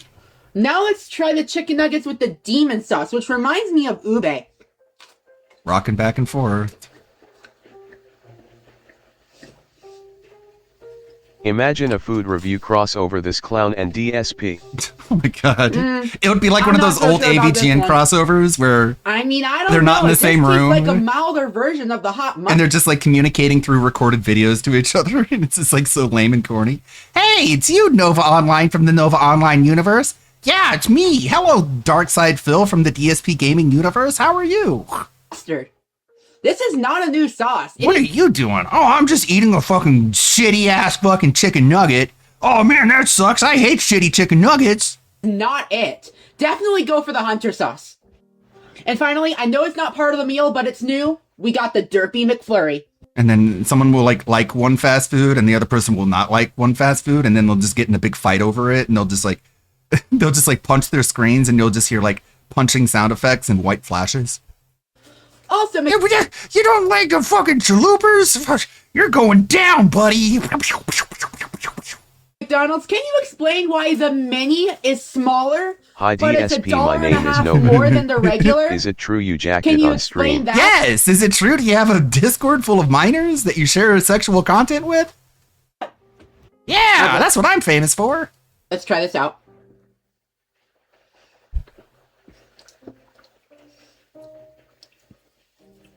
That's really good. It's It kind of good. reminds me of the old triple berry frosty from Wendy's, but with popping boba inside Not all of it. crossovers can be It's like actually Matt's. really good, and I We recommend you actually give that got a try. Inspector Gadget in person. Anyways, let's open the How's it Huntrix going, cards and Nova? manifest for my girl Rumi. How's your Rip Discord? it or clip it. Will we get a hit or will we get nothing but shit? He stole that jingle, by the way. We got Mira. We got Mira. The cards look really nice, though. Look at there. We got my Mira, who is actually my second favorite member of Huntrix. And we've also got There's Derpy here. 3 of them. A surprise is coming. This is your exclusive access. Hello Nova. You remember someone that I Interesting. used I'm to gonna have consider to my see what own this son. is. It is kind of nuts how it feels like I had to every let him fast go. food I'm still chain is sad being for run 2 by reasons. Mr. Krabs. I think McDonald's just launched a subscription service for food. In my opinion, it's never been so over for fast food. But I feel like I'm ignoring live the obvious. service Why is Nova fries. reviewing a McDonald's meal for children Fries as a shirtless? service. And why didn't he say, "Hey 18 plus fans"? I've always found it very weird which videos he gives the title. It's already pretty strange in the first place, but he usually slaps it over videos that are like card reviews or food cooking. To my knowledge, he never put it over any of the shower videos, or ones like these. Just food for thought. Speaking of food, the food reviews were not going anywhere. They're a staple of Gabe's content. And these reviews give us a great yes, look that's at the what state McDonald's of the home. needed to In save a the recent one, business. he gave us the best battle look we've pass. had at his living room in quite some time. Alright, let's try more food from my former workplace. Also, I do want to address something. A lot of you have been telling me to bring back the house cleaning saga, but What a some videos shirt, ago there was a whole bunch dude. of boxes. I would feel so trashy They're all gone. wearing that shirt. So I have been cleaning behind the scenes, y'all. We're gonna start with the curry ravioli, but That shirt is just like, you're just a fat stoner who just hasn't grown up yet. first let's try the garlic bread. Look, it's the Rasta Cookie Monster, bro. With it. Exclusive It's like the collaboration. Cookie Monster, but he's Happy like a weekend. stoner, dog. Mm. Hell yeah. Always hits, but it's lighter on the butter this time. Let's try the chicken first. It's tie-dye. Oh, top. Wow. That is packed full of flavor. Flavor. Now let's try the It's got ravioli. flavor. Again, him and DSP don't really understand like what a food review is. It's you don't just Cheesy, eat the food and you're like, flavorful. I enjoyed the food I ate. The curry really contributes to the flavor. This is a great pasta dish. Good. It's also much better than their chicken fettuccine. You're not really conveying any Alright, information. now we've got the terrace You act Caesar like salad. we can I did taste order what chicken you with it, I taste. just haven't put it on it yet. We can't, Okay, so you so- have to make up for that by using your words. Yummy. This is their second best salad besides their Greek. I like it. Everything except for one thing I ordered has came with chicken. Let's try the chicken God, Rome. so much Let's first food. start off by trying the garlic It's soy green beans. ridiculous. It's like 3 whole plates of food. Very, very fresh, but they need to be cooked just a little bit longer. Now let's try the pasta. Yummy. I did not remember the penne to be that flavorful when I tried the The chicken penne? Rome. He likes the penne. Damn. You a big fan of the penne? My former boss, I'm not going to reveal your name, but if you're watching this, you've improved on the pasta. People don't. Alright, and now before I try the thing gonna make I'm known for, let's try the chicken Rome.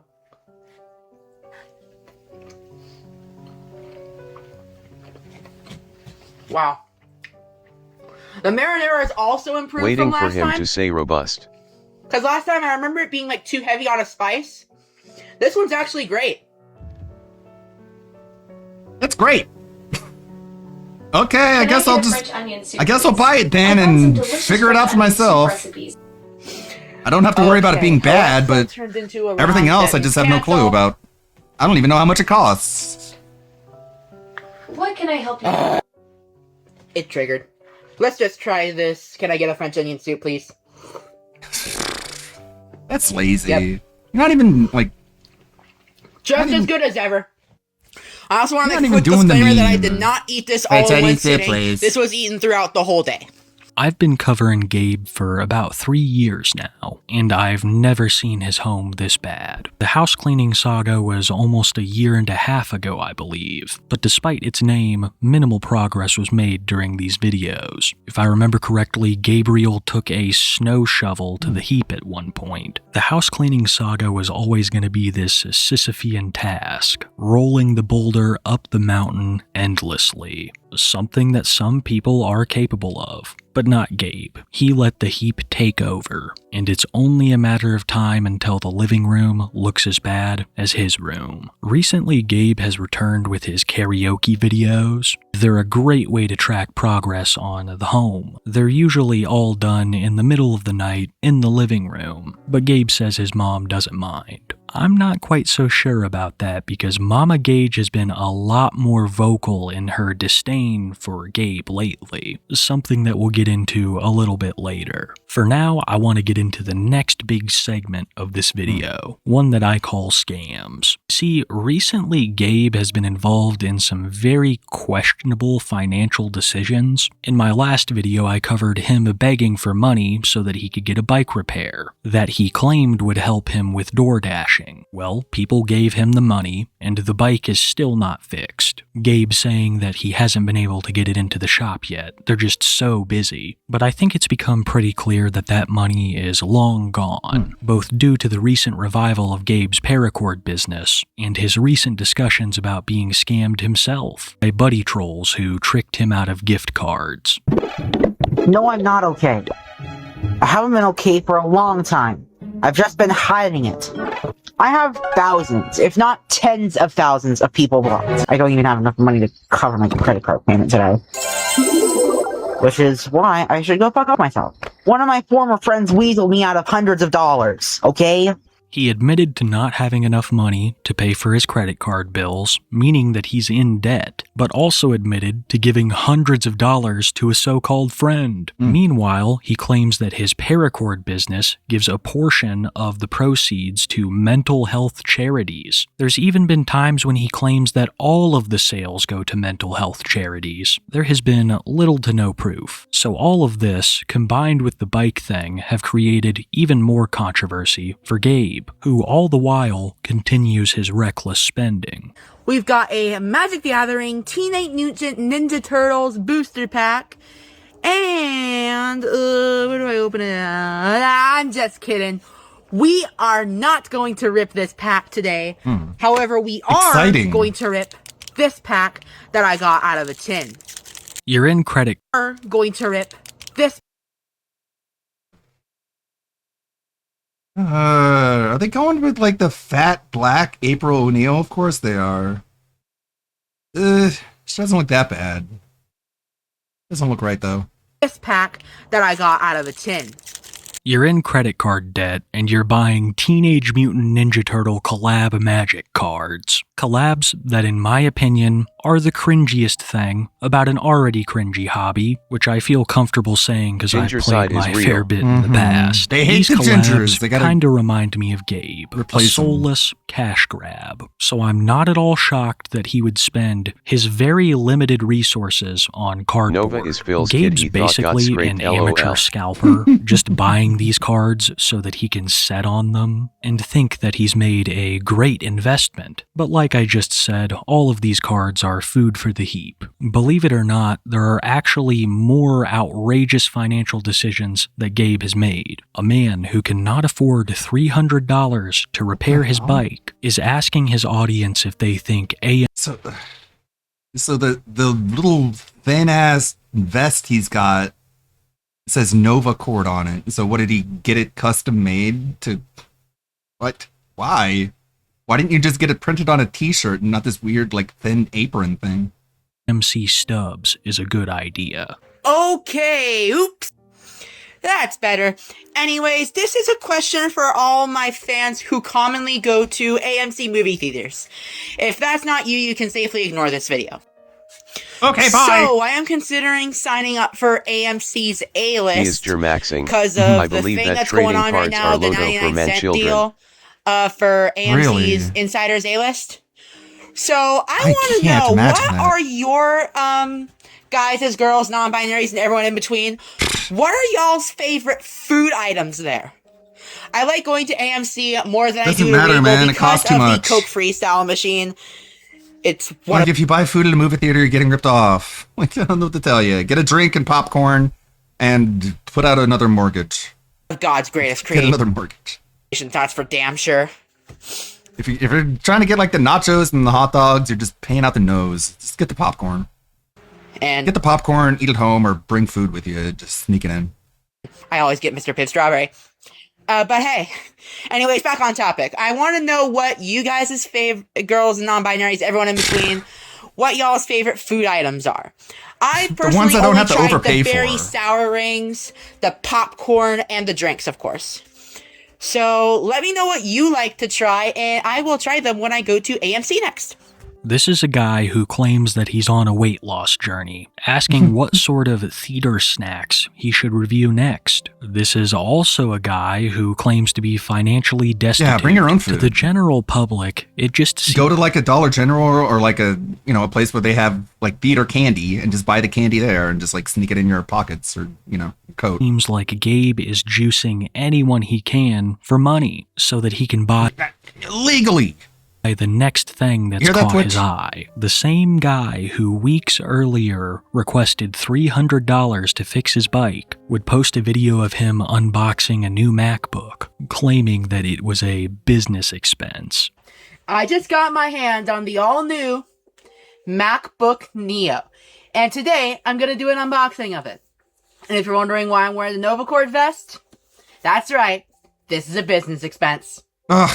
I mainly bought this to manage NovaCord orders and do some business on setting up Cool, listings. Nova, good for exclusive you. Property. We tapes. It's on TikTok and YouTube. So let's go ahead and unbox this. This is actually going to be my first Apple product that is not an iPod. So first up, we've got the MacBook itself. We're going to... Oh my God, wow. We're going to set this to the side. It made the And noise. We got a Designed by Apple in California sticker. Okay, they We say got don't be the evil. brick. That means they're good. And the cable. Everything is And so I white think and that's smooth. it, How could they be except for bad? the laptop itself. Oh, this thing looks absolutely amazing. I got this in the indigo color because my Target only had the blush version, and this is the color that I wanted. Thankfully, the Apple Store did not have the piss yellow version. Opening it up. What was that? Thankfully, the Apple Store did not have the Put like text over this. I'm one step ahead of you. Fake Everything spaz. is so white and smooth. Like their customers' brains. Yeah. God, they all got one-shotted. Like, in a world of leftist hating corporations, somehow Apple got a pass. piss yellow version. No, Apple isn't one of the evil corporations. They're one of the good ones. And it's like one of the worst. Opening it up. The Apple Chime! Whoa! Oh my God, it turned on right out of the box! 4 straight, 4 stamp leather laptop! This looks so Ooh. good! Oh my God! Guys, listen to this when I plug it in. Listen. 4 straight, 4 It's stamp got the leather same chime MacBook? as the iPhones! I'm sorry. English is the main language. Oh! Press the return key. You can legitimately see the dopamine hit his brain as he's unpacking these items. If you ask me, he just wanted the Apple Chime. Let me know in the comments below if you think it's a business expense or That not. video is always so Personally, funny. I think writing that thing off is I love the 4 strength, 4 stamp leather belt meme. Mostly because it's not even like a good piece of gear. It's like really low level. So for someone to like pog out at such a low level belt, this just makes it more funny. Oh, 4 strength, 4 stamp. begging for an audit. But I also 4? doubt that Gabe has the foresight to save the receipt and write it Yeah. off in the first place. I have never before heard him talk about paying taxes, so we don't even know if he has been. And whenever Gabe receives criticism for his financial decisions and questions on the bike repair, a post like the one I'm about to show you usually follows. Hey everyone, I'm stepping back from posting for a couple of days. My My MH MH is the worst it's ever been, and Not I my need a break MH. before I go crazy. exclusive venting property. Of The Kiwi people Tapes. are left with no answers from Nova. I think the silence speaks 1,000 words. Whenever Gabe knows he's guilty of something, he just tries to ignore it. But Well, when he's he's got convinced Gideon- himself that Gideon he's to worry done about. nothing wrong, he'll try to give some pushback. Either way, he is usually guilty of what people are accusing him of. If you need further proof of Gabriel Gage's financial irresponsibility, look no further than his recent Classic. Classic. Unmute. Screen so big.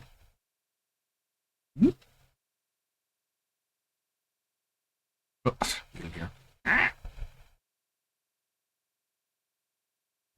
Oh, dude, 4 strength, 4 stam, leather belt. Level 18.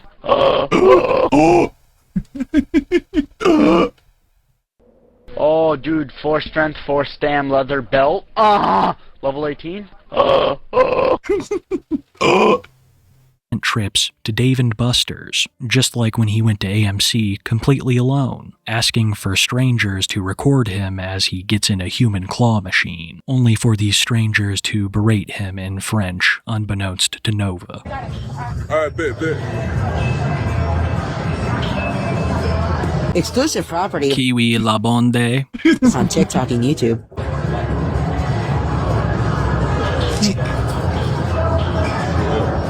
What the heck, man? He goes out in this like that goofy tie-dye sweatpants and tennis shoes. This looks like one of those you know those meat packing videos where they take the pig and they like hoist the pig up on the you know, the pig assembly line where they, you know, bop him in the head.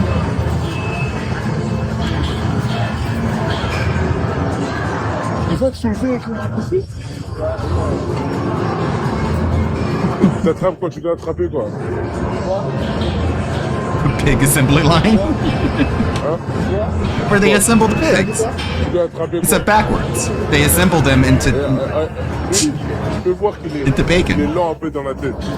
You reverse engineer the bacon using the pig. Beep, beep, beep. Max, wait alert.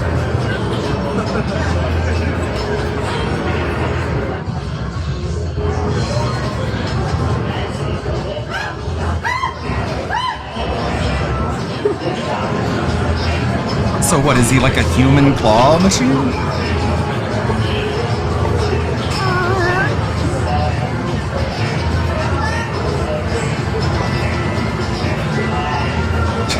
Just lower him and just like, don't bring it back up. Just like, descend him underneath the stuff and then just unhook the...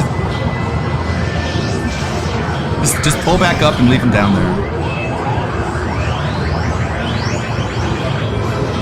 What are you grabbing, Nova? A shark? Propriet exclusive to Ludwig Order Mondial sur Twitch et YouTube.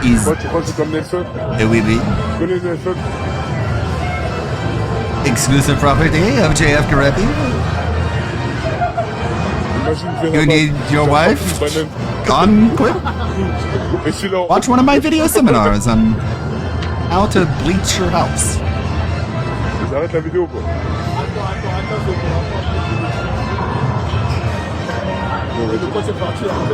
Ouais, on bouge là. Mais pourquoi est-ce que ça là, ça finit pas? Non, on y va, on va demander on a combien de dents, on peut acheter quelque chose dedans. We got an orange inflatable dolphin out of that.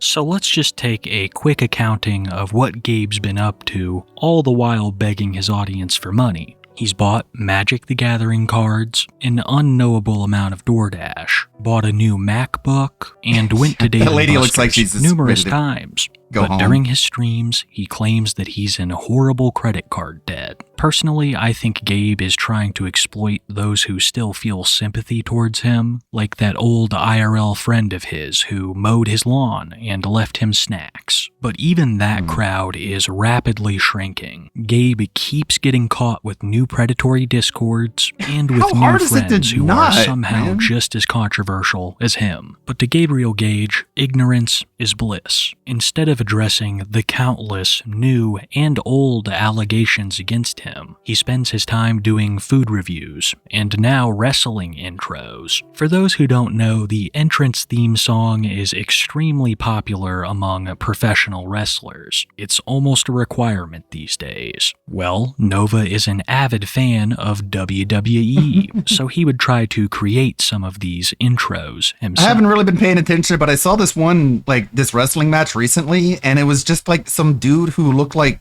just some dude. He doesn't even look like a wrestler. We're just like picking up random dudes off the street and like putting them in the ring. Leading us people with like no stage presence or no musculature whatsoever. They just look kind of like your average wrestling fan, so they think the wrestling fans would be able to relate to him, I guess. It's like me. It's like a Mary Sue. Fucking Mark! Into our next big topic of discussion, wrestling. Shockingly, it's not the intros that make up the bulk of this segment. It's Nova's actions within the wrestling community. Nova would request a cameo from popular indie wrestler Donovan Dijak, a cameo that seemingly cost hundreds of dollars, so Dijak enthusiastically creates a cameo for Gabe, thinking that this paracord business was a lot more innocent than it was. This guy. Alright, everyone, so... Here's a video.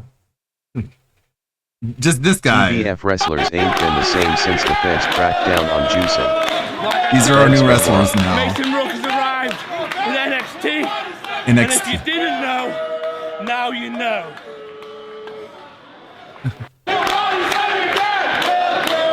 Yeah, not WWE. Sorry, I don't Mason remember. Rook has arrived with NXT.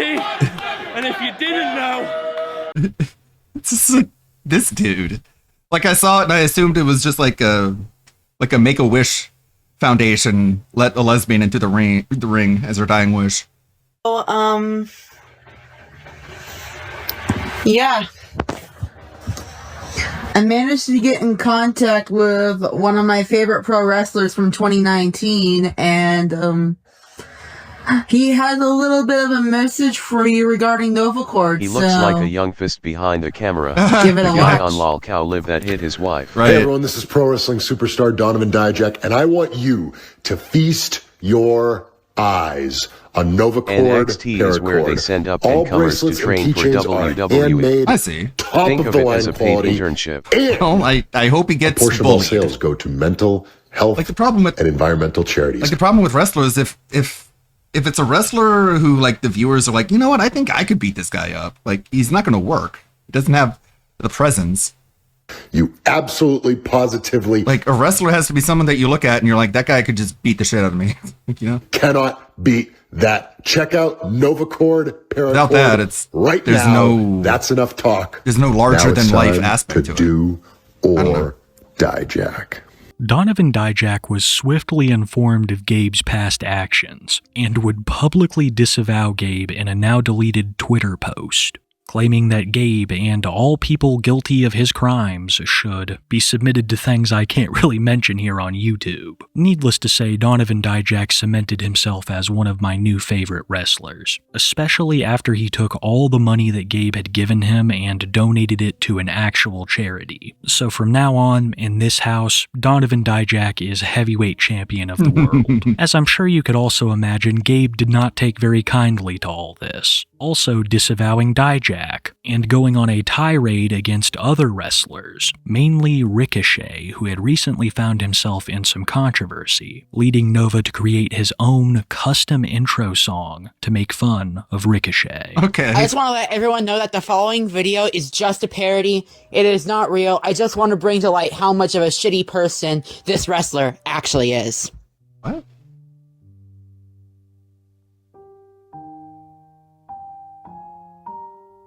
I'm a piece of shit, baby.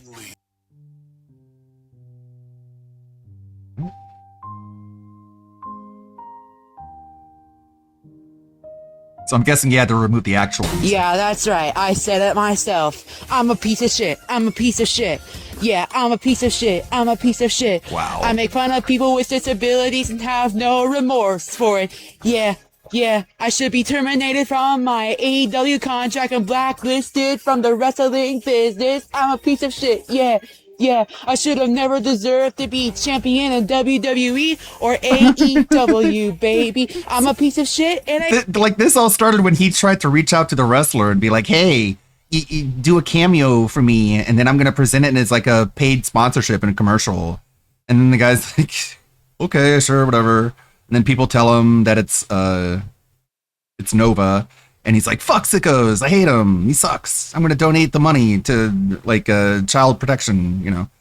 And then Nova is like, well, fuck you then, you suck, you should be fired, you shouldn't have your job anymore. And it's like, way to ruin someone that you looked up to. Now you hate him because you tried to use him. hate myself, yeah. I'm a piece of shit, and I hate myself, yeah. Allegedly, Nova Ricochet. AEW wrestlers like making fun of lol cows. He's not going to get fired for this. You know what? I think I want to clip that. I'm a piece of shit. Yeah.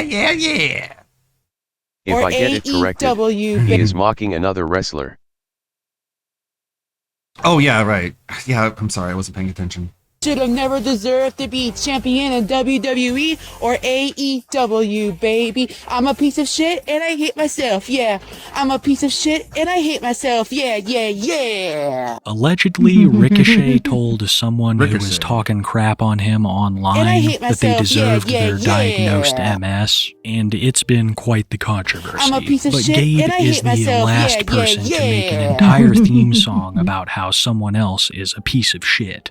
Especially since he's recently threatened me and countless other creators. Nova would release a YouTube short documenting a list that he had created I'm a on piece paper, of shit, a and I list hate of myself, names of creators that he yeah. felt had wronged him. This list was swiftly dubbed the Nova Chum Note by the Dotwave. community, and it includes nearly every person that has ever made a video on Gabe, and the short including this list would almost immediately be taken down, for reasons unknown. Possibly because a hit list full of names isn't a good look for a blossoming business. Gabe was putting just about all the effort he could muster into Novacord, cleaning the jacket, making more bracelets, and even live streaming the process. But as usual, things did not go to plan. During a live stream, Gabe would reveal a phone number that he claimed was for business reasons.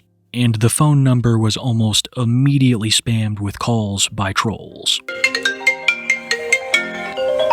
Thank you for calling Novacore. How can I help you? He hung up. Thank you for calling Novacore. How can I help you? Nova, why are you a pedophile? Why do you like to female girls? Don't answer those calls.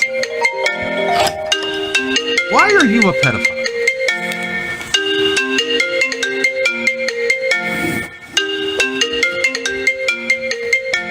Thank you for calling Novacore. How can I help you? Hello? Thank you for calling Novacore. How can I help you? Yep, it was someone watching the stream. Yeah, let's go ahead. Block this. Oh no, he's watching the stream. Number real quick. Hold on, I'm getting so. I'm a piece I'm of getting shit, so and I many hate calls. myself, yeah. Thank you for calling Novacore. How can I help you?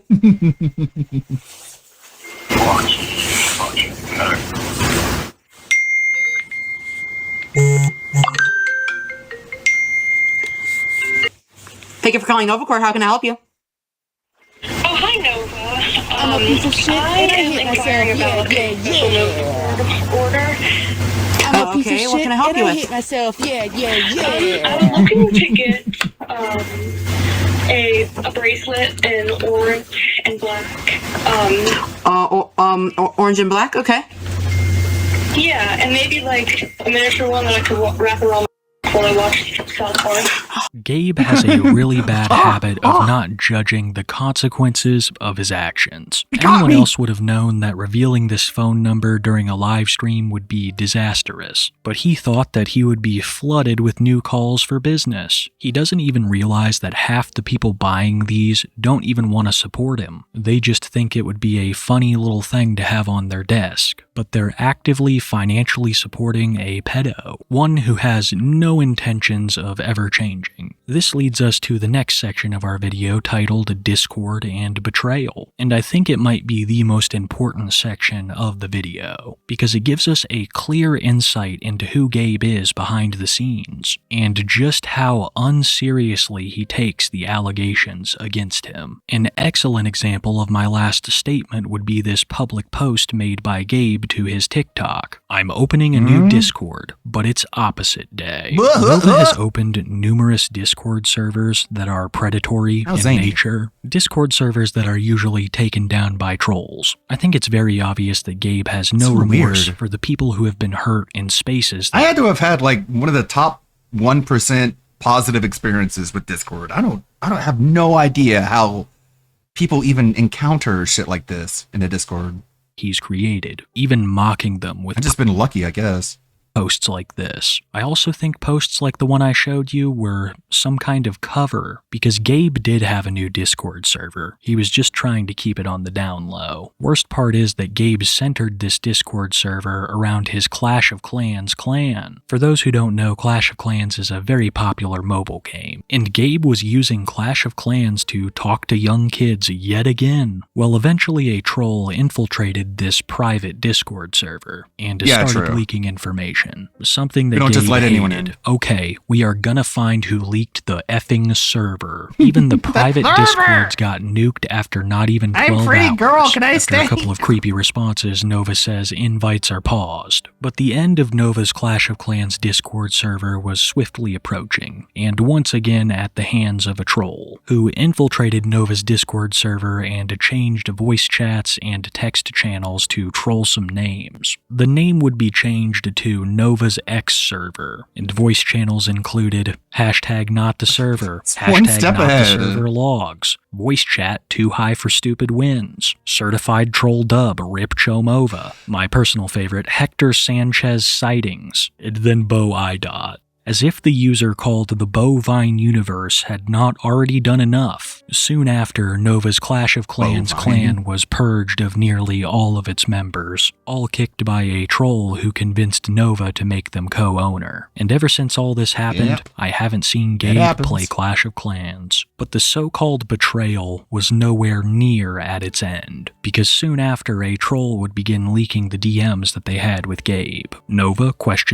WTF do you want? I'm stressed. Is this really you now? What the hell is going on? I thought you were done with this. I literally made one just for Clash of Clans and Clash Royale clans. Someone went and effing leaked it. Eventually, when asked about his allegations, Nova would respond, It's all fake. Yes, everything was faked. I heard about it, but was it truly fake? Yes. Even Fake Speth admitted it. And one more thing. If any of these get leaked, you will be added to my shit list. Unsurprisingly, these were leaked, and the user was promptly added to Nova's aforementioned list. But the leaks just kept on coming, with another message chain shortly coming out. And these messages were much more informative. Are you okay? Kinda. What's up? I almost ugly cried. I almost last cried. night. What happened? Ugly argument between me and my mom. She once again threatened to kick me out. Why would she do that? I just feel like more of a burden than a help to her. Personally, I think this might have to do with people arriving at all hours of the night, you Seriously, absolutely at what point trashing do we her have to home, get to before and cuffs even are getting slapped other on members Nova? of your family thrown into the Well, it's kind of like a Cyrax situation where it's only a matter of time before,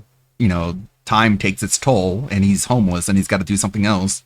this. I could not even Yeah, imagine. he is a burden. Like, he should be cleaning that house. It's so dirty. Imagine why Mama Gage would Or want not a house, I guess trailer. him gone. Totally not. Nothing bad against trailers, but just distinction. Burden. The conversation continues with, housing is far from cheap here. What's the average for like one bed or something? We do have low income housing, but that's only in big cities. $1,700 a month. Sheesh. Anna says maybe you could move to a big city. And Nova responds, aw yeah, I can't deal with pure harassment for 24 hours. The conversation continues with him talking about the trolls. Basically, they're just trying to justify their hatred towards me. That's what they Lynn all sent say. a video covering his allegations allegations, he responds with, yeah, it's all fake shit to make me look bad. But he also admits to not watching a majority of the videos, saying I can't be bothered to watch fake shit about me. That YouTuber is notorious for lying and making up shit. Who is he? He's a YouTube commentator, and he is obsessed with trying to ruin my life. When asked about a job, he mentions not even effing McDonald's wants to hire me. Is that bad? Fauna responds, I don't know, I've never applied to them. And Nova horrifyingly says, at this point, I'm desperate enough, I might just start an OF. Fauna asks him about the variety of content he plans to upload there, and Nova responds, I wouldn't know yet, I'm just desperate. And I believe he's referring to his financial situation. Maybe if Cameos, I post pictures of my bracelets, butt. and revenue are all drying up for Gabe. Every day the walls get slightly tighter, and his spending habits have not gotten any better. Out of all the lies that he's told, this is something I actually believe, especially now that we are in a post-South Park world. Gabe would later admit that he can't quit social media because it's how he makes his money, also saying that no other job in the community is willing to hire him. When pressed, Gabe would also give more information about the recent catfishing situation. Fauna asks, is that how your friend stole money from you? Nova says no. How did they take it? Physically? No, basically they kept asking for gift cards, and because I was so gullible, they cheated me out of my money. The final straw was when they kept pushing for 300. And if Nova's stream is to be believed, they got that 300 from Gabe, which is coincidentally almost the exact amount of money he asked for bike repairs. Something very, very fishy is going on. So essentially, I was catfished. They only wanted me as a friend for the money, like a troll or a complete random. And then they discuss Gabe's upcoming interview at a local Cane's. Yeah, I got 2 fake job offers last year. What were they for? Just restaurant stuff again? Yeah, restaurant. One was called Rustics, and the other one was... He should just clean out his trailer, and once he's done cleaning out the trailer, he will be a cleaning god, and he will be able to clean anything. Because all the XP, he'll level up to level 20, level 18 of cleaner. And then once he's done cleaning out his own trailer, he should go to the other neighbor's trailer and say, hey, do you need me to clean out your trailer? And just go around just cleaning out trailers. Burger spot that do that for money. Was opening just shows that he is wary of any job offer, believing it could be fake. Another telling part of these messages is when Fauna pushes him on bike repair, with Nova dancing around the question, just using it as an excuse to complain about the job he didn't get. And as if these messages couldn't get any... I mean, look at you. Would you hire you if you walked into your store? More damning. Wearing your fucking tie-dye Cookie Monster shirt and your sweatpants? If Nova was actually desperate as he says he is, he would get off the fucking internet. The cherry on top is Nova admitting to the South Park video.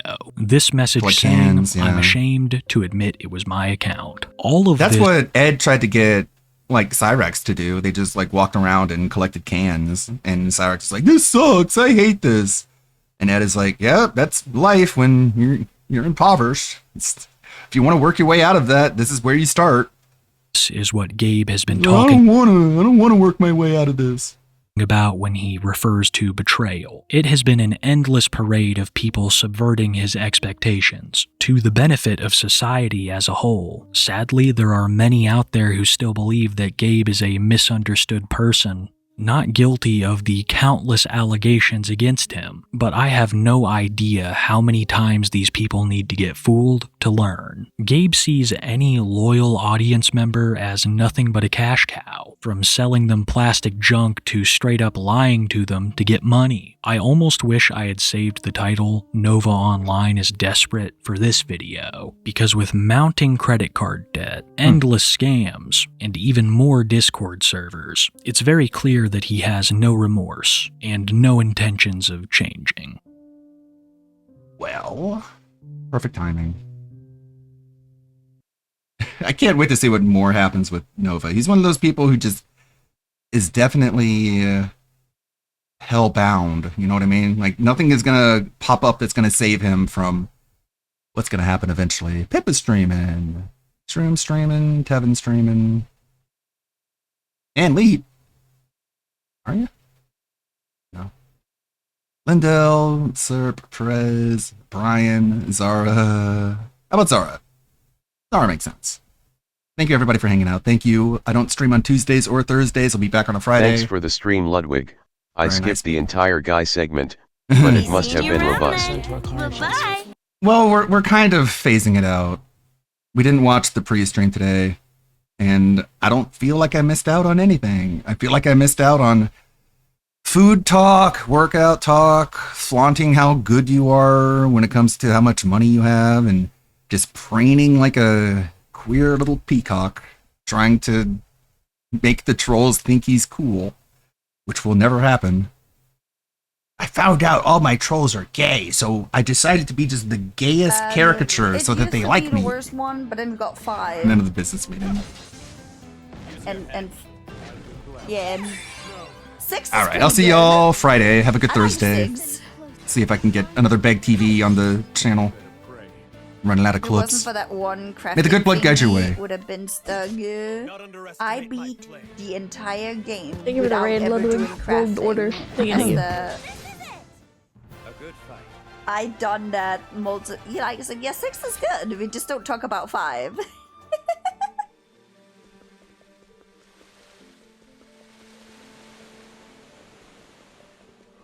I think.